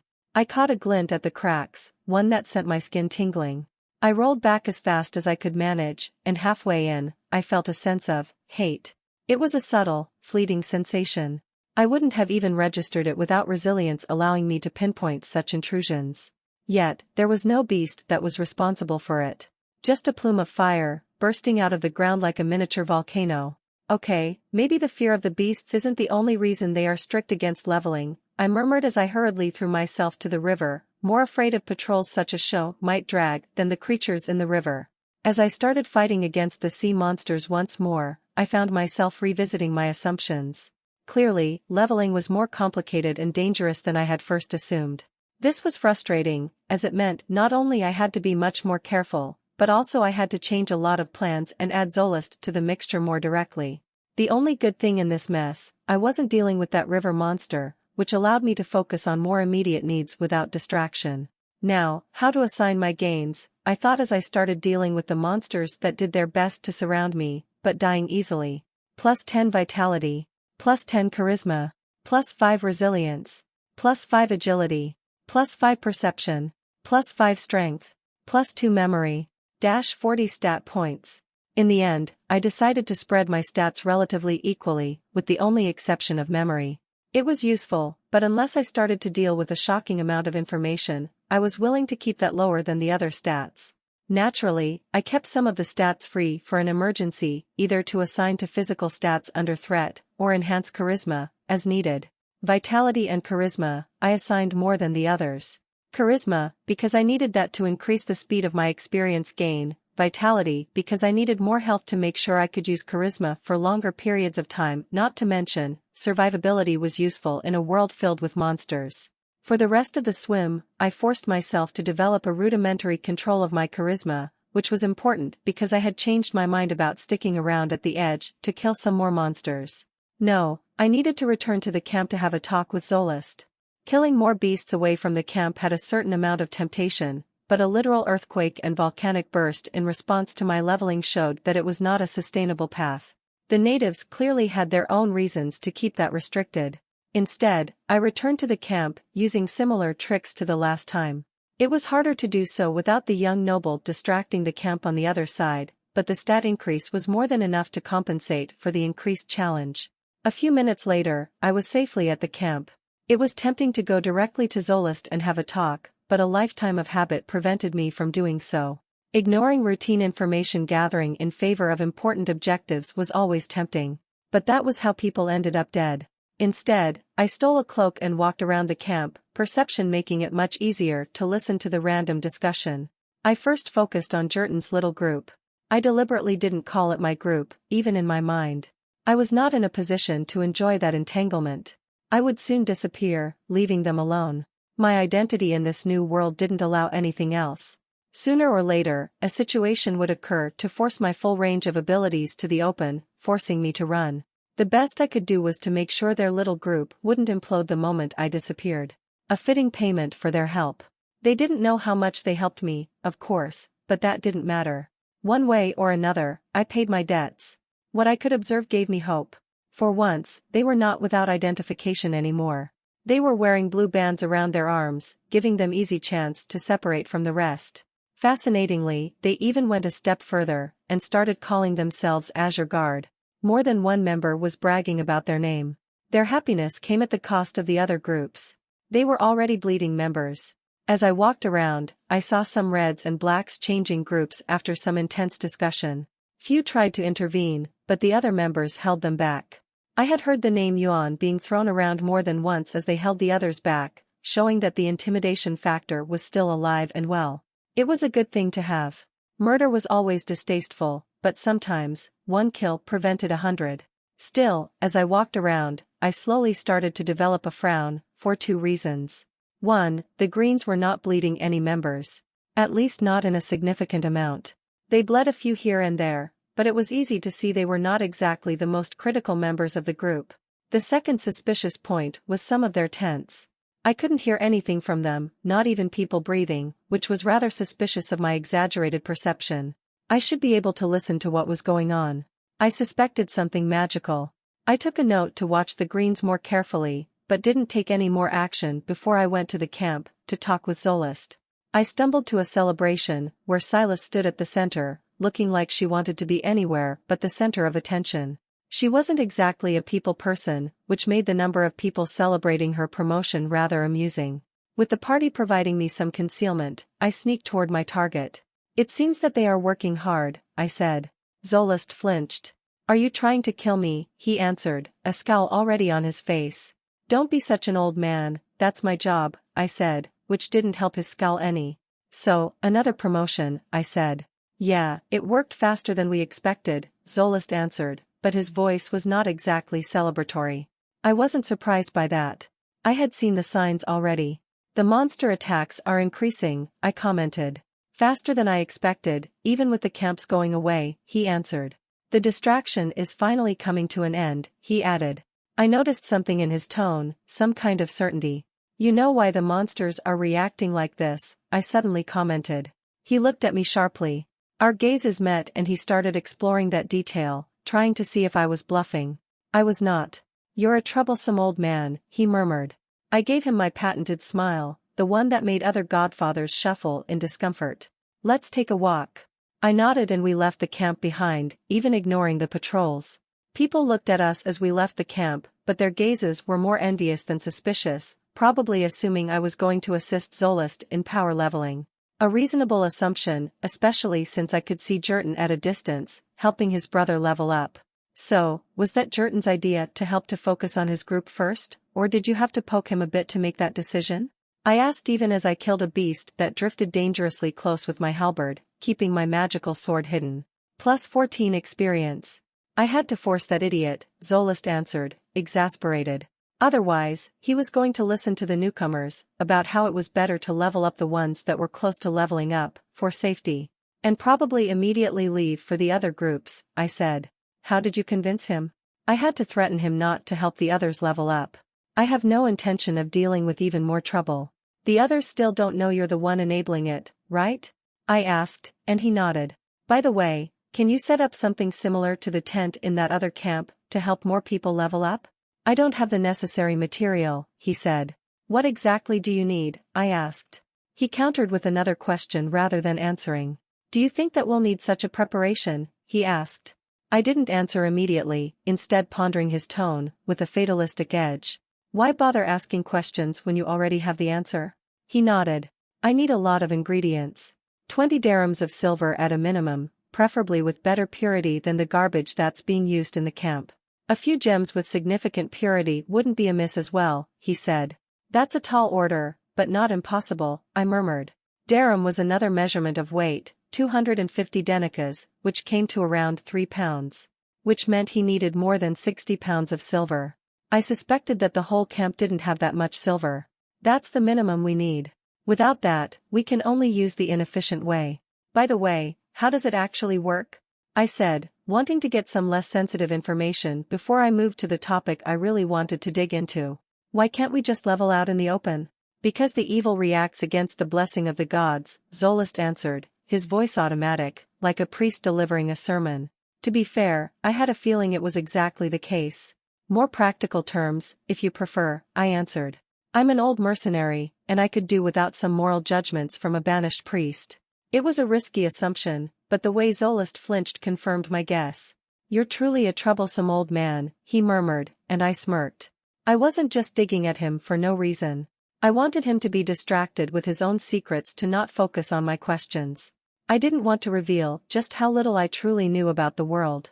I trusted Zolist, but not enough to reveal the truth of my situation. Obfuscating with personal attacks was tasteless, but it was hardly the first time I was using such tasteless methods. The more practical explanation, the energy that radiates while we level up evokes a reaction from the world itself.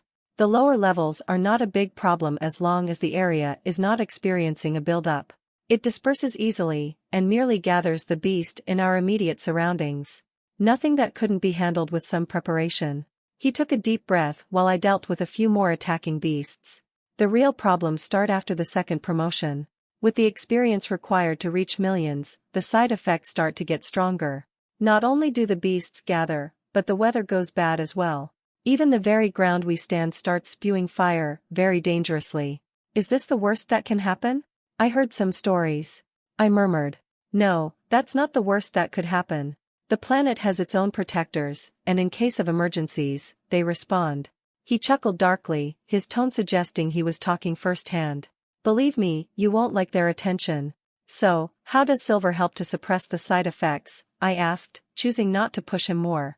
I recognized that tone from veterans, telling stories of their darkest hours. Whatever those protectors were, the story about them was not a good one. The working principles are actually simple. The silver runes create a cage to catch the effect of the leveling, which then slowly disperses without triggering a disaster. Of course, there are still some limits.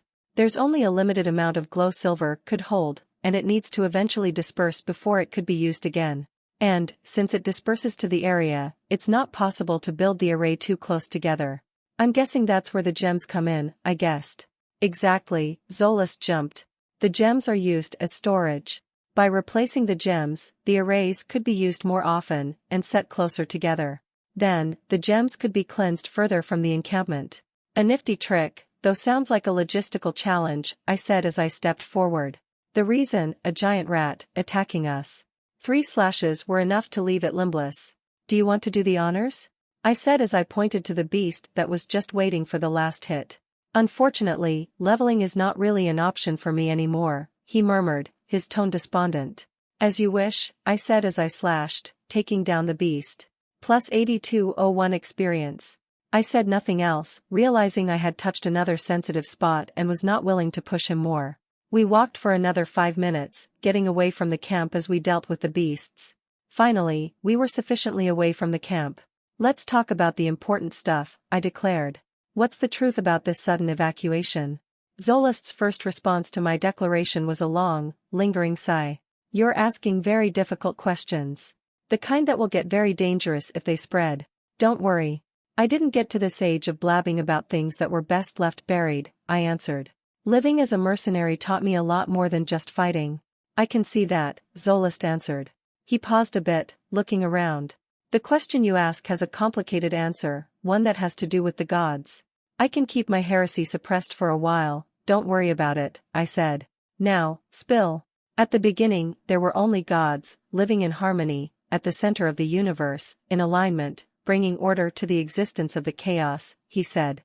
However, that task was difficult, so they created mortals to do their task, and granted us the system to give us tools to defend. In the beginning, it worked perfectly. Until it didn't, right? I asked. Yes, Zolist said, annoyed at my interruption. It has been told that, at those times, there was no restriction to the system, no leveling. Immediately after the bestowal, every mortal had powers to rival gods. I can see where this is going, I cut in. Fascinating show of intelligence, Zolist said mockingly. Now, do you want to interrupt more, or should I continue? I nodded. As you guessed, mortals rebelled, though they were not alone. Some of the gods betrayed the rest, whispering promises to mortals to entice their rebellion. And just like that, the War of Heaven started. He took another deep breath. I don't know much about the War of Heaven, and I doubt you care about the ones I knew as well, Zolist said. I nodded. He was correct. That kind of dubious and sanitized information was not really useful. Certainly not when I had more important things to do. What we know is that the rebellious gods had been defeated and banished, their connection to the system cut. But not killed, I said. No, not killed. Just chased at the edge of the universe.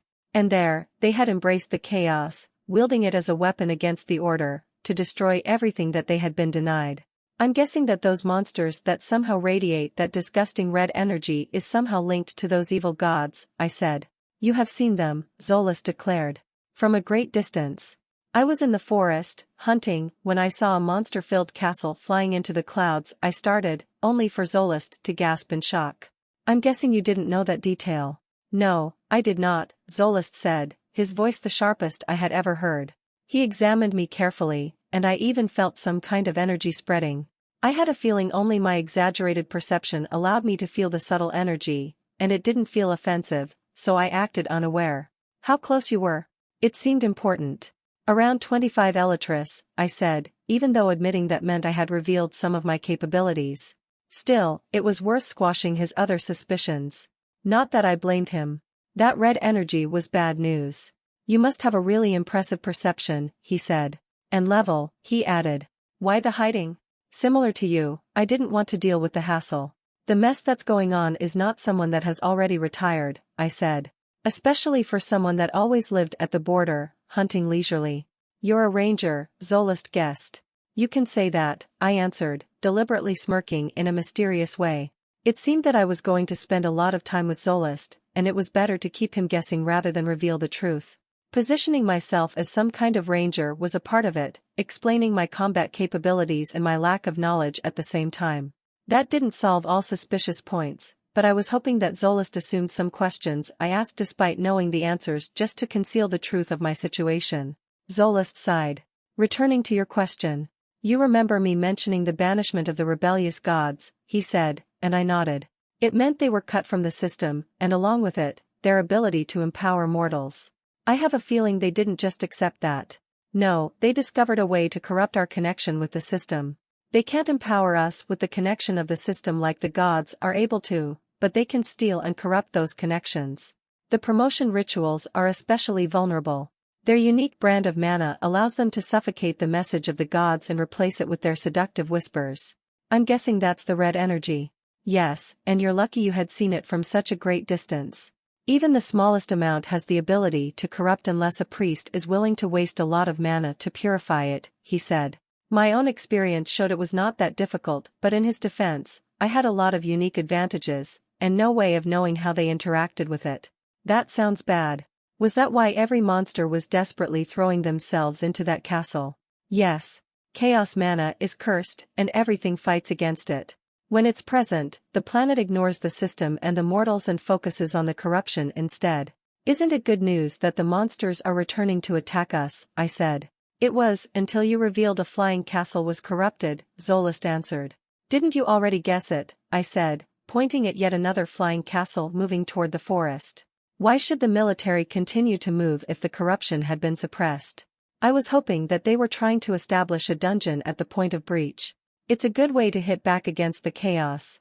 Rather than acting all-knowing, I made sure to look confused at his mention, hoping he would spill some more information. Oh, right, you think the dungeons are natural occurrences, he said. I nodded. The way he said implied that dungeons were common knowledge, whatever they were, so I decided to act as if I knew them. I could always question someone else about it later.